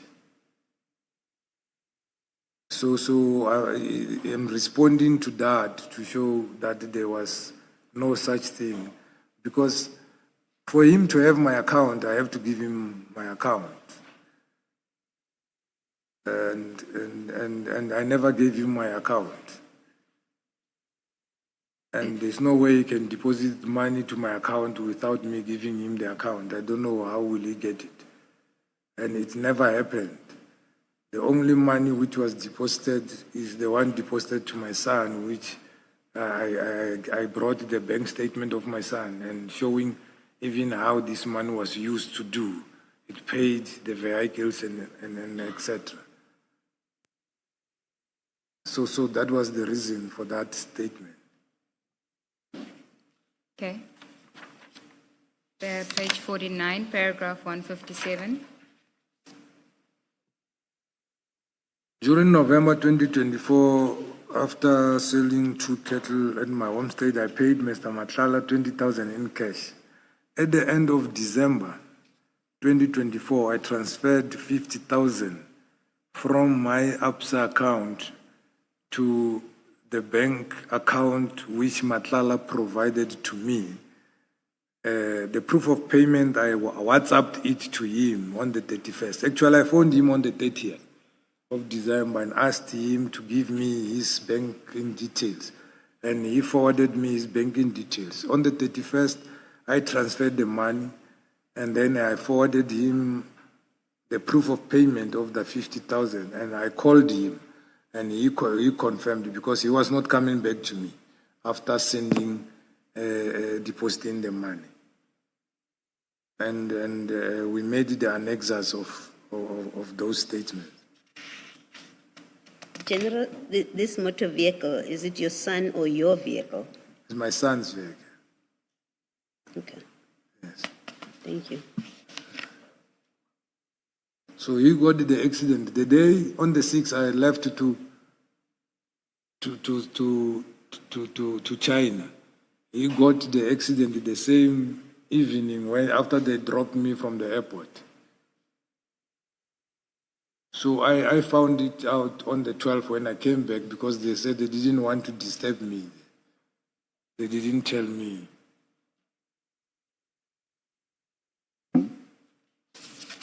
Yes, General, you then also referred to you attaching your son's bank statements, which demonstrates the payments made for the purchase of the required vehicle parts and mechanics fees.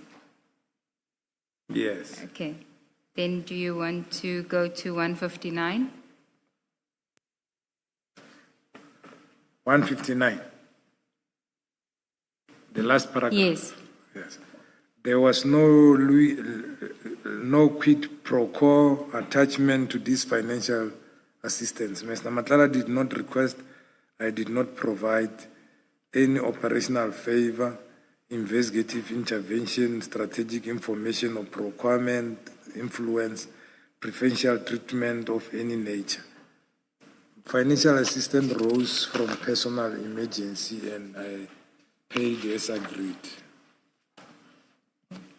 The next topic is on page 50, but I want to suggest that because you've dealt substantially with the Musa Kaula topic, and this is really just a repetition, that 160, 161, 162, 163, and 164 must be taken as being part of the record because it's a repeat of what you've already said. And then if you can just deal with 165.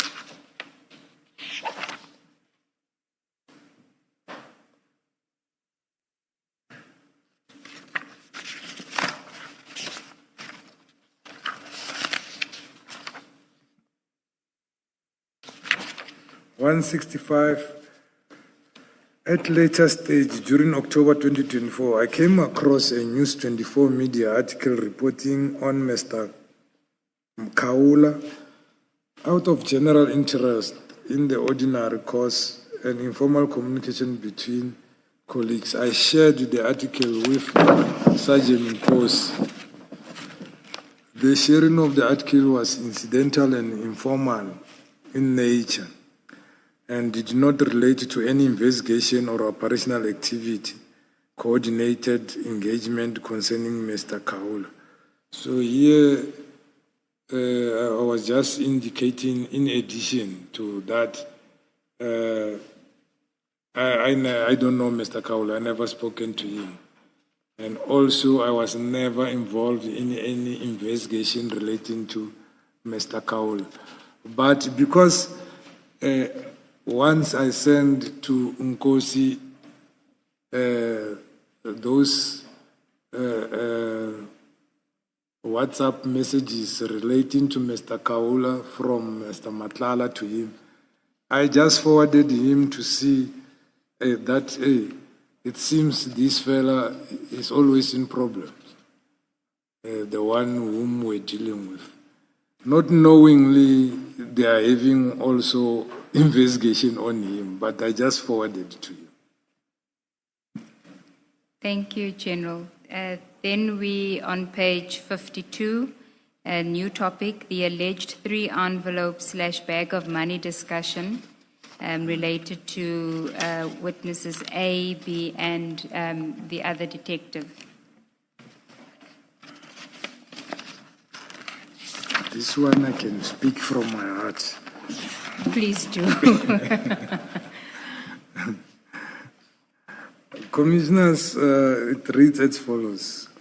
I deny that I convened a meeting with the investigators for the purpose of distributing envelopes, suggesting payment, facilitating bribe, or encouraging corrupt conduct. The meeting on the 16th May 2024 at my office situated at room 732, Wachthuis Building, Francis Bard Street, Pretoria, must be understood within a full operational context. The meeting did not arise in isolation, nor was it convened for any improper purposes. On the 14th of May, I had a telephonic conversation with Brigadier Khopan, the provincial head Organised Crime investigation in Gauteng. During that conversation, she informed me that she would be unable to attend a meeting scheduled 16 May 2024, as she was out of the office. The purpose of the meeting was for her and her investigative team to provide feedback with progress report and feedback concerning the Morey family murder, that is the double murder in Midrand of the Morey. So there was a complaint, and I was tasked by General Sybiya to oversee the investigation. So on monthly basis or after 3 weeks, the investigators with the brigadier will come to the meeting, whereby we're giving the family representative and the lawyer, mostly Mr. Morey Klute, who is a News 24 reporter, was representing the family, will be coming. And then there to my office, and then they brief us, and then we give guidance as to what must still go to happen, and then they go, we meet again. So because they were not, family was complaining they are not giving feedback. So that was the reason they were coming to see me at 11 o'clock on that day. So she indicated that they will come and attend the investigation team in her absence to give the feedback to the Morey family representative.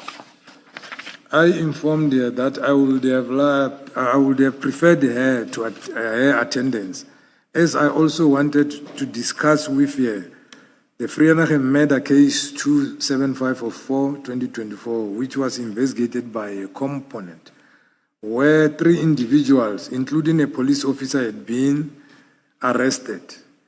I must indicate, commissioners, I put this case number because now I knew it, but that time I didn't know the case number. I indicated a white person killed. I didn't know the case number. I further engaged with the Brigadier Hopani and inquired specifically about the Vereeniging murder case involving the 3 accused persons, including the police official Tau. I had earlier received information from a source indicating that the accused were dangerous contract killers in Kabi, and that attempts were allegedly being made to compromise the investigation, ultimately to create a threat to their safety of the investigators. Brigadier Hopani said to me I should contact Colonel Mkhwanazi, second in command and immediate commander, or of those members that are assigned to the investigation. She further indicated that she was aware of the drama that unfolded in court and that she had to send TRT and a tracking team to transport the accused person to the prison. The information received from the source... General, if you just... Where you say you had earlier received information from a source, yes. Is it earlier the same day of the 14th? Earlier the same day, the 14th. On the 14th itself? Yes, yes, Commissioner. Okay, thank you. Sorry, General, I just want clarification. She indicated that she was aware of the drama that unfolded in court. When in court? What was she referring in court, to? Referring to Vereeniging court, when there was appearance. When was that appearance? I don't have it. I don't have the knowledge. And it was an appearance of the accused? Of the accused persons in that murder case.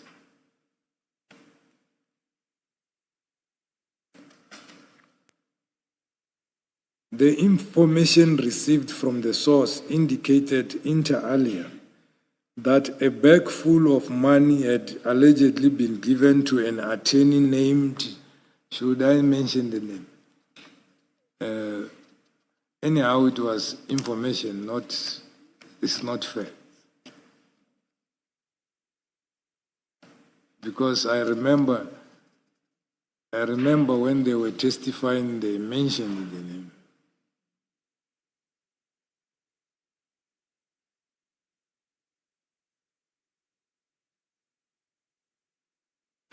I'm reminded that the name has been mentioned already by the witnesses.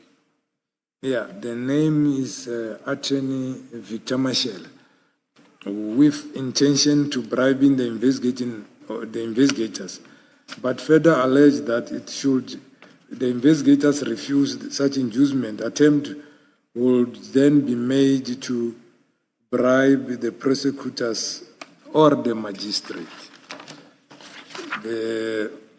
The source indicated that the individuals who allegedly contracted the accused feared being linked to murder and therefore disparate to interfere with the case, and further indicated that the accused had allegedly ties with senior police officials and that investigators were being monitored, that a lady in Johannesburg was allegedly being used to run the vehicle registration numbers associated with the investigators, and that certain police officers and traffic officials were attending court proceeding, and that there was concern that someone within forensic service could potentially interfere with ballistic evidence.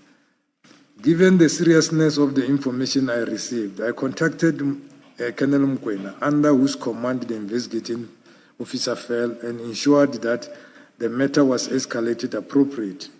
During the telephone conversation, Colonel Mkhwanazi informed me that he was traveling from Pretoria to West Rand. I was likewise en route home to West Rand. We agreed to meet along the route to discuss the matter. We subsequently met approximately, I think it's 1900 hours. Yes, you've changed it to 1900. Yeah. At Uncle Harry's garage in Randfontein. During the meeting, I briefed Colonel Mkhwanazi on the information I had received concerning perceived threat against investigating officer allegations relating to possible bribe. I inquired from Colonel Mkhwanazi about the status and nature of the investigation. He then contacted me. He then contacted the investigating officer referred in as witness B telephonically in my presence and handed the phone to me so that I could speak directly to her. My intention was to obtain clarity regarding circumstances surrounding the incident, as Colonel Mkhwanazi himself was unable to provide more detailed explanation. Mkhwanazi had indicated that the matter was involved a shooting at a factory and that killing allegedly involved a hired hitman. When I spoke to witness B, she declined to discuss the matter further telephonically, explaining that investigation was sensitive in nature and that she was not comfortable providing details on the phone. I accepted the position and requested that the formal meeting be arranged at my office so that the investigation team could brief me comprehensively and enable me to determine how appropriately to assist in this matter. On the 16th of May 2024,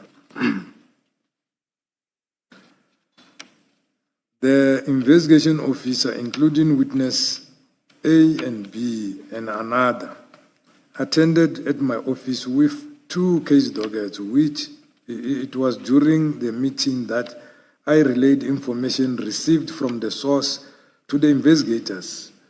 I informed them that the accused were considered dangerous contract killers and that they were allegedly attempt to bribe investigating officer, prosecutor, or the magistrate.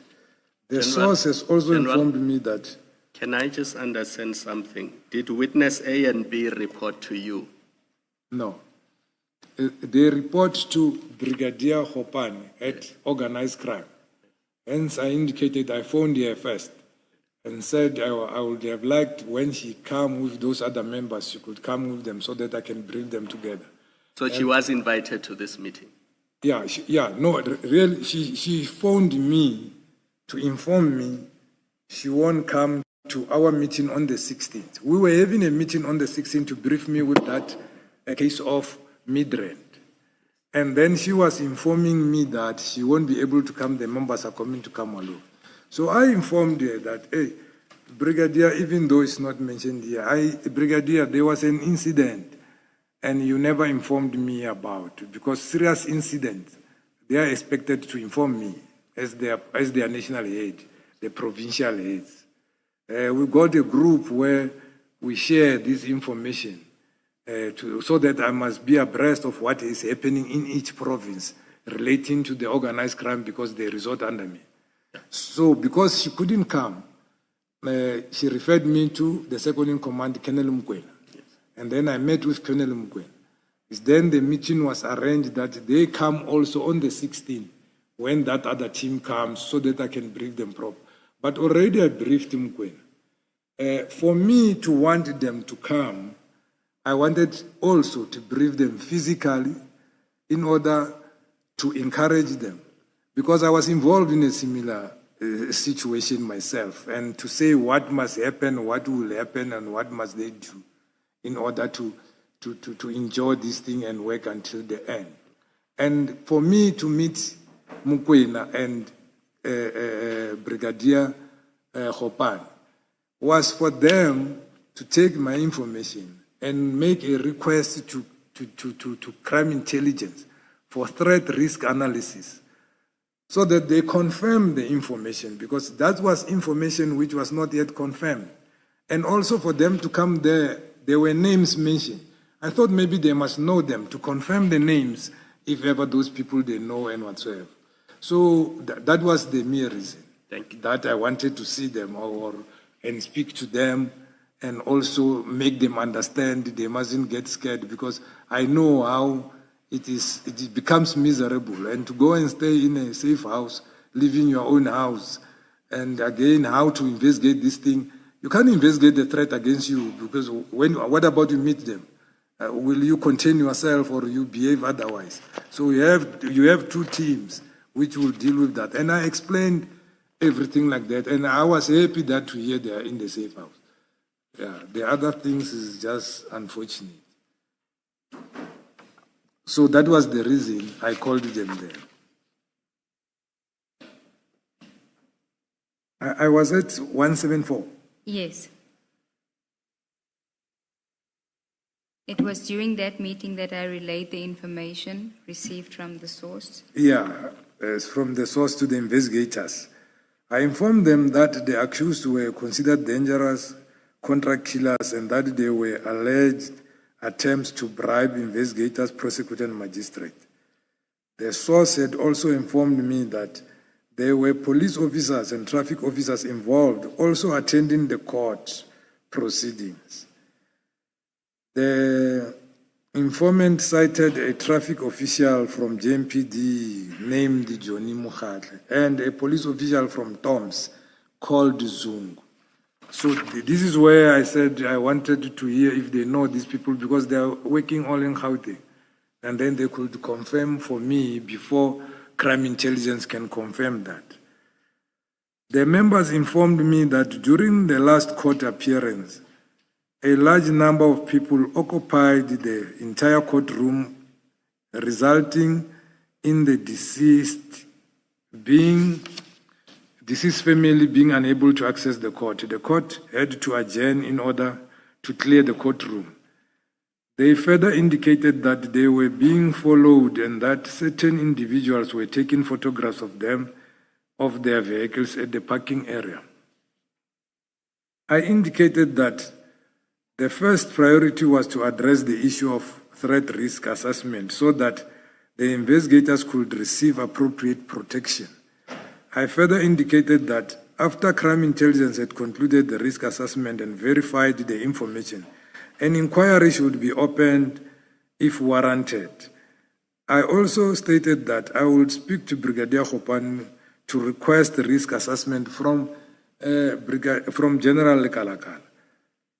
General, the inquiry that you refer to here, where you say inquiry should be opened, what inquiry is that? Yeah.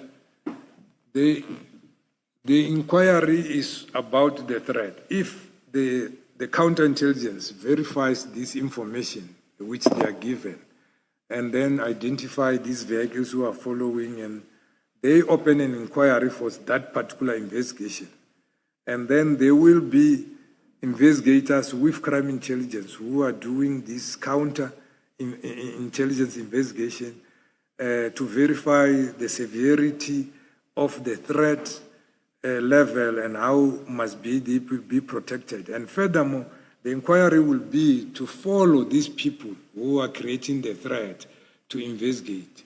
So, as I also gave example to say, when we had this ourselves, the investigation will be done like as a project or major investigation, because the information also further indicated that there will be more cases coming from the firearms which are recovered. And then they must focus on those matters. This other team must focus on the inquiry to protect them or to arrest these people. Then if they have gathered enough investigation evidence, then the inquiry will be translated to a case docket where they can arrest and so forth. Who is responsible for the decision to institute this inquiry? Yeah. Is it you? Is it crime intelligence who are conducting? No, crime intelligence must open the inquiry. Okay. Remember, they were supposed to have come to me actually to take my statement as a support to that particular inquiry before, or they decided to interview the victims or the members where the threat is, and then investigate and find out that maybe it is true, and then there's no need to come and see me. I don't know why didn't they come to me. But I did a follow-up with the brigadier, and the brigadier indicated to me, as you are speaking to me, I'm with Brigadier Ntulu, the provincial head of counterintelligence, assisting me to draft the request for threat risk assessment, because it must be done by the same province. Okay. Yeah. Thank you.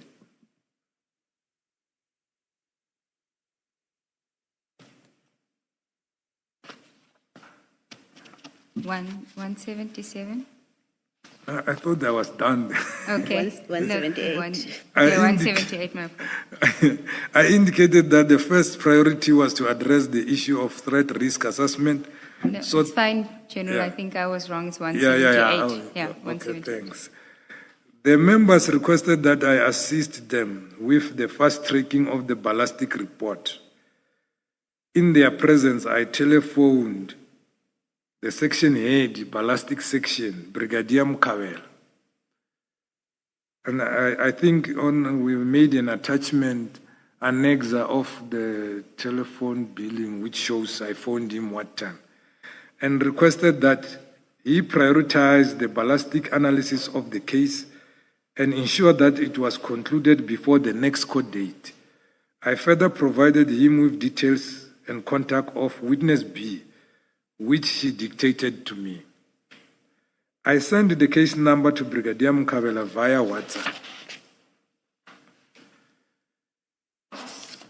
I read the case dockets and provided guidance in relation to the investigation which needed to be done, because the important thing is we're supposed also to be ready when we go to the court for bail application. I checked what was outstanding and what needed to be done. And earlier on, I must say the docket investigation was good, whatever they collected. The only thing which was not there, I couldn't see, was the crime scene examiner. They didn't indicate if they've taken prima residue from the arrested suspect, and also was the touched DNA and fingerprints taken from the cartridges and firearms which were found, and of which I guided that must also be done. So that was that. But there was a strong case for bail application. Earlier in the day, I also attempted to contact Major General Kumar. However, his phone rang and indicated he will call me back. I reckon he was in the meeting. They said itemized billing will indicate that. Any reference made during meeting of money envelopes or bag of money was direct repetition of the intelligence received from the source. It was not suggestion or instruction or endorsement of corruption. I expressly cautioned the investigator not to accept any bribe. I informed them that even if they were offered money, accepting such money would not eliminate the risk to their lives. I emphasized that the offense under which they are investigating is a serious Schedule 6 offense, and that bail proceeding will be formal and rigorous. My intention was to sensitize and protect, encourage them to endure until the end. I also wanted to establish and confirm if they know or have seen Zungu at the court on the day. I advised that the threat risk assessment be conducted through crime intelligence, and that protective measures, including safe house arrangements, if necessary, be considered. I advised that the matter be treated as major or project investigation, and that investigative team should not be burdened with additional dockets so to preserve the focus on operational integrity. I shared the experience from similar 2013 murder investigation involving Major General Mkhwanazi, where investigators had to work from a safe house due to credible threats. This intended to emphasize the seriousness of the situation and the need for vigilance. I informed that from the safe house, it will minimize escalation of threat from their families, and the team, including the combat and crime intelligence, will be in one roof, thus minimizing leakage of the sensitive information. In the presence of the members, I contacted Brigadier, I think it's a repetition, this one, of what I've read on the that's other a repeat. You've deleted it in the other version. Yes.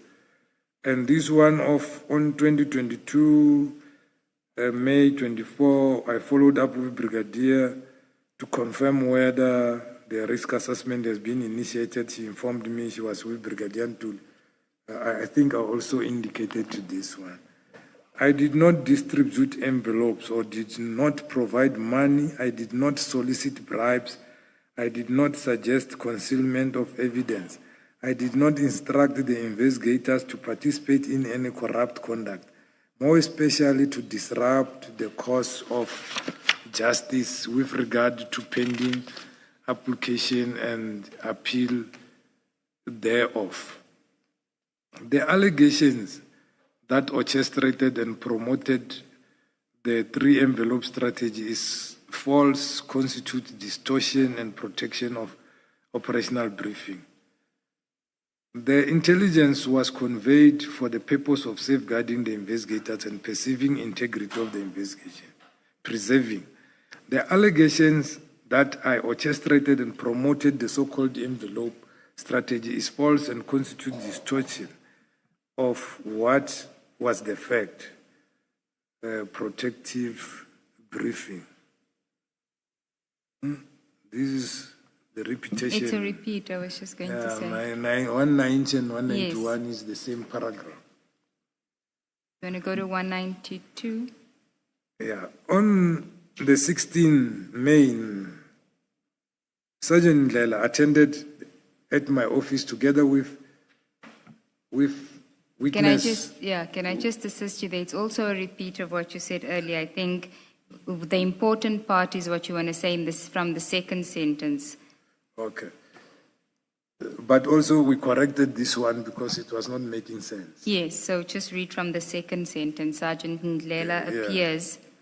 Sergeant Matlala appears to be the only attendee who correctly understood the purpose and context of my briefing. My communication was directed at warning the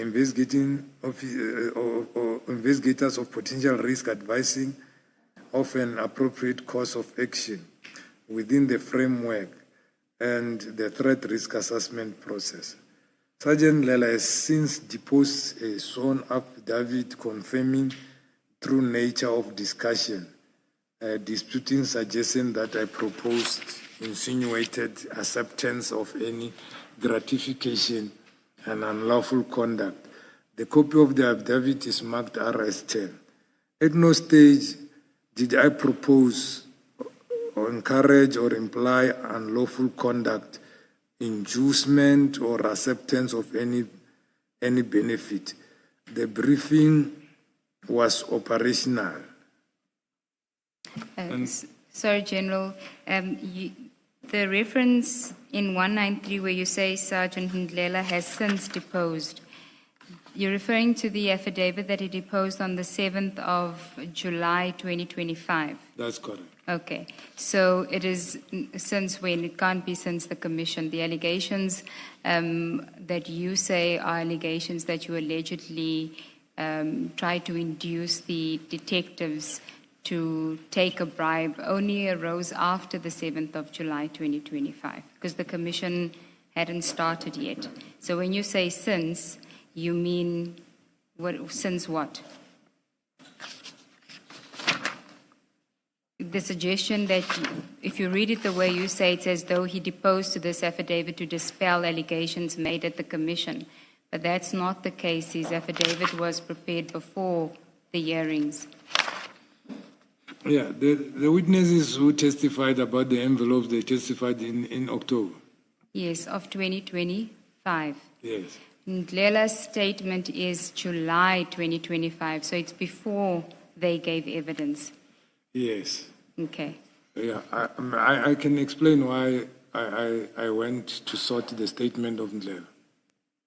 During that time, I received information that there are investigators going around with my photo, trying to source statement to link me with something.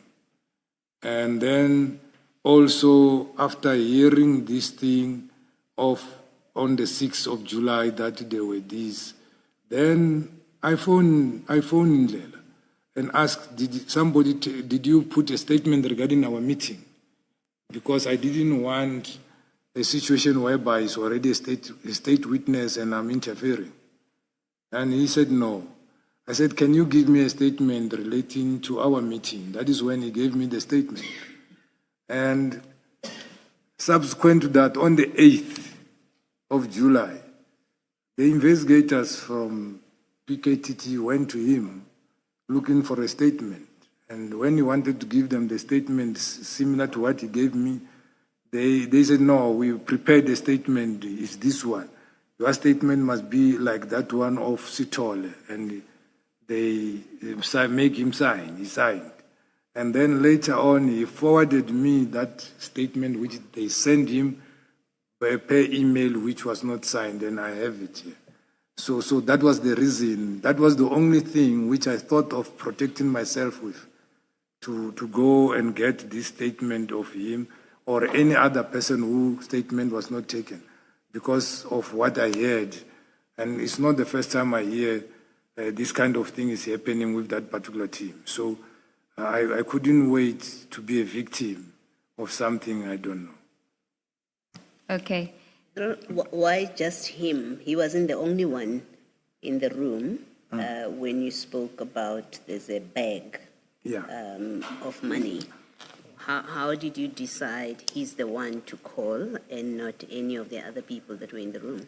Yeah, information indicated the other two are at the safe house, and they are working with these people who are going around with my photo, looking for statement.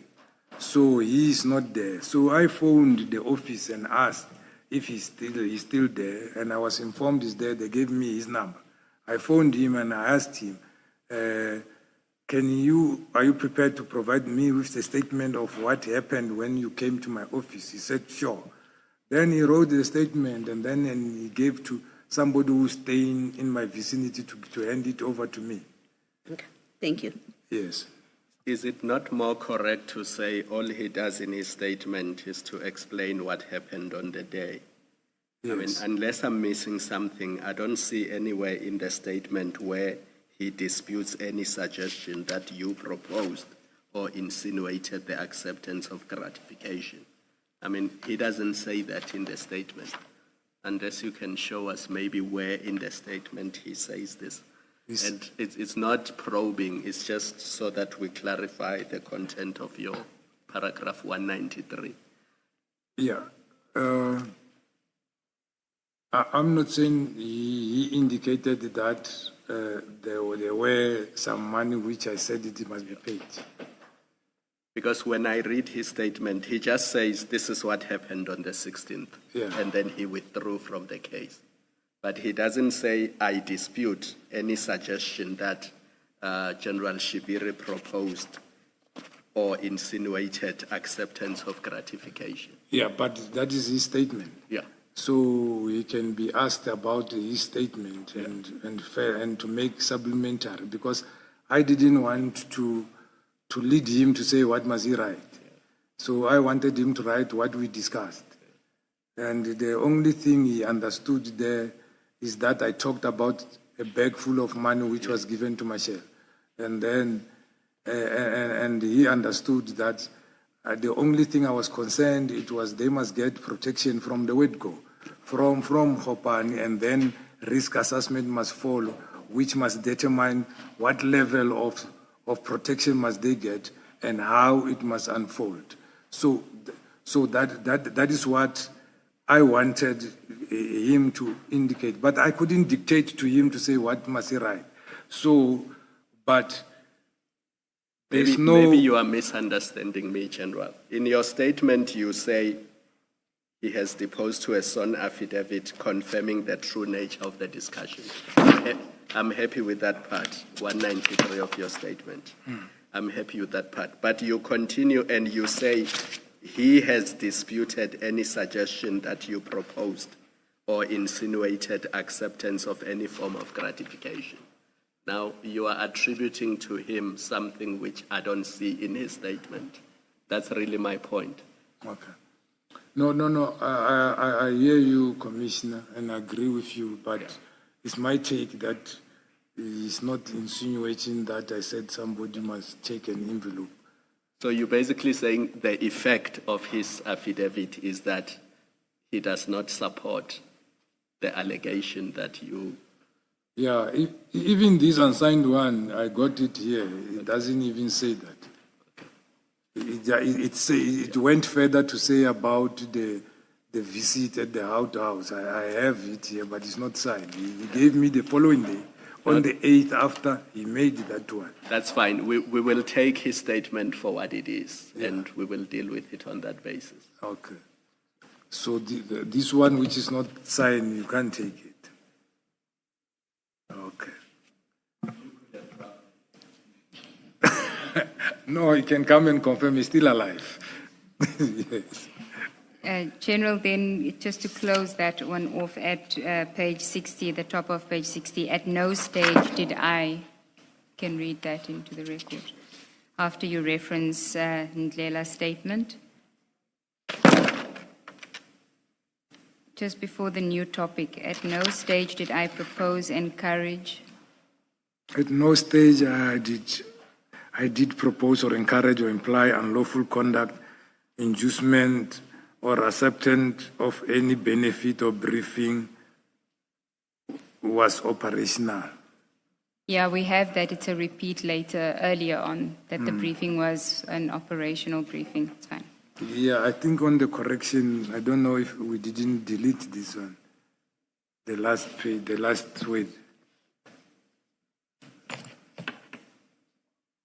It just says the briefing was operational, full stop. On the new one. Oh. Okay. Then can we get to the next topic, which is the alleged telephonic conversation between witness A and yourself overheard by witness B? Looks can be deceiving. We really are almost at the end because there are 10 pages that are effectively duplications. So I think we've got 10 pages left, Chair, I promise. Yeah. The discussion regarding the official Zungu from Tom's was held with the detectives at my office during the meeting on the 16th of May 2024, not telephonically as alleged. During that meeting, I did discuss that the source had allegedly that Zungu and Johnny were present at court as part of persons sent to monitor the investigators. I did not state that Zungu belongs to a criminal cartel. I was to understood that the two law enforcement officers were working for the accused person's handlers or themselves, or the accused person themselves. Okay. General, before you continue, can we just get it on record what your version is about the phone call? Did the phone call happen with witness A? Do you accept that there was a telephone call in December with witness A? Yeah, twice. Yes. I phoned him twice. Okay. Yes. You may continue. So the next topic is about Commissioner Mkhwanazi. During my interaction and discussion with witness A, no discussion took place concerning Brigadier Mkhwanazi. I have no knowledge of any information suggesting that Brigadier Mkhwanazi had an interest in any case at National. The question is framed, is vague, and I am unable to identify which specific matter or investigation is being referred to. Accordingly, I am not in position to provide any further response beyond confirming that no such discussion occurred within my knowledge or presence. I deny making definitive allegation against Hawks, Zungu, Mkhwanazi, Lieutenant General Sivia, that they have ties with Katiso Mulife. I think this one was supposed also to be moved under its own heading. It is on the wrong heading. Okay, well, while we do have it, what do you mean by you deny making definitive allegations? Did you make any allegations during the call about Zungu, Brigadier Nkwashu, or Lieutenant General Sibiya that they have ties with Mr. Katiso Molefe? No. Well, the allegations I made regarding Zungu is that he was in court surveying them on behalf of the accused and the handler, who I don't know who is the handler. So I never talked about Katiso Molefe. I knew Katiso Molefe after this arrest. I didn't even know the name. Okay, you're jumping the gun. Zungu, you say your version is that the reference to Zungu was not in any of the telephone calls. Yes. It was at the meeting of 16 May 2024. That's correct. You say, I never discussed Zungu at all. Did you discuss any Hawks or Tom's representative or officer with him during any of the December calls? No. Okay.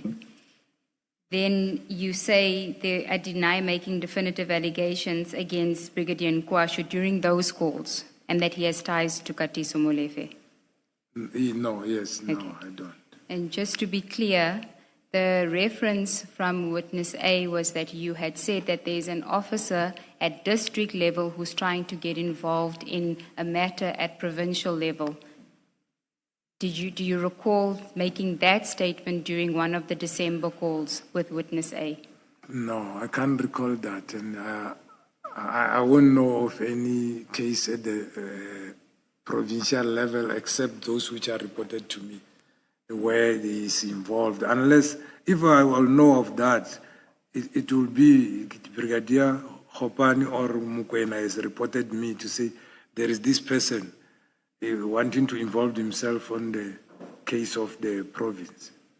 Okay. So when you say you don't recall, do you mean that you don't recall saying that in the call, or are you denying that you said that in the call, in any of the two calls? No, I deny saying that. I just want to clarify. You deny making any reference to an officer at district level trying to insert themselves in a case at provincial level? Yes. Okay. And then insofar as Lieutenant General Sibiya is concerned, what is it that you say transpired during the call with witness A, any one of the calls that you say in December 2024 that related to General Sibiya?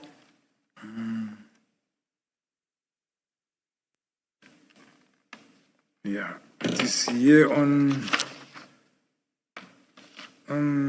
page 62, 200. 199 Paragraph and 200, yeah. And then 199 also speaking to him. Do you want to start at 199? Yeah, because I think they are all speaking to General Sibiya. Okay. I am saying here, I cannot recall any discussion informing or suggesting that National Deputy, It's it's supposed to be Deputy National Commissioner. Commissioner, yes. Lieutenant General Sibiya had close relationship with Mr. Julius Malema, who is alleged to be associated with individual named Z. Ngumalo. I do not know whether Lieutenant General Sibiya has any personal or professional relationship with Julius Malema, with Mr. Julius Malema, except that to state that there have been some cases were referred to General Sibiya by Julius Malema for investigation, just like any other member of public. I remember he once asked me to intervene on the kidnapping of Mrs. Likhale and her child after he received a call from Mr. Malema to intervene. What do I recall is that then... In that paragraph 199, you referred to, you said Zingumalo. Yeah. It reads Zengumalo, and I think it's important because there is a person who is known as Zingumalo, and I think they should not be mistaken because of how you've pronounced it to be the person that you're referring to. So the correct pronunciation is Malo, as is written here. I take note, Commissioner. Thank you. Okay, General, so if we go back to 199, just to understand your version, you say, I cannot recall. Now, I cannot recall, is it possible that you did have this discussion with witness A in December over the phone, or are you saying that it didn't happen at all? I agree that I had a telephone conversation in December 7, and the other date I can't remember. I remember December 7 because of, it happened that I answered the phone because I was done eye operation the previous day. And I thought I switched off my phone, the other one rang. Then I was asked that I must check the status of arrest of a certain Mr. Mulife because the family complained that they don't know where he's detained. Then I phoned Brigadier Nama from the province working serious and violent, thinking maybe it might be them. He said, no, ask Organised Crime. Then I phoned Mkhwanazi. Mkhwanazi said, no, he will check with Stoll. He checked with Stoll. Stoll gave him he gave me the phone of Stoll, and I phoned Stoll. And when... Please continue, General. And when I phoned the individual, I just mentioned, I'm sorry about that. When I phoned the individual, then he indicated that he is with an attorney called Tan, and then they just came to see him, and there were a lot of senior officers phoning about this chap. So I said, no, but it doesn't make sense. If the attorney is there, meaning the family knows, how does the family complain when the attorney is there? The attorney is supposed to be sent by the family to go and visit him. And then I left it there. Then I sent a WhatsApp back to say, no, the lawyers are with the family, so the person is found. So the second call, I was about to go back from sick leave to work. Then I remembered about the task. Then I remembered that I didn't ask what was this person arrested for. So that when I'm asked when I get back, I must be able to give a full report. Then I phoned him.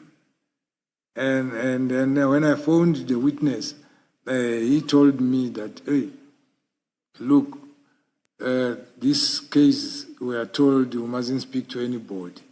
If you want further inquiries about it, you must phone General Kumar, meaning the DPC.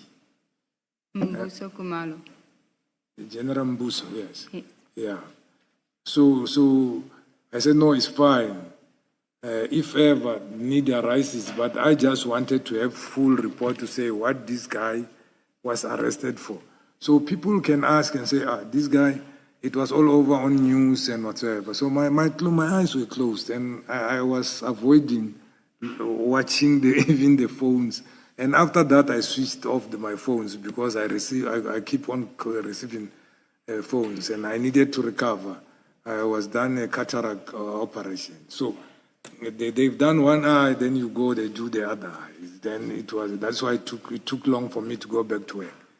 So, and I wanted to know what is the guy whom they said I must check the status is arrested for, because I didn't know what was he arrested for. Then the chat went further to say, hey, I don't want a situation whereby they say now this new guy, when we send him, he comes with half-baked information and whatsoever. We were joking. And then I said, no, keep up the good work and stay safe. These people are dangerous. So you mustn't leave your comfort, your place, and then wanting the comfort and so forth. Stay there. It will end soon. Then we finished the call. The third time is, I think it is in September last year. He sent me a WhatsApp, and then the WhatsApp was deleted.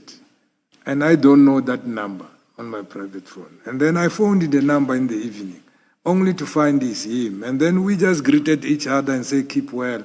And then that's all. what happened.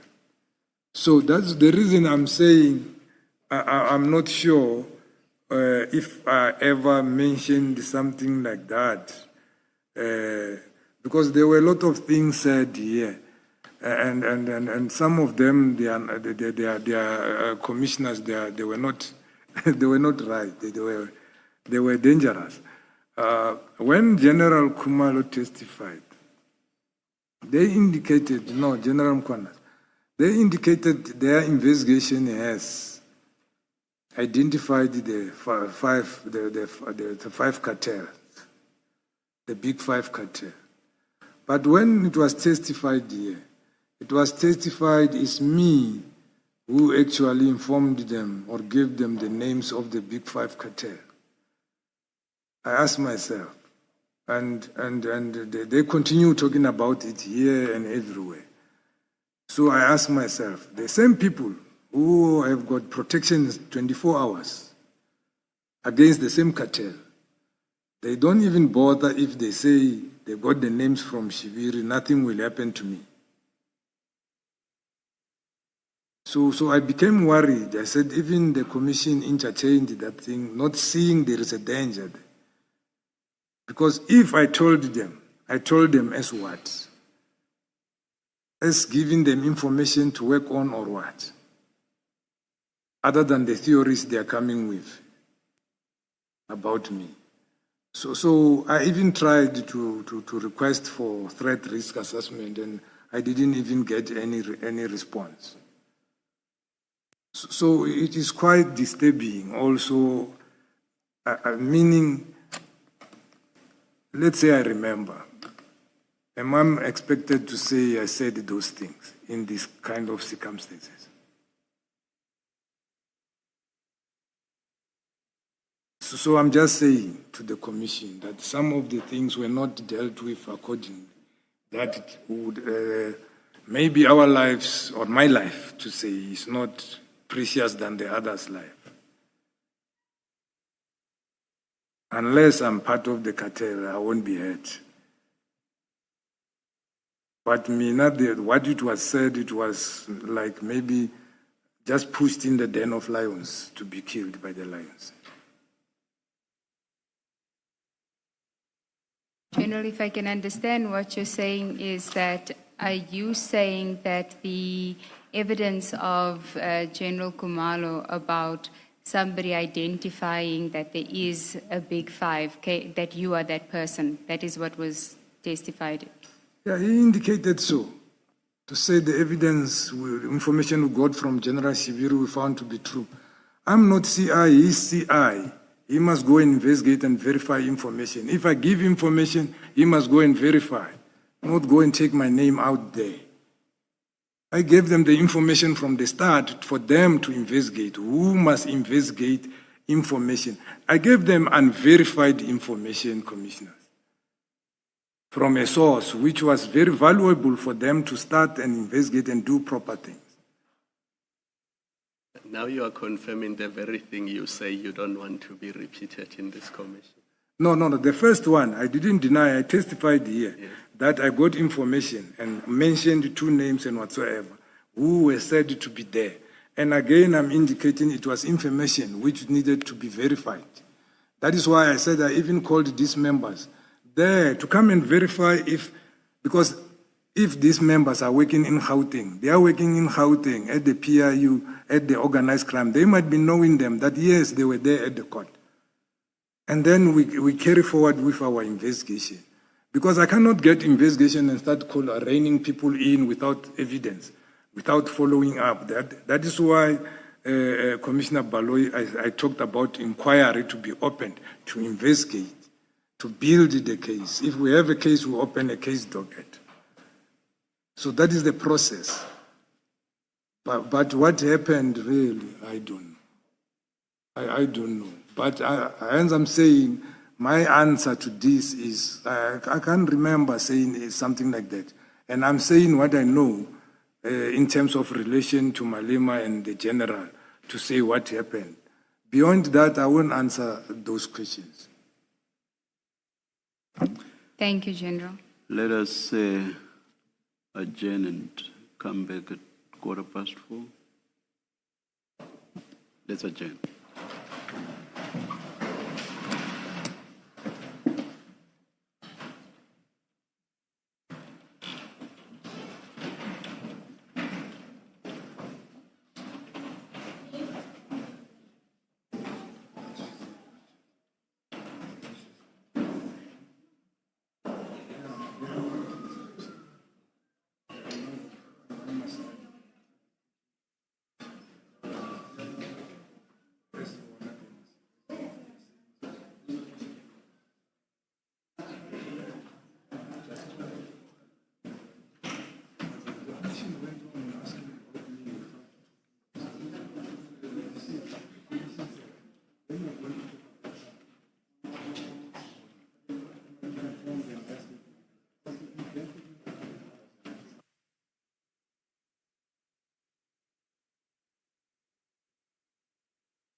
All right, it's 1:15. We are ready to resume. Please make sure your phones are off. Thank you.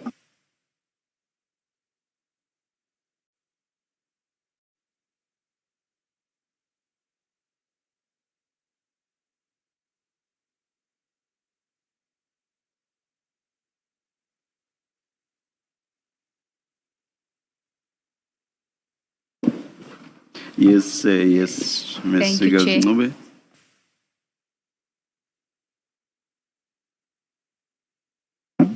General, you can take a seat and switch on your microphones. Just switch on the microphones.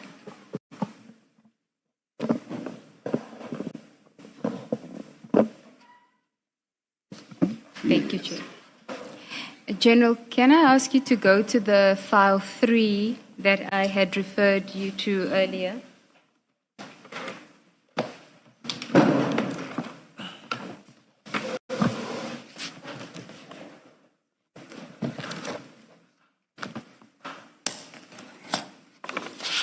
Do you have it? Yeah, I got it. Item 83, there should be tags with item numbers on it, and it's page 263. Page. Yeah, page 263, the red numbers.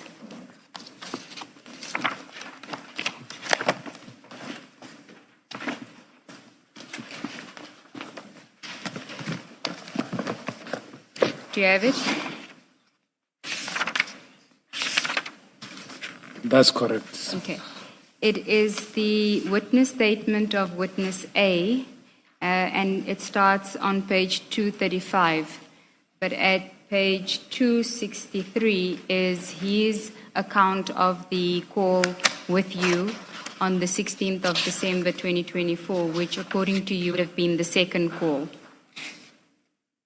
Is that correct? The second call in December? Yes.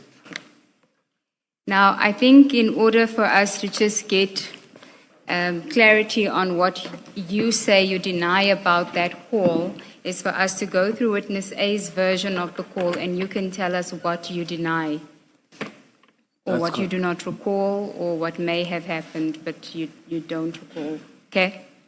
I'm in page 363. 263. Oh. The heading is My Call with General Shibiri.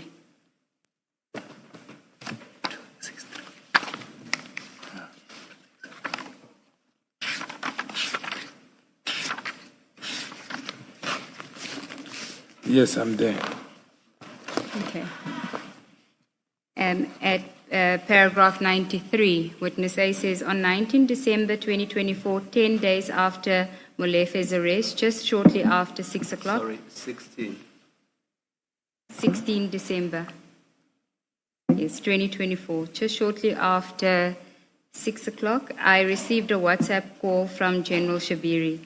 I was with witness B at the time, and she was listening to the conversation. The call started out relatively casual, with General Shibiri telling me about his eye condition and how it was affecting his eyesight. He told me that he has been invited to what he referred to as a birthday celebration by General Sibiya at his plot, but that he did not want to go and declined the invitation due to his ill health. He said that in addition, he knew that if he went, General Sibiya would want to discuss the Molefe arrest and want an update. Now, insofar as your version is concerned, what of that do you confirm and what do you deny? Yeah, I deny what you say. I confirm that we had a telephone call. Okay, and you did speak to him about your eye condition? Yes, we did speak about the eye condition. Okay, so you denied that you had been invited to that you told him you had been invited to General Sibiya's birthday celebration? Yes, I deny. All of that you deny? Yeah. Okay. Then 94, during the call, General Shibiri told me that Molefe was part of a group of 5 individuals with interest in mining in the Northwest Province, and that one of these guys belongs to a group of Abo Mswazi Namo Ntakati. Excuse my pronunciation. He also said another guy is a Zulu guy called Zay, who stays in Sandton, open brackets, who I understood to be Zay Ngamalo, close bracket. He said Zay is close to Julius Malema, who is close to General Sabia. What do you confirm or deny about that paragraph? No, I deny all those. All of it. Then paragraph 95, he just speaks about, he thought that you were telling him to be aware of the magnitude of the arrest. He then said, I felt that he was perhaps trying to distance himself from the case. In any event, General Shibiri then mentioned that he had received a call from General Sabia, who wanted to be briefed on Molefe's arrest, and General Shibiri told General Sabia that if he wanted the report speedily, that he should call General Mbuso Kumalo for such a briefing. Do you confirm or deny having had that discussion? No, the discussion we had was, I wanted to know what was Molefe arrested for. Regarding where Molefe was detained, we spoke on the 7th of December when I called him in the morning.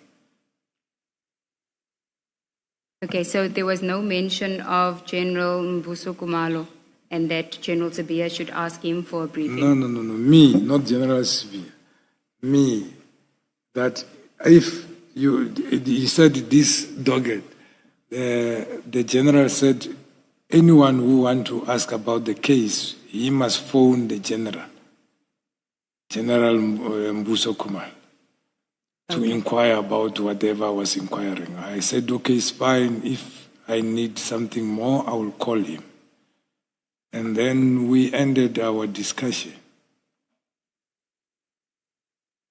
Then it says General Shibiri said he could tell that General Sabia was not happy with this response, and he, General Shibiri, regretted that he responded in that manner because he owed his promotion to General Sabia. Do you recall saying that? Do you confirm or deny that you had said that? That is absolutely untrue, because for me to get promoted, there was a panel which I appeared before, and there were other candidates. I can confirm that the chairperson of the panel was indeed General Sabia. The other panelist was General Kumalo, Dumisan Kumalo. And then the other one was General Patekil. And then General Sintumulo was also there. And then Advocate Munsami was also there. So I know I was promoted because I was the best candidate. So how can I indicate that I was given by Sabia? Because he didn't call me and promote me. Okay. Then it says General Shibiri also said that he knew that General Sabia did not want the information for the National Commissioner, but rather for the other side. Do you recall, do you confirm or deny that you said that to Witness A? That is not true. I never said such thing. Okay, then at paragraph 96, General Shibiri also said that we must be very careful because the people we are dealing with are heartless and they will never allow us to relax. Do you recall saying that to him? Do you confirm? Yeah, I already indicated, before we part ways, I indicated they must stay safe. They must be careful and stay according to the rules of there, where they are saying they must stay at the safe house, because these people are ruthless. You will think it is over, then it is not over. They can come even after 2 years, after 3 years. Okay. So that part you do confirm, you said to him during that call? Yes. During that call? Yes. Okay. Witness A then continues, he mentioned that there was a senior officer that he refers to as homeboy that is not even an official in the province, but this person seems to have an interest in the Swart murder case. He did not mention the name, but he said that the person's actions annoyed him. Do you recall saying that to him? No. And then witness A wanted to clarify and say, I must put General Shibiri's comment about province in context. By province, General Shibiri was not referring to province geographically. He was referring to it in terms of levels. For example, you would have a district head and a provincial head. In other words, General Shibiri was saying that this person is not even at provincial level, and I understood this to mean that the person he was referring to is at district level. I think he was referring to Brigadier Nkwashu, who was at district level but was inquiring about a case being investigated at provincial level. So you deny that you had a conversation about somebody. But that one is his viewpoint, or maybe fed by crime intelligence, or how to say things. So yes, I accept. Yes, I accept that, but the first part is not his viewpoint. He says that he mentioned that there was a senior officer that he refers to as homeboy that is not even an official in the province, but this person seems to have an interest in the murder case, in the SWAT murder case. That was part of the conversation, according to witness A. You denying that that was part of the conversation? I don't even use the word homeboy. Okay. At paragraph 97, General Shibiri then returned to the topic of his eye condition. He concluded the call by telling me once again to be safe and told me to keep up the good work. You confirm that that happened? That, what about the eye condition? It just says that you returned to the topic of your eye condition, and then you said he must keep safe and keep up the good work. Do you recall saying to him that he must keep safe and keep up the good work? Yeah, as I said, in conclusion, my eyes was better. That the reason I phoned, I was going to work the following day. And then I wanted more information because when I asked him about the status of arrest, I forgot to ask what is the person arrested for. And that was the sole purpose of the call. And he asked about my well-being and whatsoever, and then I was fine. And I talked to them that he must stay safe, and then they must keep up doing the good work. That was our parting ways. Okay. General, so insofar as that call is concerned, you know that witness A says that witness B overheard the call. I don't know. You didn't read witness B's statement where that is referred to, that because you say you have it as a heading to you say alleged telephone conversations with witness A as overheard by witness B on page 60. Yeah, I read it like that, but I don't know if he overheard it. Yes, I read it that she overheard, but I don't know if she overheard or whatsoever. I don't know. Okay, I'm saying that, so that was my question. Do you know that witness B has said that she overheard the call? That is what she said. Yes. Okay. Now, if there were some kind of record of the call, it would confirm your version and not theirs. Yeah, it's fine.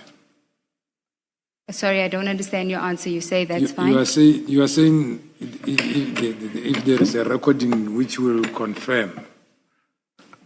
Yes, in your view, if there were a recording of the call, would it confirm your version or witness A's version of what happened during that call?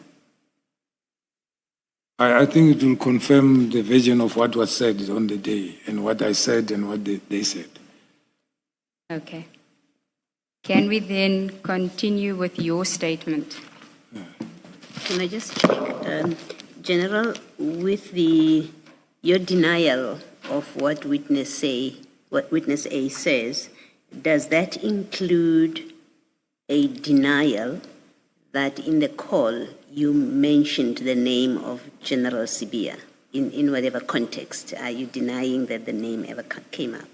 No, I don't deny the name of General Sibia because when I phoned, I indicated, even the first time, when I phoned, I indicated I received a call from General Sibia that he received a complaint the family of the person you arrested, Bin Mulefe, they don't know where he's detained. Where did you detain him? Because it is not a kidnapping, it's an arrest. That is how we discussed. And then he said, no, I am with, we just separated with his attorney. He called the name Tammy, I can't remember the surname. So I said, but this complaint it seems to be unfounded, because how does the lawyer know where the suspect is, and who have now briefed the lawyer to look for him or to go and look for him? So obviously they know. So I left it like that, and then I sent the message to the general, and the general didn't respond. And I decided to switch off my phones because I was off sick, and now I'm receiving these calls and also avoiding to watch the social media and watch TV so that they can recoup faster. So when I phoned, it was because I was going back to work and I don't have full information. I recall that the general sent me to establish about this. So I wanted to establish, to say, that man, what was he arrested for? What was the charge? So that when I report full back, to say, no, the person that was reported for this, if in case he asked me, because he tasked me, then I can be able to report back. So I mentioned his name in that context, to say I was sent by him and if I go back without full information, then it will be a problem. So the first call, you say it's on the 7th of December. Yes. And the subsequent call, when is that? I'm not sure, but they are saying it's on the 16th. Okay. I'm not sure, because even if they called me on my private number. So I use both phones. And on my private number, I don't itemize billing. Then I have the whole itemized billing on the state phone. And I was looking on their calls, including that one where he sent me a message and deleted, and then I end up phoning him in the evening. Yeah. Thank you.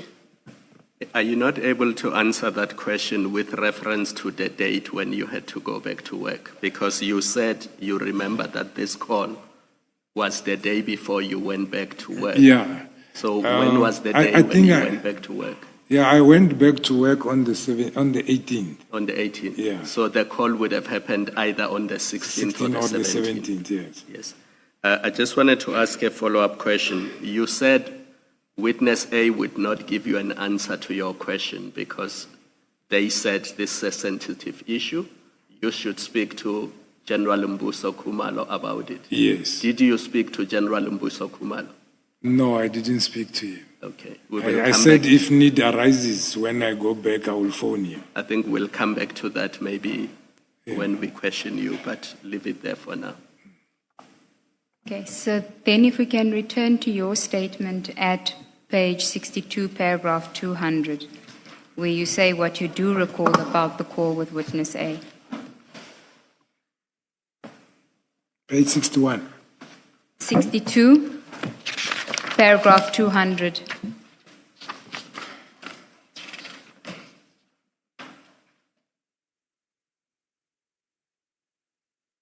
Must I read it? Yes. What I recall is that when I telephoned Witness A, it was a follow-up telephone call made on the 17th of December, 2024, concerning a complaint that the family of Mr. Katisomulefe allegedly did not know where he was being detained. Sorry, General, did you say 17 December or 7 December? 7 December. I misheard. I thought you said 17. He did say 17, Chair. I said 17. Yes. I thought so too. My apologies, Commissioner. And Katisomulefe alleged did not know where he was being detained. I followed up the tasking received from General Syndicate requesting me to make inquiries regarding the detention status of Mulefe. The purpose of the follow-up was to establish the reason of the arrest, as I had omitted to ask what question to ask that question during earlier discussion with the investigating office. The only occasion on which I recall the name Ze Numalo being mentioned occurred when a complainant brought to General Sibiya's at his office.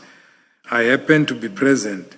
In his office at the time, a female attorney attended together with a Chinese male individual who indicated that he was business partner of Ze Numalo in mining operations situated in Northern Cape, specifically in Kimberley. The complainant raised related to cases of burglary vandalism affecting their mining equipment, which they alleged they were not receiving adequate police attention. My collection of the matter is limited to the interaction, and I have no personal knowledge of Ze Numalo nor relationship between Lieutenant General Sibiya and Julius Malema. Okay, then the next topic, Deputy National Commissioner Lieutenant General Sibiya's alleged relationship with Mr. Katiso Molefe. I have no knowledge of any personal, professional, improper relationship between General Sibiya, Mr. Katiso Molefe.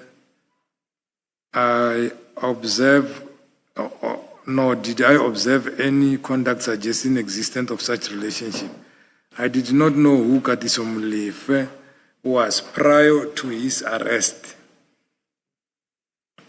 Then my involvement arose only after Lieutenant General Sibiya received a call from Molefe's family alleging that they are unable to establish where he's been detained and arrested. During December 2024, requested me is the repetition of what I just read to say to verify where he is. You can go on 7 December. On 7 December 2024, while I was off sick recovering home from my eye operation, I received a call from Lieutenant General informing me that a complaint has been received alleging Molefe had been arrested in Sandton and that the family could not trace him at any police station. Lieutenant General Sibiya further indicated that the arrest had allegedly been affected by Gauteng Provincial Investigation Team. I requested that I establish where the suspect was being detained. Pursuant to this request, I contacted Brigadier Nama, who indicated that he had no knowledge of the arrest and suggested that I inquire with Organised Crime investigation. And thereafter, I contacted Mkhwanazi, who undertook to make inquiries later. He came back involved Sergeant. Sorry, don't say the name. Just say witness A. Okay. Mkhwanazi provided me with witness A's number, contact number, details. I contacted witness A to establish the information. Witness A informed me that numerous persons, including senior officials, had been making inquiries regarding arrest of Molefe and that he had recently met with suspect legal representative. I indicated that this suggestion that complainant allegedly the family did not know that the suspect was detained appeared to be unfounded, as it is logical that the legal representative would have been instructed by the family.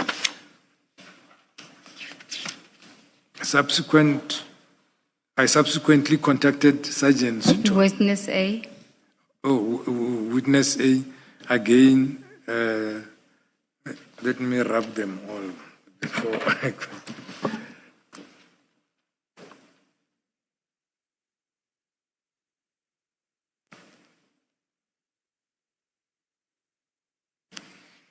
Subsequently, I contacted witness A again to inquire about the reason for the arrest. I had neglected to ask during our earlier discussion for which offense the suspect had been arrested. Sergeant A, Witness A informed me that the several officers making inquiries and further indicated Major General Khumalo had instructed investigation team not to discuss any case as it is regarded sensitive. I informed Witness A that I was due to return to work. I required information to report back to the Deputy National Commissioner, as I did not wish to provide complete feedback after having been tasked with the inquiry. Thereafter, left the matter at that stage and indicated that I should need further information. I will contact Major General Khumalo directly. I had already reported to Lieutenant General Sivia that the suspect's legal representative met with both investigation team and suspect. At no stage did Lieutenant General Sivia request that I intervene in the investigation or influence the arrest or communicate on merits of the case or afford Mr. Molefe preferential treatment. On other occasions, the name of Katiso Molefe was subject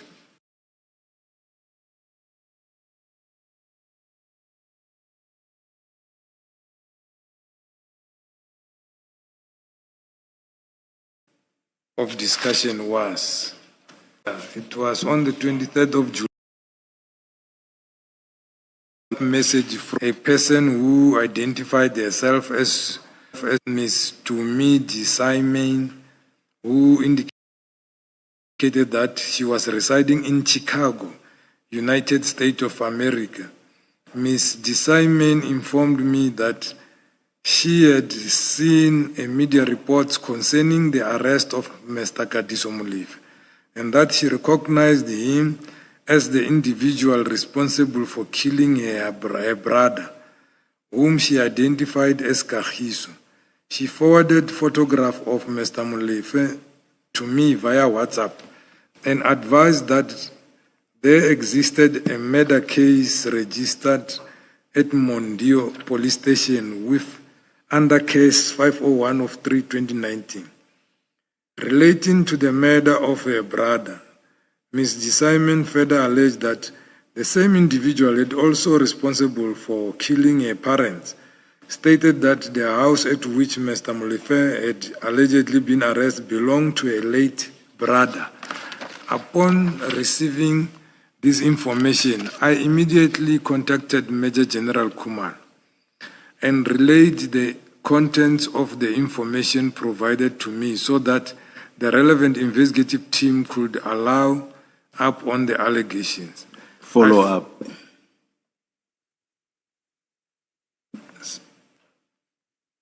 You may continue, General. Oh, sorry. I immediately contacted Major General Khumalo and relayed the contents of the information provided to me so that the relevant investigative team could follow up on the allegations. I further provided Major General Khumalo with Ms. Simon contact details to enable investigators to engage directly with her as a potential complainant and witness. Thereafter, Ms. Simon sent me a WhatsApp message expressing appreciation and thanking me for referring a matter to what she described as a capable detectives. I subsequently attempted to obtain feedback regarding progress of the matter. However, despite attempt, I was unable to contact Major General Khumalo to establish the outcome of the follow-up investigation. Notwithstanding... Okay, no, now we need to go back to page 66 because the paragraph you're about to read relates to a different topic.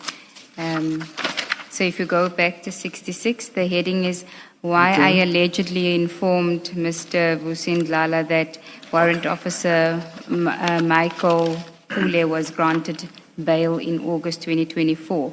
And just to clarify, as was indicated to you yesterday, the reference to the Musina case number is incorrect. It relates to the Swart murder. that he was granted bail in respect of the Swart murder. Okay. So it's not Musina case, supposed to be Swart murder? Yes. Okay. So you can read paragraph 212 and then I'll direct you to the next paragraph. Okay. I'm aware of allegation that I informed Vusindlala, known as Vusma Kubela, that warrant officer Michael Puletau had been granted bail during August 2024 in relation to Musina case, so and so, which was supposed to be Frenachin case. Yes. I do not presently recall the details of the reference case number. Due to my current suspension, I do not have any access to subsystem official records which would enable me to verify and interrogate the matter. Then if you can go to the next page, paragraph 214, that's the continuation of that topic.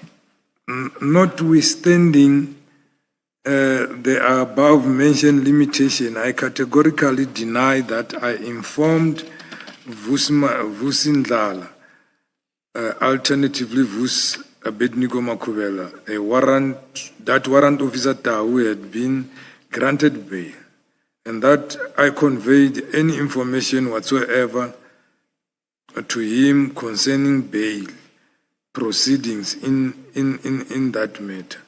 I further state that I never discussed warrant officer Puletau with Mr. Makubela and did not communicate any information relating to investigation, court proceeding, or operational development involving that individual. I therefore unable to account for the origin of this allegation, as no such discussion or disclosure occurred within my knowledge and involvement or participation. I am constrained to address an adverse reference made during proceedings.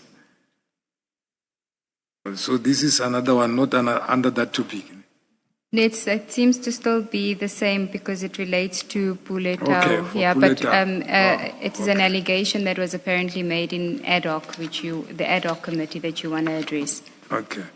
I am further constrained to address an adverse reference made during proceedings of the Parliamentary Ad hoc Committee by Lieutenant General Kumar, wherein it was suggested that I persuaded the investigating officer not to oppose bail in respect of warrant officer Michael Tau, an accused in the Ahmad Swart murder. That assertion is incorrect and constitutes a misrepresentation on both conduct and the applicable legal process. The allegation that I interfered with influencing or persuaded any investigating officer not to oppose bail is not true. It is inconsistent with my role, my professional experience, the established legal framework governing bail, proceedings, and serious criminal matters. I wish to emphasize that offenses falling under Schedule 6 of Criminal Procedure Act require a formal bail application before a competent court, where the accused bears the honors to satisfying the court that exceptional circumstances exist to justify release on bail. An experienced detective and senior commander with crime detection, I have always been fully conscious of the legal position and the strict procedure and safeguard applicable to such proceedings. Decision relating to bail is opposed or manner which the bail proceedings are conducted or any subsequent appeal process fall within the prosecutorial domain of National Prosecuting Authority. These decisions do not reside within the authority of the National Commander or Senior Detective Officer. It would have been both improper, beyond my mandate to attempt to influence such process. I therefore categorically deny that I persuaded, instructed, influenced any investigating officer not to oppose bail, whether at the first instance during any appeal proceedings. The suggestion that I interfered with the bail process is further contradicted by the testimony of witness A and B before the commission. whose evidence does not support the allegation attributed to me. For this reason, I respectfully submit that the adverse parliamentary reference does not accurately reflect the true factual and legal position and appears to have contributed to a narrative inconsistent with the objective evidence placed before this commission. Thank you, General. Then I'm going to suggest that paragraph 70 to 76, the top of 76, is a duplication of the contents of the Musa Kaula allegations, which we've already addressed, but this is in the context of the criminal case that was pursued against him, where you say you had no involvement. We've already addressed that.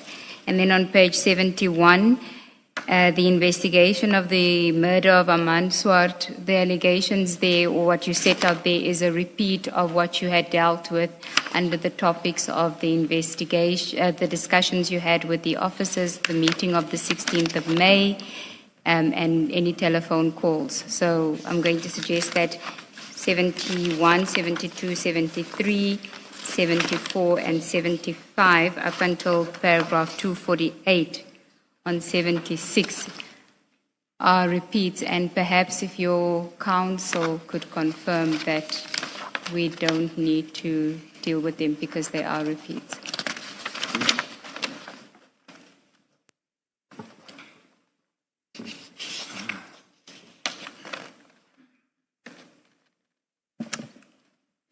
Chair, we can confirm that. We don't have a problem if it is not repeated. Thank you, thank you. Thank you. Then, General, that takes us to the page 76. We're almost there. The SAPS contract with Medicare 24 Tshwane District Pty Limited and your knowledge thereof. Starts at paragraph 249. 249.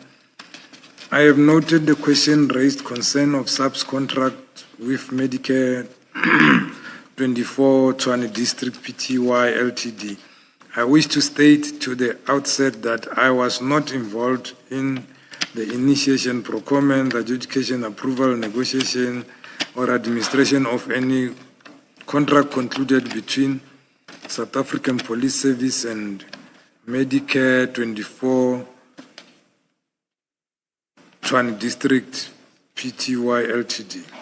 Matters relating to the procurement and contracting service level agreement or within SAPS fall within designation or designated supply chain management, financial management, administrative structure operating in accordance with Public Finance Act and the National Treasury, SAPS internal procurement prescription.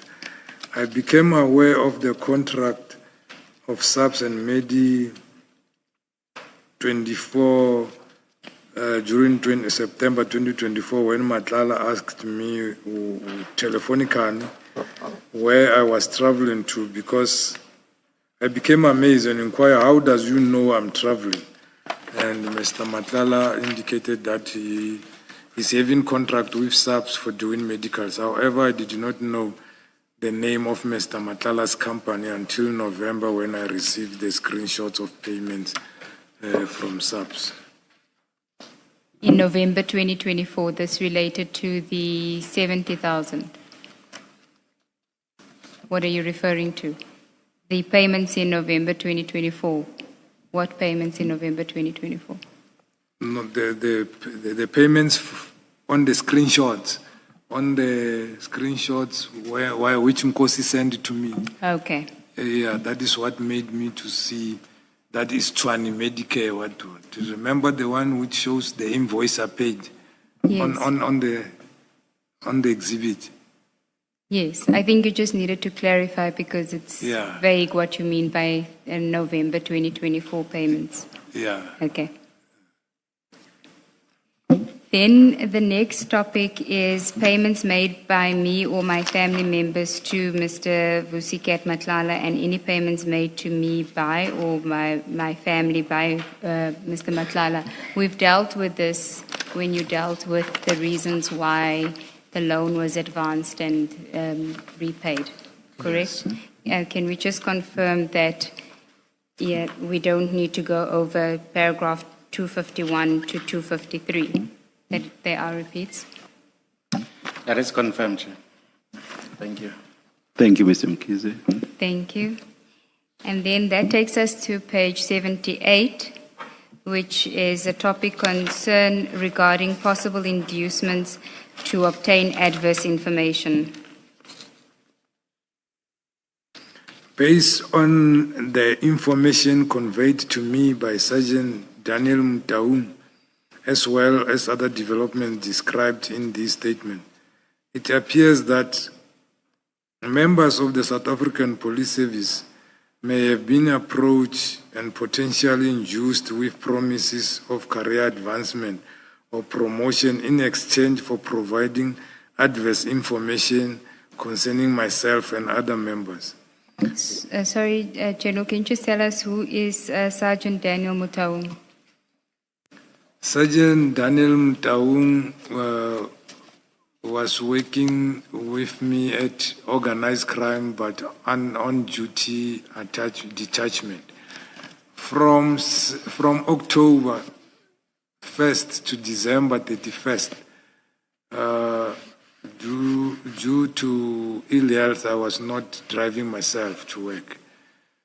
He was driving me. He's also staying in Westland. Yeah, so he was visited at his house in Randfontein by these members, which he mentioned in his statement, who wanted information from him in exchange that they will promote him to a captain rank if he can give information against me or Svi. And that statement is in your annexure file RS11, and the typed version is on page 55. Yes. Do you then want to continue at 255? While I do not purport to make definitive findings in this regard, the circumstances raise serious concern that proper methods may have been employed to solicit statement. Did you say proper or improper? Improper, sorry, thanks, Commissioner. Improper methods may have been employed to solicit statements or intelligence directed at a particular individual. In the interest of transparency, institutional integrity, and the protection of lawful policing process, I respectfully implore the Commission to investigate whether the inducement, incentive, promised of promotion were offered to SAPS members in exchange of finishing information of statements adverse to myself or others. I submit this information to assist the Commission in determining whether any conduct occurred that may undermine the independence of the investigation or compromise the credibility of evidence placed before it. Daniel Mtaung, deposed affidavit annexer to annexer RS11. Okay, and then we are on page 79, which is your conclusion and request to the Commission. Having responded fully to matters contained in the summons and having addressed each allegation placed before the Commission, I respectfully reiterate that I have never participated or facilitated or associated myself with criminal syndicate, improper influence, corruption, obstruction of justice within the South African Police Service, or any component of the criminal justice system. Throughout this statement, I have endeavored to place before the Commission a complete, truthful account of my conduct, decision and communications and professional interactions, together with the operational context within which those actions occurred. Where allegations have risen, I have addressed them directly and transparently, mindful of my duty both on as witness before the Commission and as a senior officer entrusted with public authority. My career spanning for more than 3 decades within the detective service has been dedicated in combating organized crime, protecting investigators, strengthening investigative integrity, upholding the rule of law. The actions now scrutinized before the Commission arose within the operational environment were motivated solely by lawful objectives and professional responsibility and the protecting of the investigative process and personnel. I respectfully submit that several allegations addressed in this statement arose from misunderstanding, misquotation, incomplete information, the misinterpretation of operational interaction, which, when viewed in their proper factual institutional context, do not support any inference of wrongdoing in my part. I further submit that adversely public reference, institutional commentary, and subsequent administrative developments, including my suspension, must be assessed against the verified evidence rather than against perception formed through incomplete and inaccurate narratives.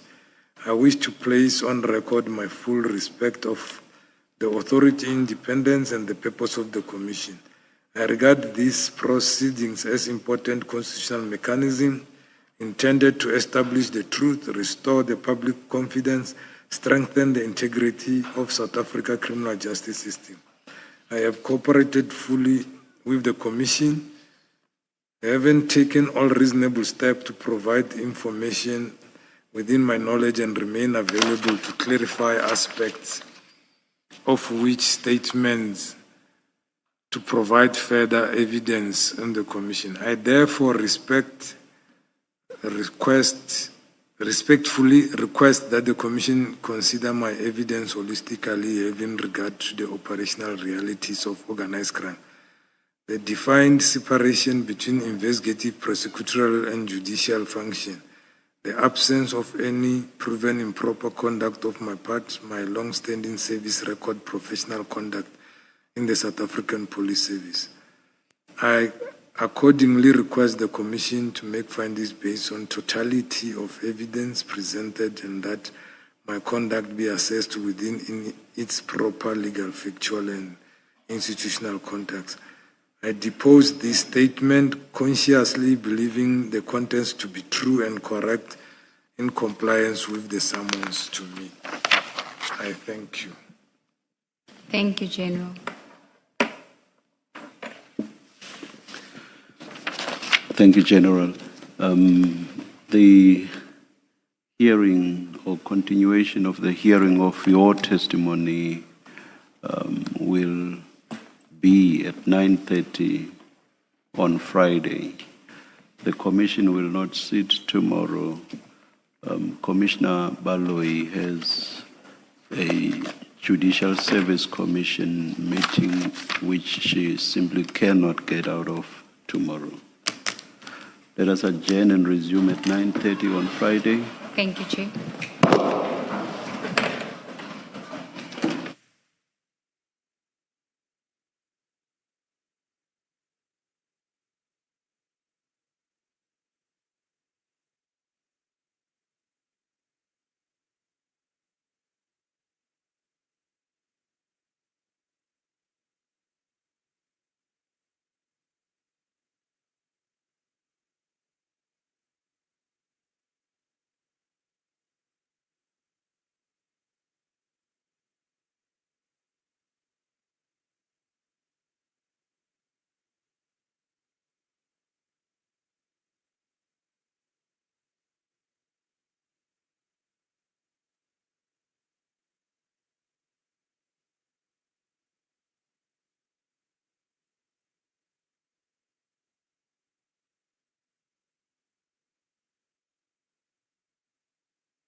At the time, that was right at the year end. They were busy with exams, and they did not manage to pass those exams, so that was some impact on them.